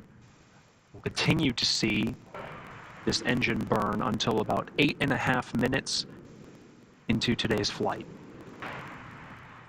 Dragon, SpaceX, nominal trajectory. SpaceX, Dragon, nominal trajectory. Again, these performance calls happen once a minute. Flight teams continuing to track the Falcon 9 and its ascent. Everything's looking good so far. You'll also continue to hear those check-ins of the ground stations as we pass them. At this point in time, we're roughly 2 minutes away from the next major event, which will be the entry burn for the first stage.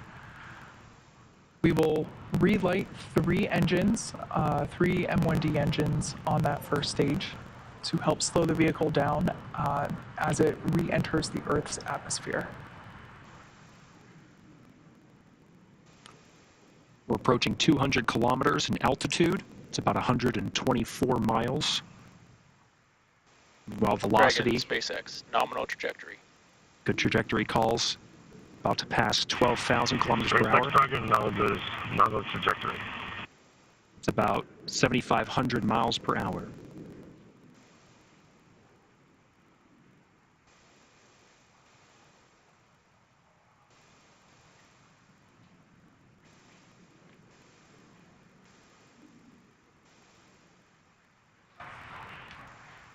Everything looking nominal for both first and second stages.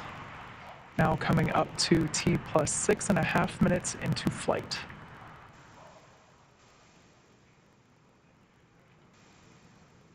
Mostly what we're hearing now are the performance calls in the second stage. In about a minute is when we'll see a series of events in rapid succession. It's been a pretty good pace since second stage ignition. About less than a minute from now, we'll start to see Dragon, more action SpaceX, on the first stage. Nominal trajectory. SpaceX, Dragon, nominal trajectory.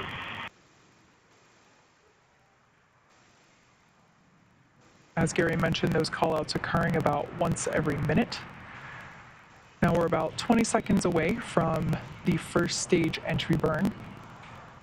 That burn will last about 30 seconds and help slow the vehicle down as it re-enters back into the Earth's atmosphere. Stage 1 entry burn startup. And there you can see Stage 2, FTS has saved. on your screen that first stage entry burn has begun. That booster sees high drag, which actually scrubs roughly 70% of the velocity by the time that the landing burn begins. So about another 10 seconds of this entry burn. Again, 3 engines relit, the center and 2 radial engines. And conclusion of that entry burn. Meanwhile, good performance on the second stage. Since second stage ignition, we've been in a 2 alpha abort mode. The next abort modes will happen in rapid succession to Bravo, to Charlie, Delta, Terminal and Echo, guidance. each indicating different series of maneuvers in the event of an abort scenario. But as you've been hearing through the periodic checks, we're seeing good trajectory, good performance on the Dragon and Falcon 9. SECO, second stage engine cutoff, would be coming at 8 minutes 48 seconds. We're coming up on that event. SpaceX, Dragon, Shannon. Shannon. Copy, Shannon. Now off the coast of Shannon, Ireland. Standing by for SECO.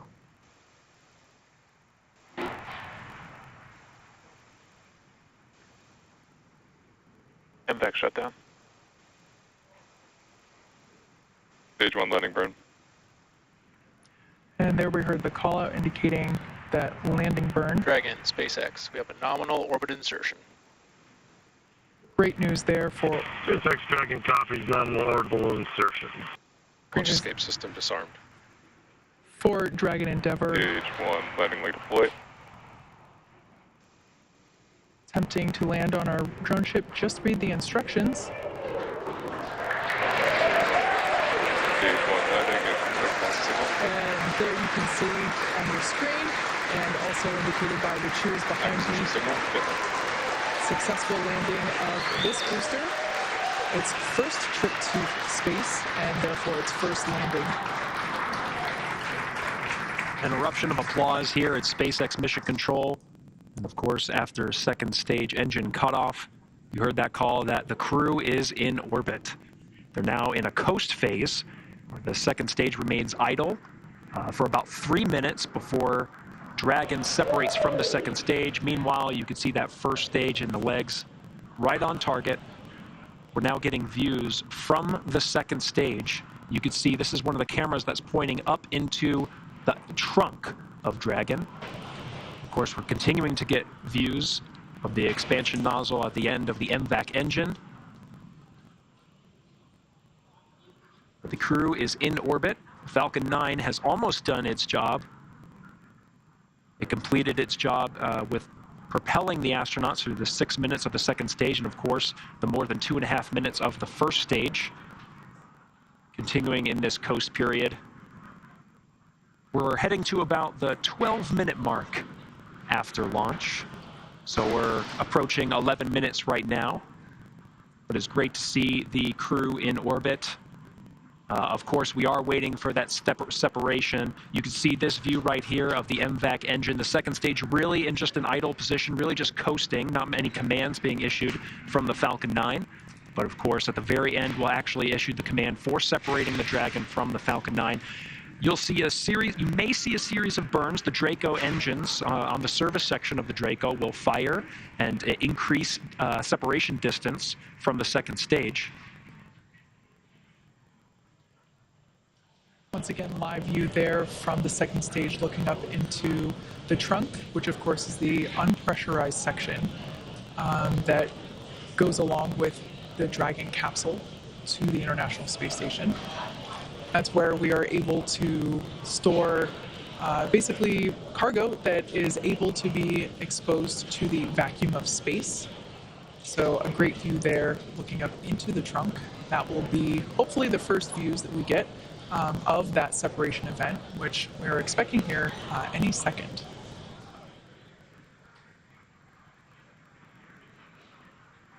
There you can see on your screen confirmation. Dragon separation confirmed. Of that separation confirmed. Dragon Endeavor is now floating free in space. That's right, the Falcon Dragon 9. CE here. Welcome to orbit. Congratulations. Your flight is exactly 4 years after the flight of the Demo 1 mission. Like Andre said, all the best things take 2 tries. Happy that we could get you off tonight. If you enjoyed your ride, please don't forget to give us 5 stars.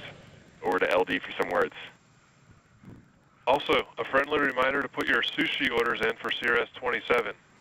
Have a safe ride to the space station, and we look forward to seeing you when you get home. Thank you for flying SpaceX. Expected loss of signal, Bermuda.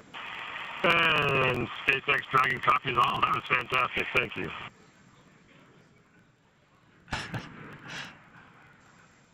The Crew-6 astronauts, of course, having a strong bond. And SpaceX Dragon, we'd like to really for the great ride to orbit today. It was greatly appreciated. May have taken two times, but it was worth the trip. And I guess I'll pass it over to Woody for some words. Yeah, SpaceX Dragon, just want to say as a rookie flyer, that was one heck of a ride. Thank you. I would say put it... За то, что помогали в этом деле мне и всем ребятам. И я хочу сказать, что сегодня человечество делает еще один шаг в подготовке к новому большому скачку. И для меня огромная честь быть частью такой большой и дружной семьи и величайшей международной команды, как Международная космическая станция, работая вместе на благо всего человечества. Today humanity takes another step for next big leap, and for me a huge honor to be part of such a big and friendly family and the greatest international team of the ISS, working together for all mankind. Thank you.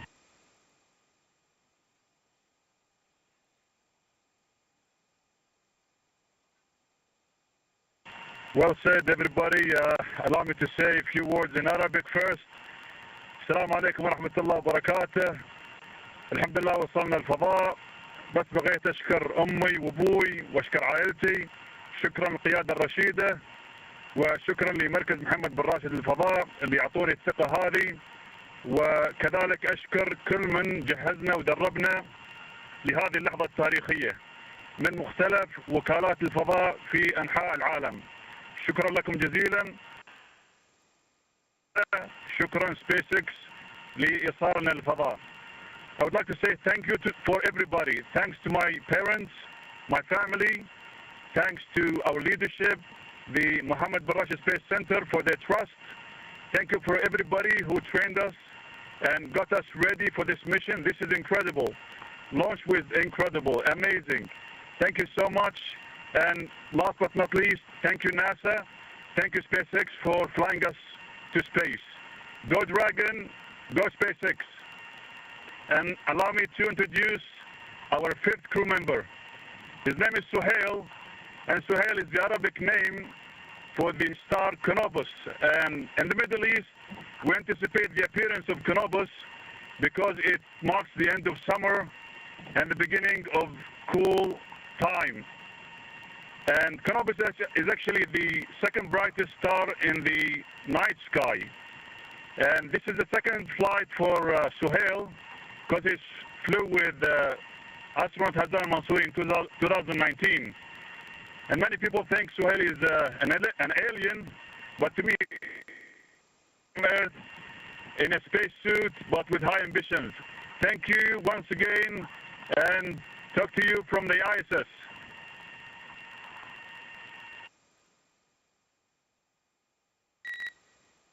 And Dragon SpaceX, we copy all those words.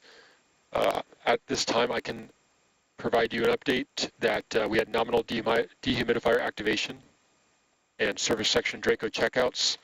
For your awareness, on hard capture hook 5, we did swap to backup motors, so you'll see that the nose cone opening did swap to backup. However, all hooks did indicate that they were traveling and look good on backup. Acquisition signal. Six Dragon copies, and we see that on the display.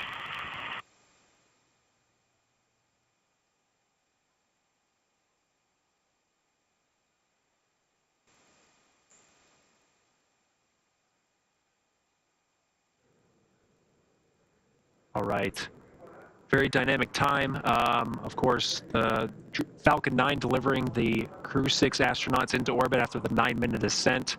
We heard those great congratulatory words from each and every member of Crew-6, who of course had a strong bond with the teams here in Mission Control and SpaceX. That call you did here to the crew was about the nose cone. The nose cone is deploying now. They were troubleshooting an issue with one of the hooks, but switched to backup motors, and we're seeing that nose cone deploy now. But Crew-6 is now on its way to the International Space Station. It's going to take about 24.5 hours.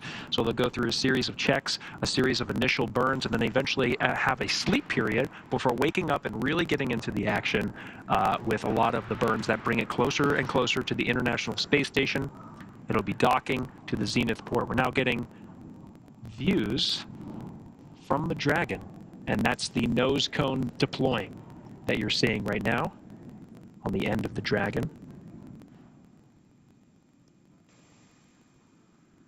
And Kate, this really sets the crew up for some of the major burns here. That nose cone deploying reveals the 4 forward bulkhead Dracos that do a lot of the heavy lifting, a lot of those significant burns that bring the crew closer to the International Space Station. That's right. The nose cone is basically the pointy end at the top of Dragon. So now with that being exposed, those forward bulkhead thrusters will be able to do their job as Dragon Endeavour makes its way to the International Space Station. Just prior to losing the ground station coverage, we were able to catch a quick glimpse of the 0G indicator. I always love seeing that be revealed as it's always different for each crew and it's always special to the crew members. So I love the words that were shared around that. And I personally have a strong connection to this capsule. This was the Demo 2 capsule, the Crew 2 capsule, the Axiom 1 capsule, and now the Crew 6 capsule. And so it always brings a lot of pride and joy to see this particular capsule fly in space safely once again. So with all that being said, let's head back over to Daryl and Raja, who saw all of the liftoff action live. You guys, I bet it was incredible having seen it from the press site myself a couple of times. I know you can feel it. Tell us how it was to see this crew lift off. Absolutely, Kate, and thank you for the toss back here to the Kennedy Space Center. And on that point, we got to get Raja's reaction first because it was his first launch. He's been on a rocket. He's been to space. See the outside. First time watching a launch. Yeah, that was awesome, Daryl. It was better than I expected. So I think a much more throaty, rumbling sound once it started to pitch over, and a beautiful night here, so we could see the second stage light. We could actually see the throttle down for from stage 1 to stage B, which was really cool. Saw the separation, saw the light go out when the first stage separated, saw the second stage light, and got to watch it pretty much all the way to 2 Bravo. It was pretty impressive. To 2 Bravo. Yeah. Sorry, those are different launch escape phases. So yeah, it was awesome seeing it from the ground and just kind of thinking through what that ride was like a while ago. But I'd rather be on the inside than the outside. But it's pretty here with us. But it's pretty impressive for both views. Yeah, we're so glad to see them. And exciting that they're on the way to the space station. So happy for them. No doubt. Congratulations to not only the crew that is getting up into space, but also everyone who helped make it possible. It takes a tremendous number of people in order to pull that off. And that roar, right? Did you feel it in your chest? Yeah, so on the day of, you can hear it, you can feel it there and you can feel it here. You'd actually feel the vibration. They can actually bodily, it's actually vibrating your body, the ground around you. And I think just the coolness of it, it's almost daytime around the launch pad when it first lit, just with the humidity, the temperature dew point spread right now. There's a lot of moisture in the air, so just the reflection of the light, you actually couldn't even see the top of the rocket. It was the plume lit up the whole horizon. So basically, as far as you could see, 180 degrees here, it just looked like daylight for the first about 20 seconds. So it was really, really cool. Well, your first launch, watching. Yep, I'll be back again. Yeah, we're ready to see another one. We love it. Fantastic. All right. As I mentioned before, we got to the terminal count and ascent. I said there was a little bit of love in the air, right? Well, why is that? Well, a gentleman by the name of Sabi Farouk brought his girlfriend to the Banana Creek launch viewing location and proposed to her right at liftoff. They're both from Denver. We have a picture, and there it is.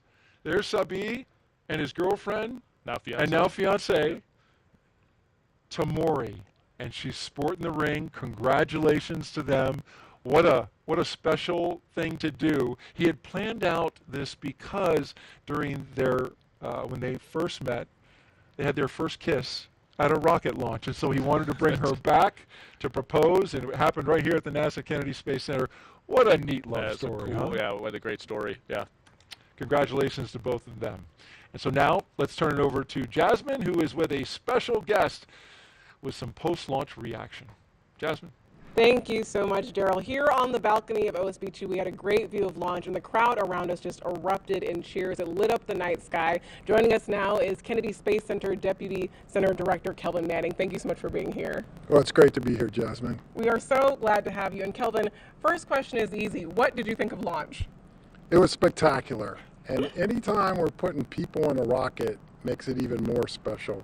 So we launch satellites, we launch all kind of things, but tonight it was Steve, Woody, Sultan, and Andre, watching them walk out, saying goodbye to their families, and for us to get them off safely onto the International Space Station, that's a huge accomplishment. It really is a huge accomplishment. Daryl just mentioned love in the air, and we saw that great proposal at Banana Creek. And Commercial Crew is really the perfect marriage of our commercial and our international partners. Isn't that right, Kelvin?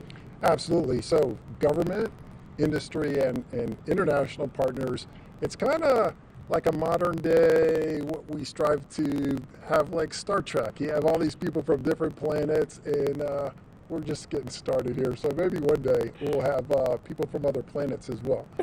We really are just kicking things off. And you mentioned, the astronauts flying on today's mission, and that you've actually been on the selection panel for a few of the astronaut classes before. One of those was the Turtles. So pretty exciting for you to get to see Woody fly today, right?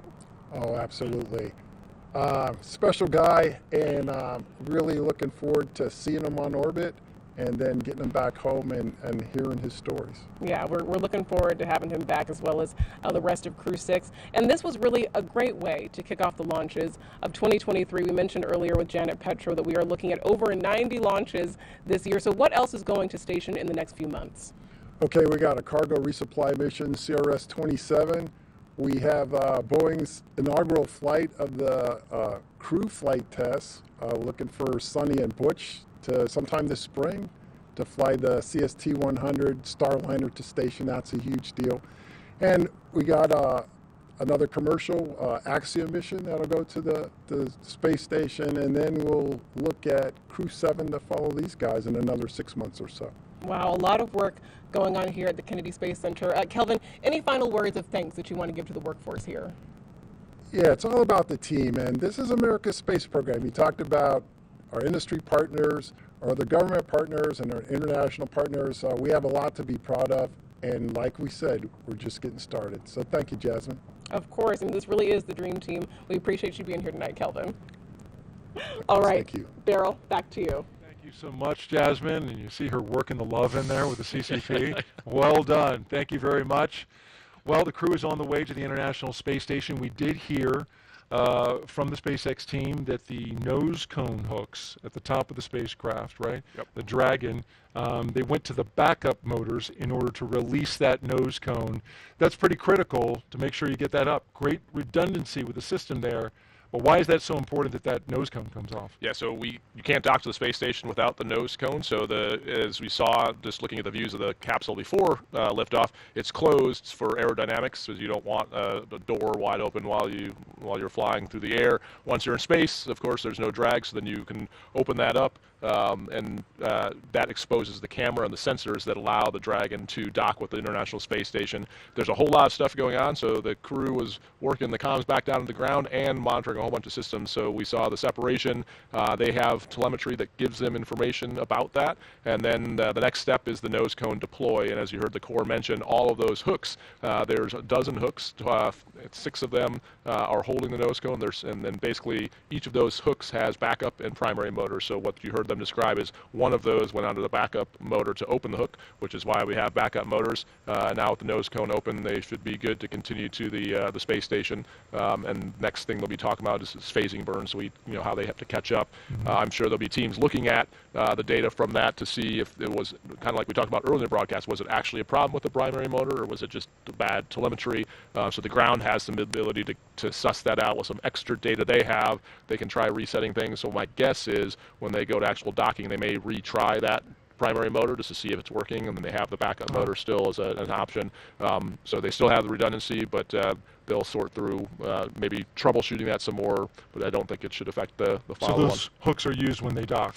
Right, the same hooks. So there's a soft capture and a hard hook system that attaches them to the space station. But again, as long as the backup motor's working, it should be fine. Should be good to go. Yep. All right, well, we will track it all along the way, and we know we saw a visual confirmation of the nose cone coming off. Yep. Saw that right on the video with the cameras that SpaceX has. And so now, Stephen, Woody, Sultan, and Andre are on course to arrive at the International Space Station around 1:17 a.m. Eastern Time tomorrow. And of course, NASA TV will be wrapping up our coverage, but you can follow along with Crew-6's entire ride to the station and hear real-time audio from space to ground on our mission audio stream on YouTube.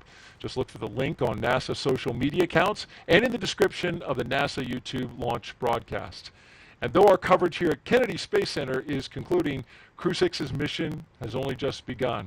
And you know it well, Raja, when you go up into the International Space Station, you really enjoyed the ride getting there because that's when the work starts. Exactly, yeah. So it's actually a really nice period of time here. You got some time to look out the window, enjoy your time. You spend a lot of time in the sim, the Dragon sim, whether it's out at Hawthorne or the ones out in Houston. But it's nice to actually now enjoy the ride and take it all in, especially for the three rookies. Get used to some space adaptation, moving around in microgravity before you get on the space station, because as soon as you show up on the space station, man, it is busy. It is fun, but it is busy. Time to get to work. Next up is our post-launch news conference scheduled for 2:30 a.m. Eastern Time on NASA TV. We'll have a live joint docking coverage of Crew-6. We'll have the welcome ceremony starting at 11 p.m. Eastern Time tonight. This will be on Thursday on NASA TV, as well as SpaceX's YouTube channel. And you can find mission updates on Twitter, at NASA, at SpaceX, and on the web at nasa.gov, including that link. We'll have it in there in the description of the mission audio stream if you want to stick with Crew-6 during their entire journey to the space station. Well, before we want to sign off here at Kennedy, I want to thank Rajachari for being on the launch broadcast and sharing your incredible experiences. I learned such an incredible amount. I hope our audience did too. You answered all their questions, and it was fascinating just to listen to all the things that happened. Really appreciate you being here. I'm glad I got a chance to see a rocket launch, and so yeah, I highly recommend coming here to do this so you can get a great view of a rocket launch. It's the way to go. Great plug for the Kennedy Space Center there, Roger. We appreciate that, and good luck to you on your work with the HLS. You're doing a lot of work there with the human landing system for the Artemis program, and people are really excited about that. Yeah, they should be. It's an amazing time. We're seeing what we're doing in low Earth orbit, and that is just the first step, man. We are going back to the moon to stay and onto Mars, and it is a great time to be in space. Congratulations on watching your first launch, and congratulations to the space lovebirds out there at the Kennedy Space Center who tied, or at least had the proposal and got a big yes. And then, of course, thanks to all of our guests for joining us today. We really appreciate you watching. You are why we do this, right? So here now are some highlights from the journey to orbit off the Earth for the Earth. For Rajachari and everyone here at the NASA Kennedy Space Center, I'm Daryl Nail. Have a great night and keep looking up. Crew-6 on the move inside astronaut crew quarters. Crew-6 walking outside of astronaut crew quarters for the second time. Andrei Fedyaev, Woody Hoberg, Stephen Bowen, and Sultan Al-Nayani. The crew departing the Neil Armstrong Operations and Checkout Building, a full security escort across NASA's Kennedy Space Center to Launch Pad 39A. The commander and pilot, Stephen and Woody, making their way inside Dragon. There go our two mission specialists as they cross the hatch, being very careful. It's a 5-point harness just to save wear and tear on the suits. A lot of times the ground crew will help with doing that. As we watch the SpaceX closeout crew close the hatch to the Dragon capsule. 3, 2, 1. Engines full power and liftoff of Crew-6. Go Dragon, go Falcon. Crew-6 launching. Here's Fuente to the International Space Station.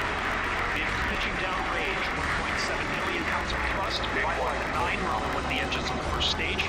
Hearing good calls, stage 1 propulsion is nominal.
The commander of Crew-6 is Captain Stephen G. Bowen. He hails from Cohasset, Massachusetts. Married with 3 children, holds the title of first U.S. Navy submarine officer to be selected as a mission specialist by NASA. Captain Bowen is also a veteran of NASA space flights, including the space shuttle flights on STS-126, 132, and 133, the only astronaut to ever go consecutive back-to-back shuttles. Sitting next to Stephen is pilot Warren Woody Hoberg, the 37-year-old from Pittsburgh. He studied aeronautics and astronautics from MIT before getting a doctorate in electrical engineering and a computer science degree from the University of California, Berkeley. During grad school, Hoberg worked as an EMT with the Yosemite Search and Rescue.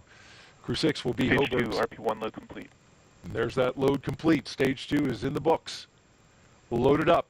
And now you can see the venting off of that liquid oxygen. Talking about Hoberg, this flight will be his first flight since NASA selected him to be an astronaut along with Rajachari's class in 2017, the Turtles. In the role of mission specialist is astronaut Sultan Al-Niyadi. He was chosen by the Mohammed bin Rashid Space Center of the United Arab Emirates to be a part of expeditions 68-69. Father of 5, spent most of his life in Al Ain and Abu Dhabi, but in 2020 traded that in for astronaut training in Houston at NASA's Johnson Space Center. This will be his first trip to space. And it's also the first trip for second mission specialist Roscosmos cosmonaut Andrei Fedyaev. He will be working to monitor the spacecraft during the dynamic launch and re-entry phases of flight. He will be a flight engineer for Expedition 68, just turned 42 years of age. Each of these 4 crew members will be part of Expedition 68 once they arrive at the International Space Station. T-minus 18 minutes and counting. We had strong back chill that began. And coming up in just a few minutes, we'll start loading liquid oxygen onto the second stage. And I think a great testament to the international partnerships of this program. Half the crew is, international. Sultan being the first UAE astronaut to launch on a U.S. vehicle from the U.S. to have trained at Johnson Space Center. An amazing, completion of the partnership that started several years ago, and taking that now all the way to completion. And just great to see, NASA and space exploration being just this great unifier for the world, especially as, there's low Earth orbit, but then we look beyond that to Artemis and Mars, and just the collaboration and the work to do such hard things and really pulling together the best of all the nations. And the partnership of those nations rises above all else, and that's it's impressive, the camaraderie of the crews in space with their international backgrounds. So that venting, so we talked about there's 2 things happening. Dragon SpaceX F9 is proceeding with prop load, and we're tracking no issues with Dragon or F9 going into launch. SpaceX Dragon copies. So an update from the core that's on track. So we talked about the condensation a few times, and there's also the venting. So 2 different processes. The condensation is the super chilled fuel cooling the metal and the skin around it. The venting is because it's super cold as it heats up on the inside just from the air temperature, essentially working its way in there, it vents. And so that's just like a pot boiling, and just like you would, lift the lid off a tea kettle to let the pressure out.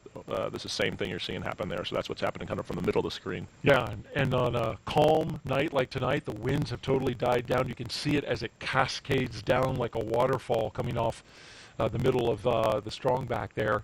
Want to make a quick note about the radio and how you can hear. If you're on local amateur radio on the VHF radio frequency, turn into 146.940 megahertz and UHF radio frequency 444.925 megahertz on the FM mode. You can hear this all around the Space Coast. Stage 2 load has started. And there goes our Stage 2 LOX load on a beautiful night on the coast of Central Florida. For Stage 1, that's going to continue to load, and we'll see that go all the way down to T-minus 6 minutes in terms of the RP1 load. In terms of locks, that will continue until about T-minus 3 to 2 minutes on the liquid oxygen side. A lot more volume, of course, in the first stage.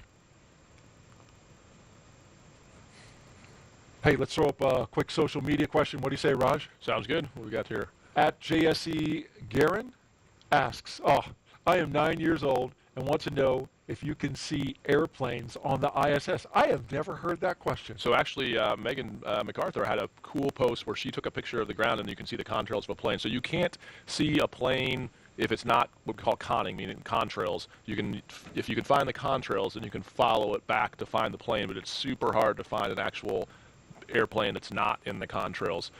We also spent some time on Crew 3 trying to see who could one-up each other to find ships. So you can cheat and look around the Panama Canal to see if you could find ships there, but you need binoculars to help yourself. But if you know where to look or along the shipping lanes, you can usually find some ships. And then airplanes, if you look around, like the places like over the Atlantic where you can look for contrails and find planes, but absolutely you can see them. What a great answer. Didn't know that. Thank you, Raj. Let's head out to Kate Tice now. Thanks, Daryl. Everything's still looking good for launch of Falcon 9 and Dragon Endeavour just under 15 minutes from now. Now, for those just tuning in, Falcon 9 began propellant load at T-minus 35 minutes. Around T-minus 20 minutes, Falcon 9 completed loading of RP-1 fuel on the second stage. Fuel loading on the first stage remains underway, and it is approximately 80% full. It will finish around T-minus 6 minutes. Falcon 9 is also underway with loading of densified liquid oxygen, and that will wrap up at T-minus 3 minutes for the first stage and T-minus 2 minutes for the second stage. Coming up, we'll perform checkouts of the thrust vector controllers, a procedure called TVC wiggles. We'll command Falcon 9 to activate those thrust vector controllers and actually wiggle the engines a couple degrees. This verifies that those engines will be able to move while in flight, which is how Falcon 9 steers itself during the ascent phase. Dragon Mission Director and team reporting no issues. Communication checkouts are complete, the crew access arm is retracted, and the launch escape system is armed. And as you can see there, on the right-hand side of your screen, the crew is strapped in and ready to go to space. Everybody looks pretty calm and chill, given that they are going to space in 13 minutes. Final instructions to the crew will come at T-minus 10 minutes. The crew displays will be configured for launch, which give the crew insight into how the launch is proceeding and provides constant updates on vehicle health. At T-minus 5 minutes, we'll then be in terminal count, and Dragon will transition to internal power. We'll hear continued status callouts from SpaceX Mission Control as we get closer to liftoff. The ranges go, all secured air and sea space remain clear, and as you can see, weather remains gorgeous, and everything still remains in bounds for the launch criteria. So all in all, Falcon 9 and Dragon Endeavour, all systems remain go for launch in just 12 minutes and 34 seconds from now. All right, thank you very much, Kate. And take a look at this picture. Before their flight, Crew 6 got a picture with what was supposed to be their booster. Actually got swapped out for a brand new booster, but anytime you get that close to the hardware, it's a cool thing. Brand new booster launching tonight. And at the time Falcon 9 and Dragon launches, the International Space Station, which is being tracked right here by Mission Control, will be 260 statute miles over the Bristol Channel, southwest of Cardiff, Wales. Crew 6, once they get off the ground, will spend the next 25 hours chasing down the International Space Station for a rendezvous at 1:11 a.m. Eastern Time tomorrow. It'll be Friday. And we'll have live coverage on NASA TV of docking and the Crew 6 welcome ceremony at 11 p.m. Eastern Time tonight. Final thoughts, Raja? Yep, so Get ready to lift off. Yeah, so right here, they're at 10 minutes. They'll probably say some thank yous to the ground. A lot of people got them here. You're going to see them messing with the displays. So Woody and Steve will be putting up what's called forward views on the outside displays, so the mission specialists can monitor the parameters. That's how they monitor anything that would how the performance is doing. In the center display, they'll bring up the event details that show the launch, and you'll see them put their hands down once they get closer to launch, and they'll have this display up so they can basically watch. They'll have everything configured, and that's what they talk about, configuring for launch, so that you don't have to touch it during the launch itself. Colonel Chari, putting us in the seat of the astronauts with exactly what they're doing. Thank you so much. Appreciate it. And one more thing I want to say. I don't know, Raja. I have a feeling there's love in the air. Not going to give it away, but it just feels like there's love in the air. You got to stay tuned to find out more about that. For now, we'll turn it over to Gary and Kate at SpaceX headquarters in Hawthorne, California. Take us through the rest of the countdown. Thanks, Daryl. That's right. We're exactly T-minus 10.5 minutes until liftoff of Crew-6. As you can see there on your screen, Falcon 9 is underway with propellant loading, as indicated by those white clouds forming around the vehicle. The fuel loading is complete on the second stage. LOX load remains underway. It's about 40% full on the second stage. LOX load also underway. Dragon, SpaceX, confirm crew displays configured for launch. SpaceX Dragon crew displays are configured for launch. Copy that, Steve. And once again, on behalf of the entire SpaceX team, we're honored to have you aboard Dragon Capsule Endeavour on its next trip to the International Space Station.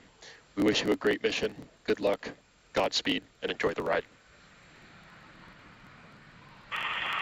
Thanks again to everyone out there who made the vehicle, the ISS, our mission, and our crew ready for launch. Really want to thank everyone and appreciate the great call, much appreciated call for the scrub the other night. It was a great call and a good learning opportunity for the crew and I think for the teams. And so once more to the breach, dear friends, Crew-6 is ready to launch.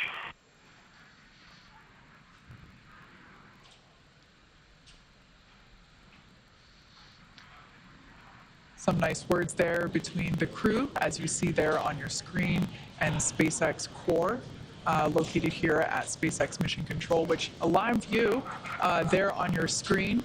As you can tell by perhaps the ambient noise around me, the energy is starting to grow in anticipation for launch, coming up about 8.5 minutes from now.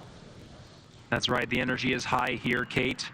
Now at that T-minus 10-minute mark, we heard the good luck and Godspeed from the teams here in Mission Control in Hawthorne, where that crowd is gathering. Meanwhile, we're tracking the loading of fuel and oxidizer on the first and second stage. Second stage filled with fuel right now, continuing to fill with oxidizer. It'll be the last of the tanks to fill. Stage 1 continuing to be underway. At the 10-minute mark, you heard that call for configuring the crew displays for launch. That was confirmed. At the T-minus 10-minute mark, it also is a point where Falcon 9 launch commit criteria gets checked by the computers past that milestone. Now we're counting down to the next milestone at T-minus 7 minutes, which is setting up for engine chill. That's right. We should hear that call out in about 44 seconds. At T-minus 7 minutes, we will actually open up the pre-valves to the M1D engines, those 9 engines at the base of the first stage. That will allow a little bit of that super chilled, densified liquid oxygen to flow into the hardware, those turbo pumps, and that basically helps prepare the hardware from a thermal standpoint or a temperature standpoint for that full flow of super chilled liquid oxygen. So we basically open up the pre-valves and a little bit of that LOX flows in and helps cool the hardware down in preparation for full flow of liquid oxygen. Engine chill has started.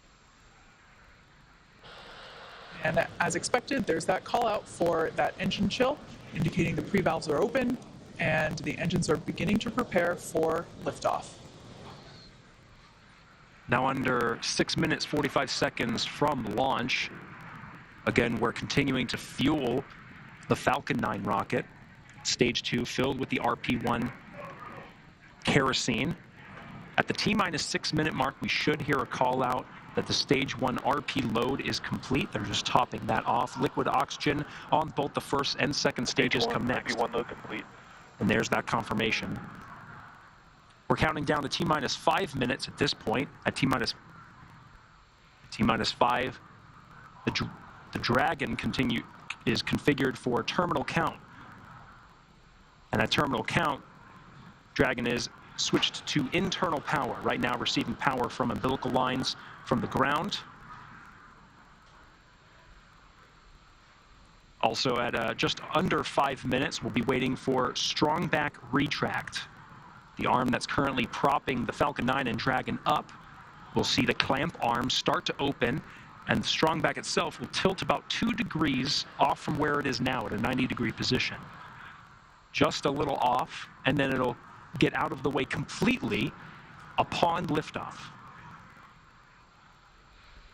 Then, of course, comes the, after the strong back retracts, comes the completion of liquid oxygen loading on both the first and second stage. For now, T-minus 5 minutes, 15 seconds. We're going to stand by for that call of configuring for terminal count. Crew-6 in their seated positions and ready for launch. Dragon is in configure for terminal count. Tanks are pressurizing for strong bay retract. All right, and we heard both of those calls. Dragon onboard computers are going to take control of the vehicle. You should be seeing the clamp arm at the very top of the second stage, right underneath where you see the unpressurized trunk of Dragon, which is indicated by the half black and half white indicators, the black being the solar panels that provide power to the Dragon is retracted on its transit to the International Space Station. Now that confirmation of strong back retract, we should be able to visually see that strong back. The strong back will retract about 2 degrees away from the vehicle.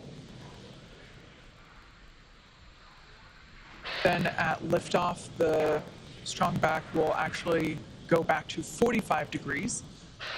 That strong back is part of the transporter erector, which provides the liquids and gases and electrical connections to the vehicle.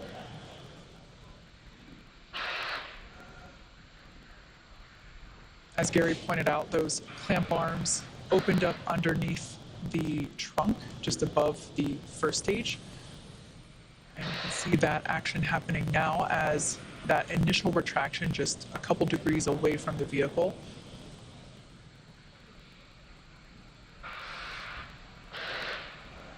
At this point in time, fueling remains underway, propellant load remains underway. All fuels are loaded, that RP1 liquid oxygen load. Stage 1, lock flow complete. There, we just heard that call out that is all done. Second stage LOX load still underway. That will wrap up at about T-minus 2 minutes. Now that that first stage liquid oxygen load is complete, we'll see some more of that white gaseous cloud forming around the vehicle due to those lines being Dragon closed is in off. terminal count and on internal power. All right, good call out there indicating that Dragon is running on its own power. We are in the terminal count, now at T-minus 2 minutes and 29 seconds. The crew remains comfortable there on the right-hand side of your screen. About 15 seconds remaining in stage 2 LOX load.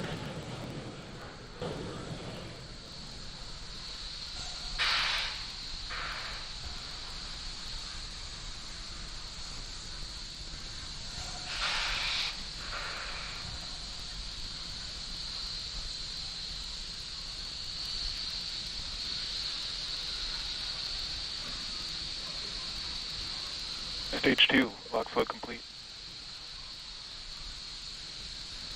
Dragon is in auto idle. You heard those calls. The Falcon 9 fully fueled with RP1, rocket fuel, as well as the liquid oxygen. That call of Dragon is an auto idle. There's going to be a series of calls. Started. Expect lightning. As the gas close out, purging the lines of the fuel that have supplied the Falcon 9 with RP1 and liquid oxygen. Also wait for a call of the arming of the flight termination system. The Dragon flight computers are configured for launch. Flight termination system will allow Falcon 9 to talk to Dragon on the ride uphill. Terminate the flight, issuing an abort. Startup. Dragon is in countdown. T-minus 1 minute and counting. Dragon is in countdown. Everything's looking good for launch.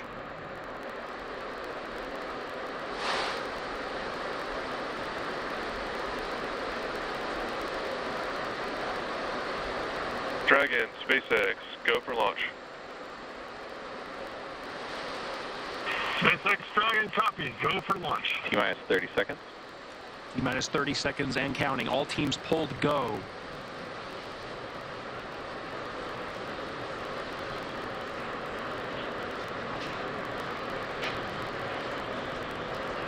$15 seconds. Ready for an on-time launch for the instantaneous. T-minus 10, 9, 8, 7, 6, 5, 4, 3, 2, 1. Engines full power and liftoff of Crew-6. Go Dragon, go Falcon. Now launching on Endeavor's fourth flight to the International Space Station. Vehicles pitching downrange, 1.7 million pounds of thrust provided by the 9 Merlin 1D engines on the first stage. Hearing good calls, stage 1 propulsion is nominal.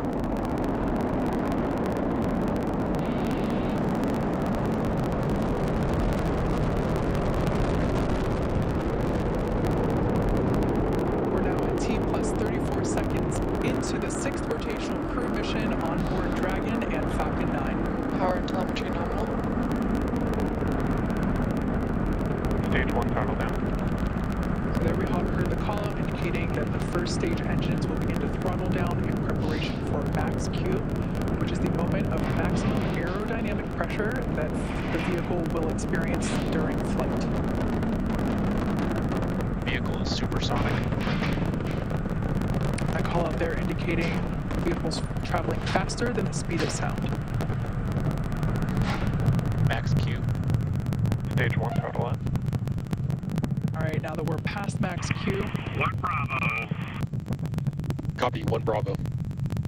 That 1 Bravo indicator are different abort modes that are called that allow the ground teams and the crew to track about the position of the Falcon 9 and the Dragon as they make their way up the eastern seaboard. In the event of an abort, these different abort modes would indicate about the position where Dragon would land, started. as well as indicate what series of maneuvers Dragon would indicate. But so far we're hearing good calls on the performance of the Falcon 9 on its ride uphill.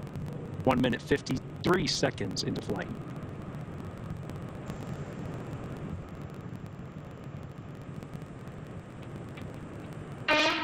We're about 30 seconds away from main engine cutoff, which will be followed quickly by stage separation and second engine start, which is the ignition of that MVAC engine on the second stage.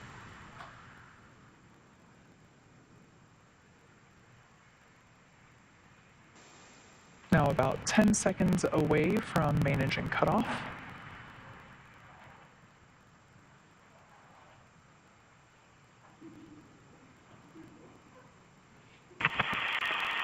Two Alpha.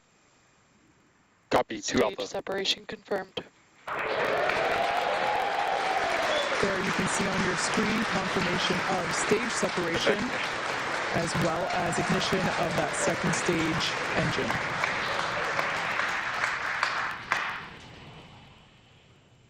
Second stage is now carrying the Crew-6 astronauts to orbit.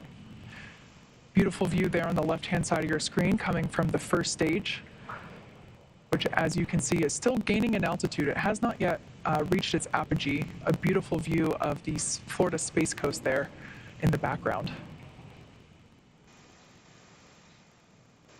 Meanwhile, we're tracking good performance on that MVAC engine On the screen to your right, we'll be hearing periodic performance calls about once every minute of the status of the trajectory of the second stage and the Crew-6 astronauts that are inside Crew Dragon Endeavour.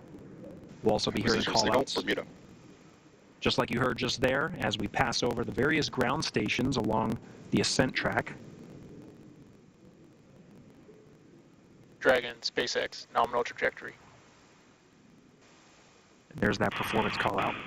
Dragon, now just nominal trajectory. As for the first stage there on the left-hand side of your screen, that first stage still gaining in altitude, although that gain is slowing down. It will be making its way back down to Earth, landing, attempting a landing on our drone ship. Just read the instructions, which is located off the Florida coast by a couple hundred miles.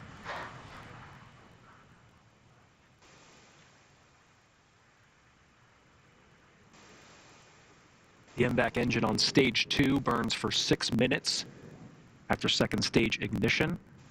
We'll continue to see this engine burn until about 8.5 minutes into today's flight. Dragon, SpaceX, nominal trajectory. SpaceX, Dragon, nominal trajectory. Again, these performance calls happen once a minute.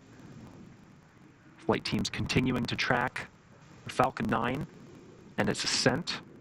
Everything's looking good so far. You'll also continue to hear those check-ins of the ground stations as we pass them.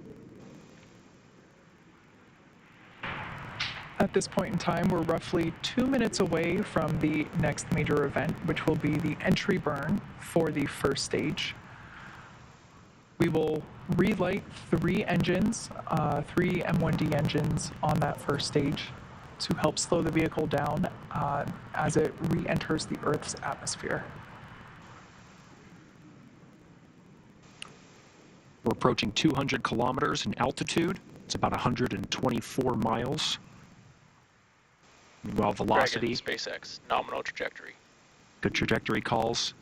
About to pass 12,000 kilometers per hour. Dragon, nominal trajectory.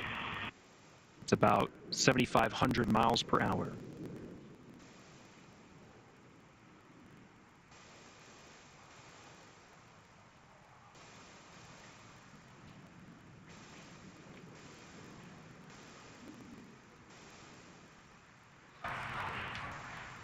Everything looking nominal for both first and second stages.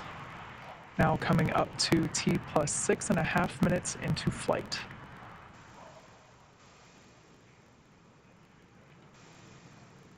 Mostly what we're hearing now are the performance calls in the second stage.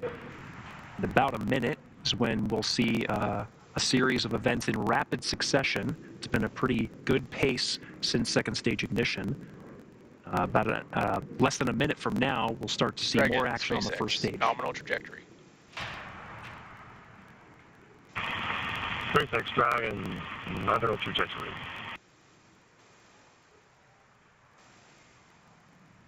As Gary mentioned, those callouts occurring about once every minute. Now we're about 20 seconds away from the first stage entry burn. That burn will last about 30 seconds and help slow the vehicle down as it re-enters back into the Earth's atmosphere. Stage 1 entry burn startup. And there you can see Stage 2, FTS has safed. on your screen that first stage entry burn has begun.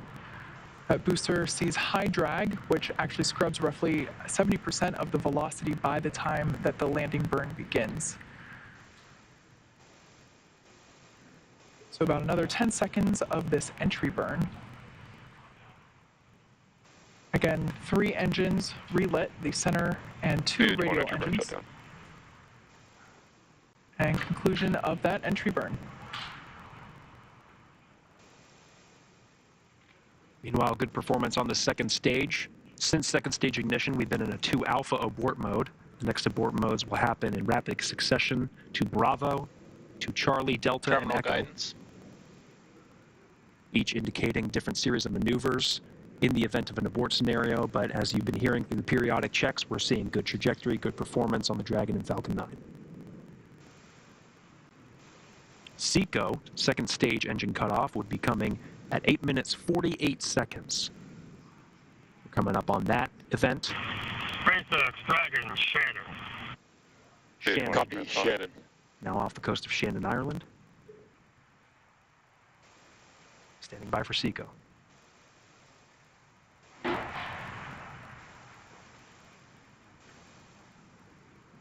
MVAC shutdown. Stage 1 landing burn. And there we heard the call out indicating that landing burn. Dragon, SpaceX, we have a nominal orbit insertion. Great news there for SpaceX Dragon copies nominal orbital insertion. Great news Escape system disarmed. for Dragon Endeavor. Stage 1 landing leg deployed.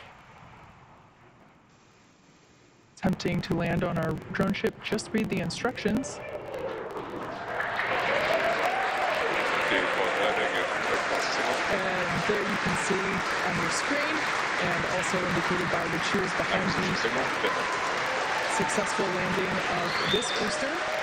Its first trip to space, and therefore its first landing. An eruption of applause here at SpaceX Mission Control.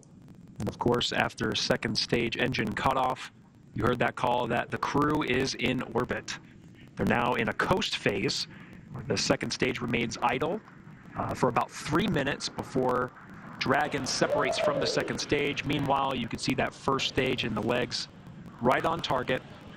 We're now getting views from the second stage. You can see this is one of the cameras that's pointing up into the trunk of Dragon. Of course, we're continuing to get views of the expansion nozzle at the end of the MVAC engine. But the crew is in orbit. Falcon 9 has almost done its job. It completed its job with propelling the astronauts through the 6 minutes of the second stage, and of course, the more than 2.5 minutes of the first stage. Continuing in this coast period. We're heading to about the 12-minute mark after launch. So we're approaching 11 minutes right now. But it's great to see the crew in orbit. Of course, we are waiting for that separation. You can see this view right here of the MVAC engine. The second stage really in just an idle position, really just coasting, not many commands being issued from the Falcon 9. But of course, at the very end, we'll actually issue the command for separating the Dragon from the Falcon 9. You'll see a series, you may see a series of burns. The Draco engines on the service section of the Draco will fire and increase separation distance from the second stage. Once again, live view there from the second stage looking up into the trunk, which of course is the unpressurized section that goes along with the Dragon capsule to the International Space Station. That's where we are able to store basically cargo that is able to be exposed to the vacuum of space. So a great view there looking up into the trunk. That will be hopefully the first views that we get of that separation event, which we're expecting here any second.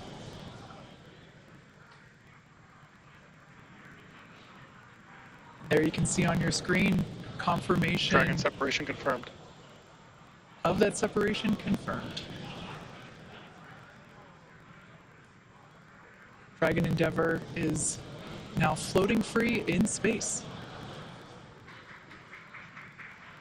That's right, the Falcon 9. Dragon, CE here. Welcome to orbit. Congratulations. Your flight is exactly 4 years after the flight of the Demo 1 mission. Like Andre said, all the best things take 2 tries. Happy that we could get you off tonight. If you enjoyed your ride, please don't forget to give us 5 stars. Over to LD for some words. Also, a friendly reminder to put your sushi orders in for CRS-27. Have a safe ride to the space station, and we look forward to seeing you when you get home. Thank you for flying SpaceX.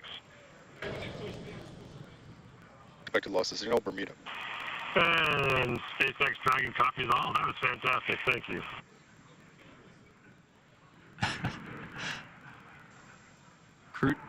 The Crew-6 astronauts, of course, having a strong bond. And SpaceX Dragon, we'd like to really, for the great ride to orbit today. is greatly appreciated. May have taken 2 rides, but 2 times, but it was worth the trip. And I guess I'll pass it over to Woody for some words. Yeah, SpaceX Dragon, I just want to say as a rookie flyer, that was one heck of a ride. Thank you.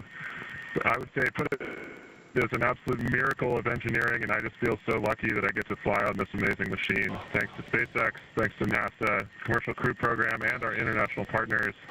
A lot of innovation went into this, tireless work out there, and a lot of painstaking attention to detail and focus on testing. And I think that's what makes it all possible to fly humans in space. Thank you.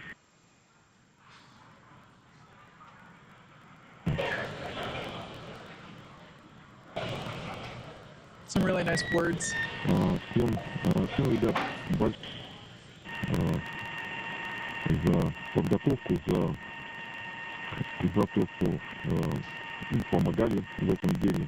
Мне и всем ребятам, и я хочу сказать, что сегодня человечество делает еще один шаг в подготовке к новому большому скачку. И для меня огромная честь быть частью такой большой и дружной семьи, величайшей международной команды, как Международной космической станции, работая вместе на благо всего человечества. Today humanity takes another step for next big leap, and for me a huge honor to be part of such a big and friendly family in the greatest international team of the ISS, working together for all mankind. Thank you. The commander of Crew-6 is Captain Stephen G. Bowen. He hails from Cohasset, Massachusetts. Married with 3 children, holds the title of first U.S. Navy submarine officer to be selected as a mission specialist by NASA.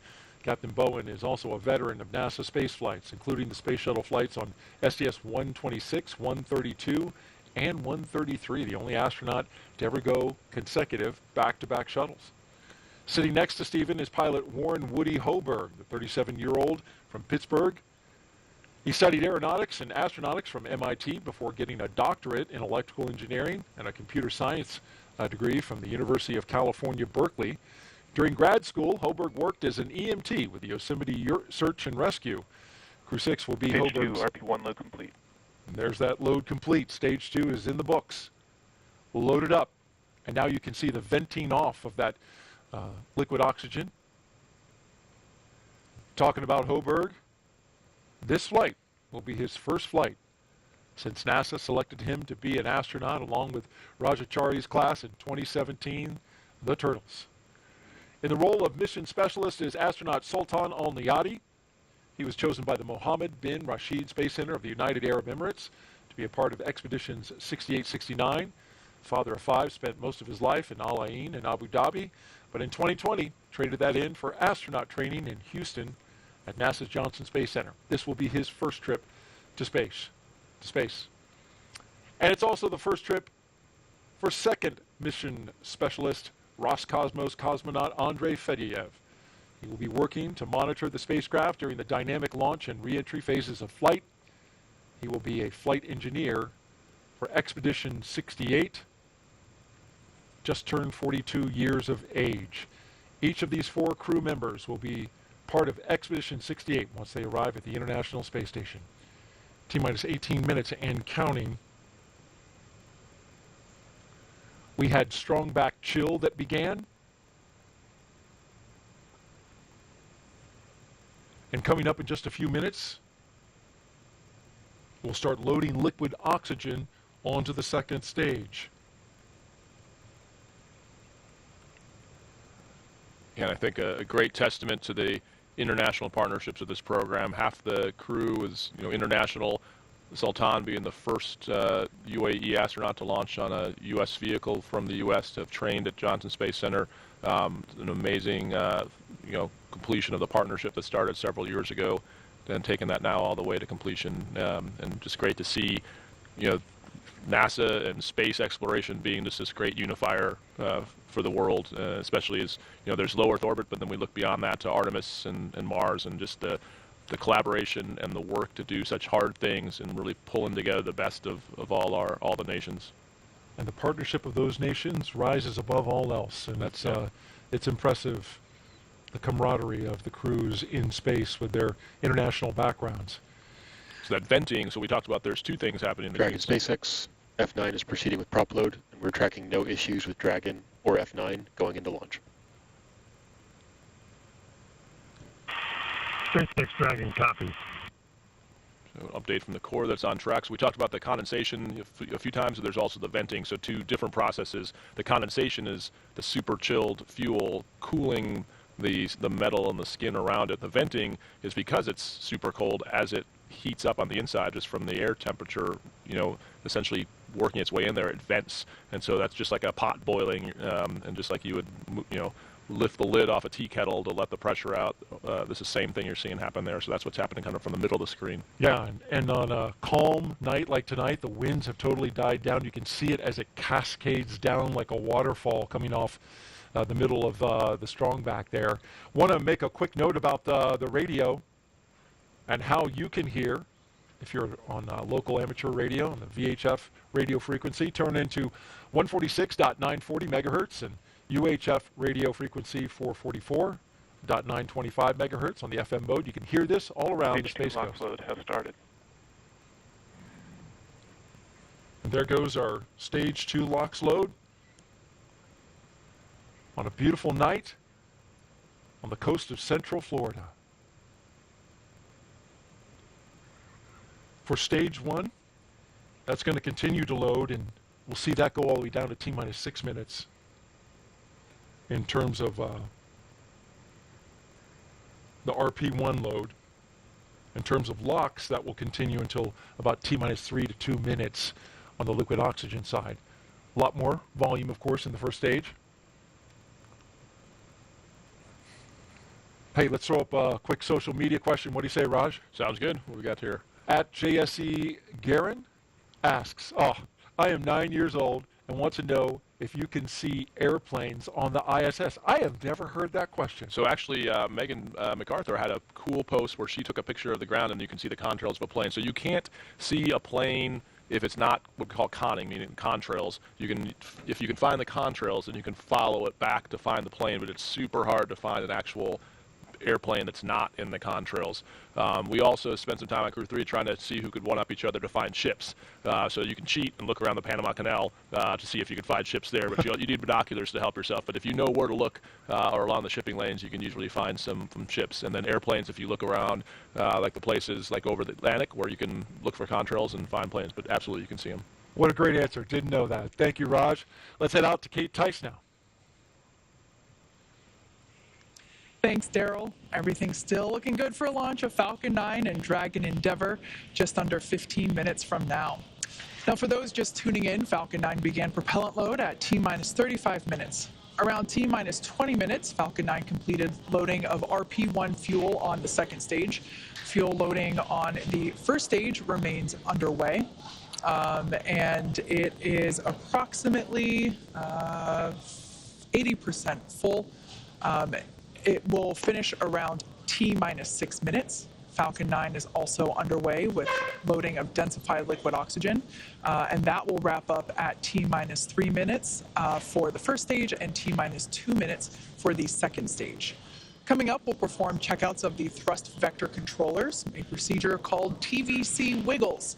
We'll command Falcon 9 to activate those thrust vector controllers and actually wiggle the engines a couple degrees. This verifies that those engines will be able to move while in flight, which is how Falcon 9 steers itself during the ascent phase. Dragon mission director and team reporting no issues. Communication checkouts are complete, the crew access arm is retracted, and the launch escape system is armed. And as you can see there on the right-hand side of your screen, the crew is strapped in and ready to go to space. Everybody looks pretty calm and chill, given that they are going to space in 13 minutes.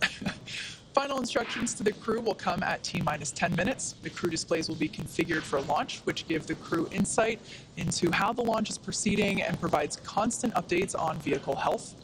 At T-minus 5 minutes, we'll then be in terminal count, and Dragon will transition to internal power.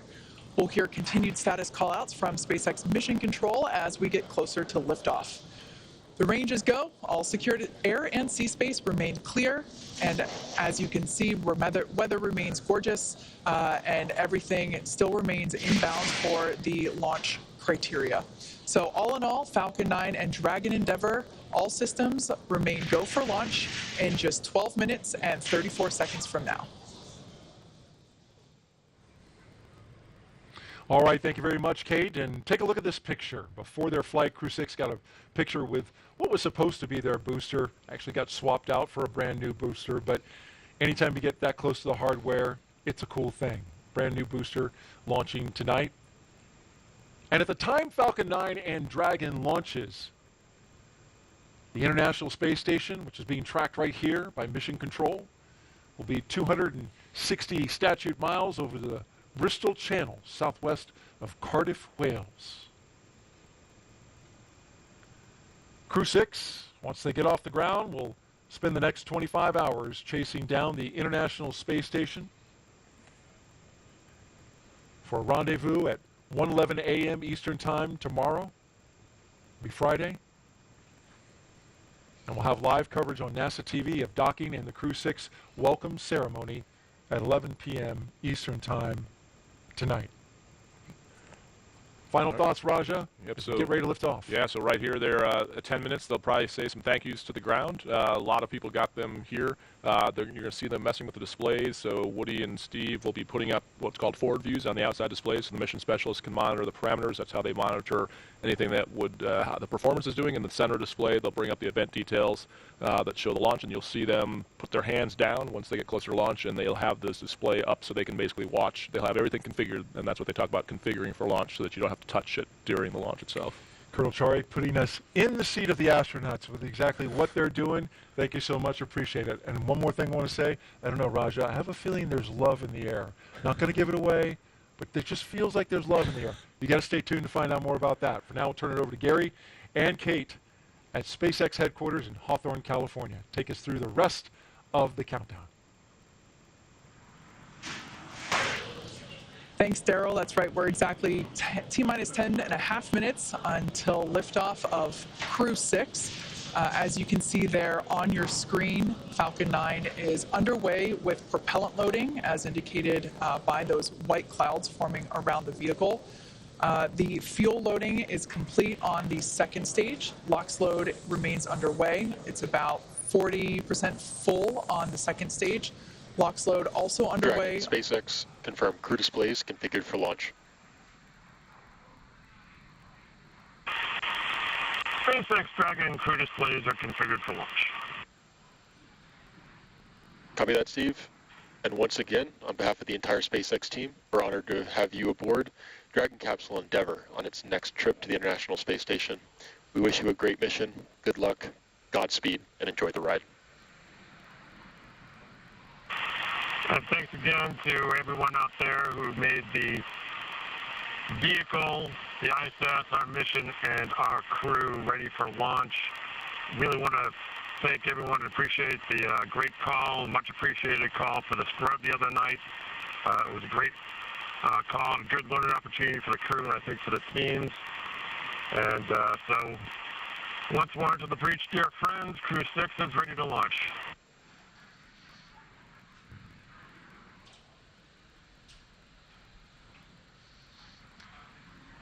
Some nice words there between the crew, as you see there on your screen, and SpaceX core, located here at SpaceX Mission Control, which a live view there on your screen, as you can tell by perhaps the ambient noise around me, the energy is starting to grow in anticipation for launch, coming up about 8.5 minutes from now. That's right, the energy is high here, Kate.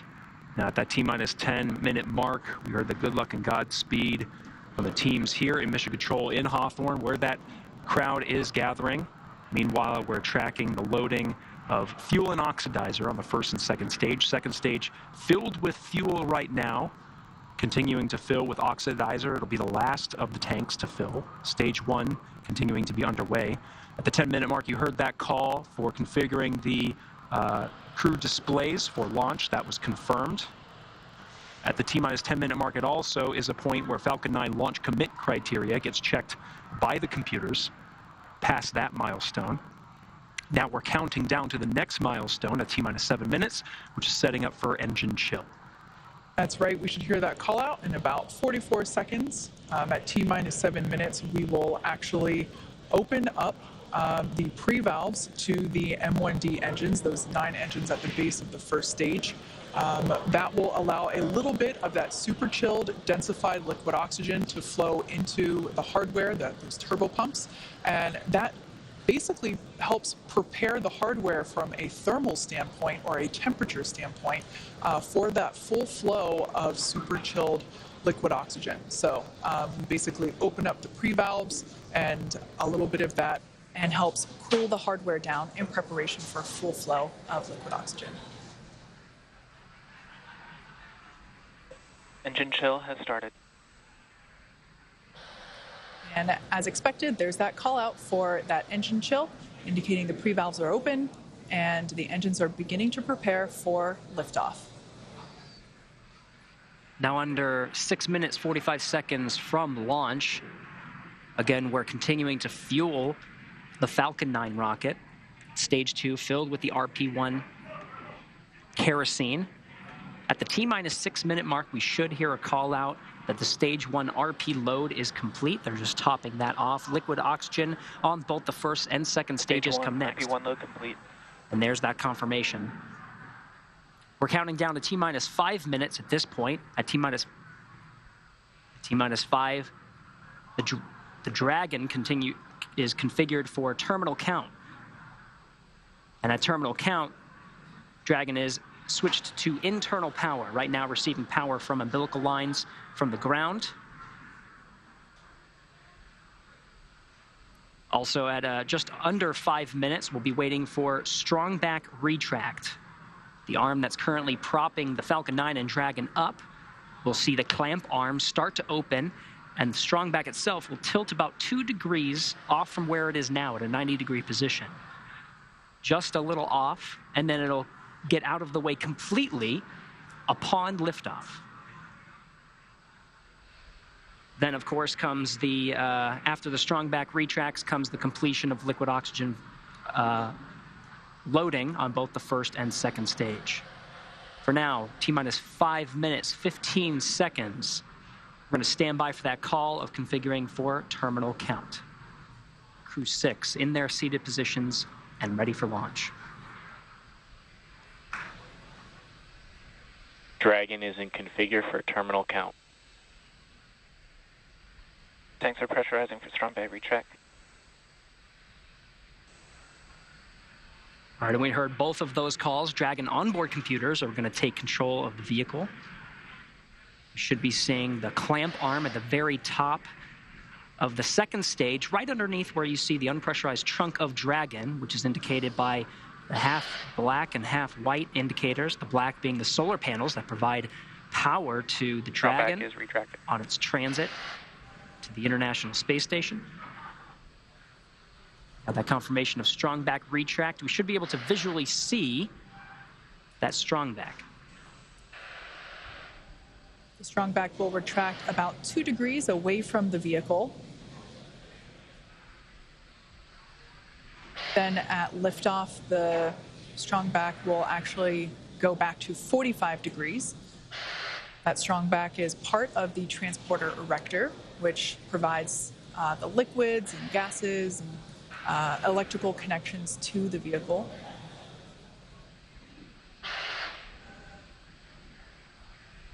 As Gary pointed out, those clamp arms opened up underneath the trunk, just above the first stage. And you can see that action happening now as that initial retraction just a couple degrees away from the vehicle.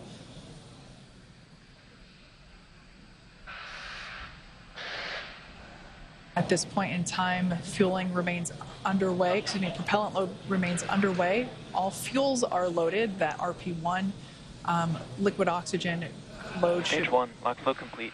There, we just heard that call out that is all done. Second stage LOX load still underway. That will wrap up at about T-minus 2 minutes.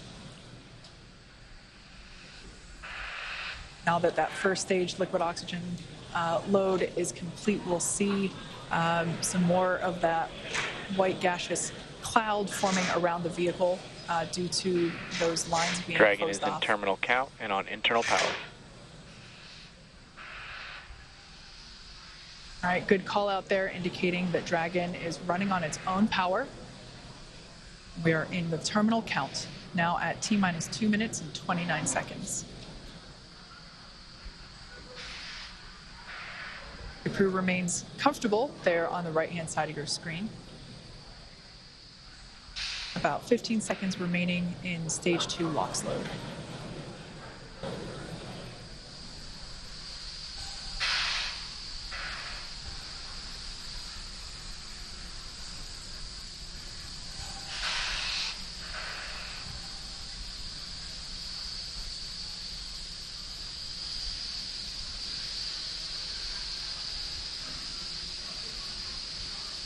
Stage 2, LOX load complete. Okay. Dragon is in auto idle.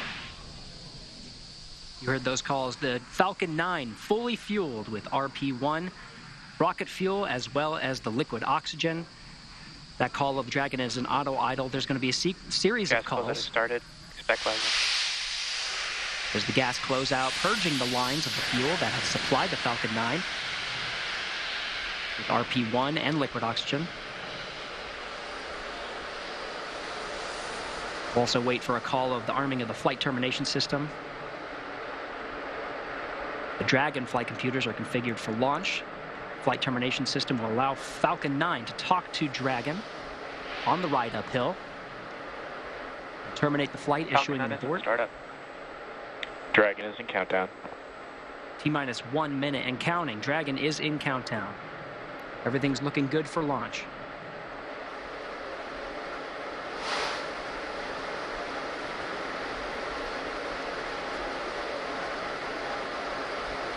Dragon, SpaceX, go for launch. SpaceX Dragon, copy. Go for launch. T-minus 30 seconds. T-minus 30 seconds and counting. All teams pulled go.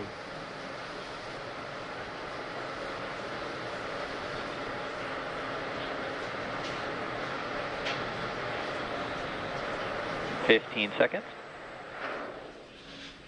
Ready for an on-time launch for the instantaneous T-minus 10, 9, 8, 7, 6, 5, 4, 3, 2, 1. Engines full power and liftoff of Crew-6. Go Dragon, go Falcon. Now launching on Endeavour's fourth flight to the International Space Station. Vehicle pitching down range, 1.7 million pounds of thrust provided by the 9 Merlin 1D engines on the first stage. Hearing good calls, stage 1 propulsion is nominal.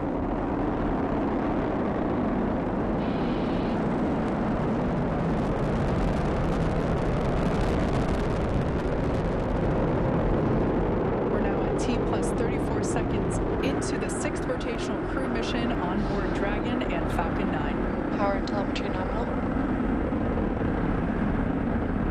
Stage 1 throttle down. So there we heard the call out indicating that the first stage engines will begin to throttle down in preparation for max Q, which is the moment of maximum aerodynamic pressure that the vehicle will experience during flight. Vehicle is supersonic. That call out there indicating the vehicle's traveling faster than the speed of sound. Max Q. Stage 1 throttle up. All right, now that Copy, 1 Bravo. That 1 Bravo indicator are different abort modes that are called that allow the ground teams and the crew to track about the position of the Falcon 9 and the Dragon as they make their way up the eastern seaboard. In the event of an abort, these different abort modes would indicate about the position where Dragon would land, started. as well as indicate what series of maneuvers Dragon would indicate. But so far, we're hearing good calls on the performance of the Falcon 9 on its ride uphill. 1 minute, 53 seconds into flight.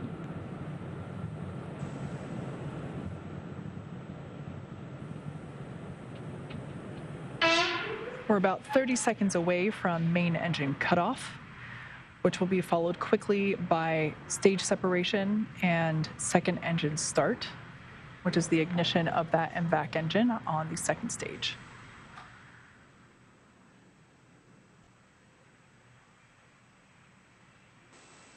Now about 10 seconds away from main engine cutoff.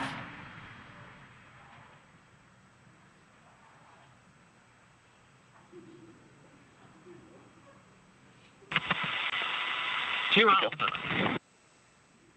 Copy, 2 Alpha. Stage separation confirmed.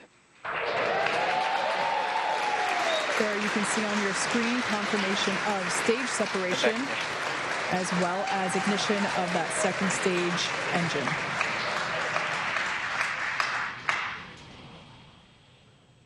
Second stage is now carrying the Crew-6 astronauts to orbit.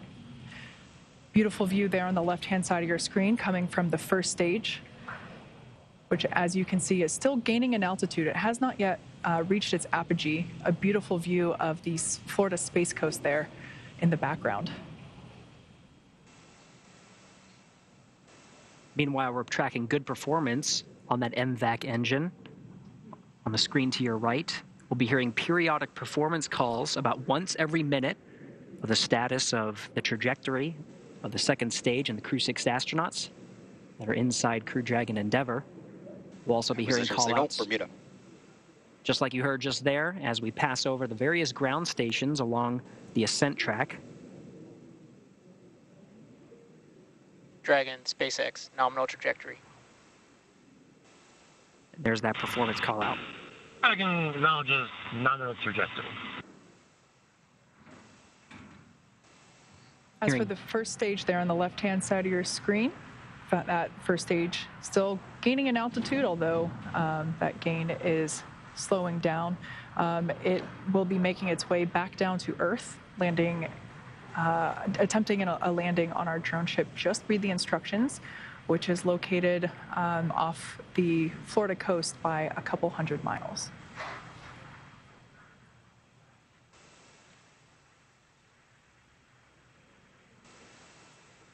The MVAC engine on stage 2 burns for 6 minutes after second stage ignition.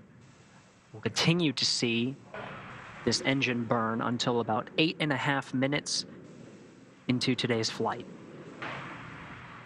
Dragon, SpaceX, nominal trajectory. SpaceX, Dragon, nominal trajectory. Again, these performance calls happen once a minute. Flight teams continuing to track the Falcon 9 and its ascent. Everything's looking good so far. You'll also continue to hear those check-ins of the ground stations as we pass them.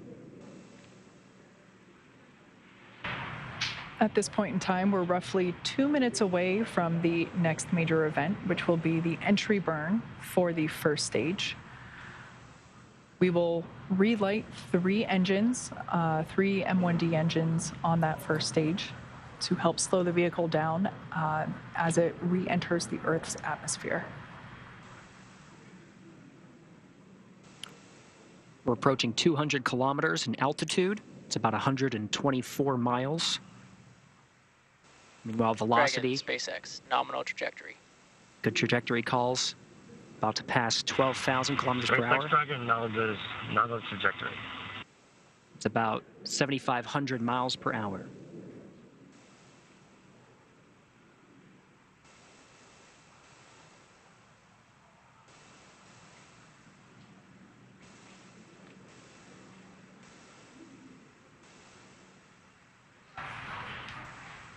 Everything looking nominal for both first and second stages.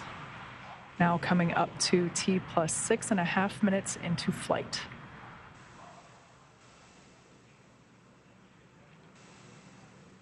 Mostly what we're hearing now are the performance calls in the second stage. In about a minute is when we'll see a series of events in rapid succession. It's been a pretty good pace since second stage ignition. About less than a minute from now, we'll start to see Dragon, more action SpaceX, on the first stage. Nominal trajectory. SpaceX Dragon, nominal trajectory.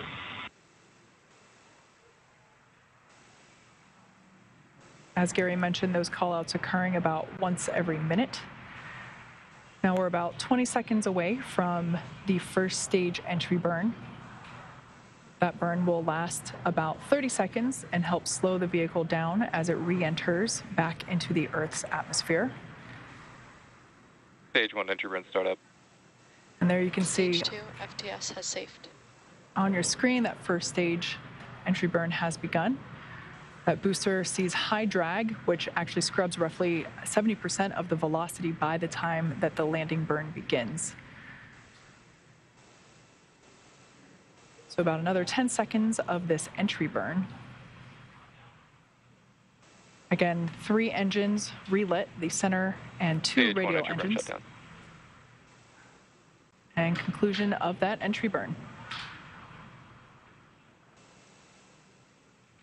Meanwhile, good performance on the second stage. Since second stage ignition, we've been in a 2 alpha abort mode. The next abort modes will happen in rapid succession to Bravo, to Charlie, Delta, Terminal and Echo. guidance. Each indicating different series of maneuvers in the event of an abort scenario, but as you've been hearing through the periodic checks, we're seeing good trajectory, good performance on the Dragon and Falcon 9. SECO, second stage engine cutoff, would be coming at 8 minutes 48 seconds. We're coming up on that event. SpaceX Dragon Shannon. Copy, Shannon. Now off the coast of Shannon, Ireland. Standing by for SECO.